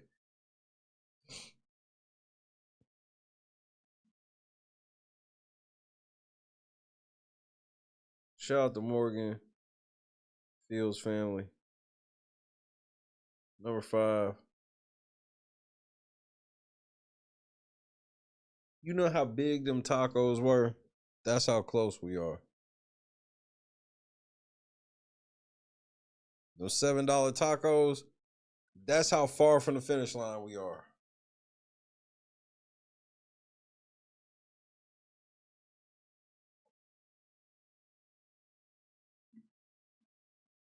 Janice,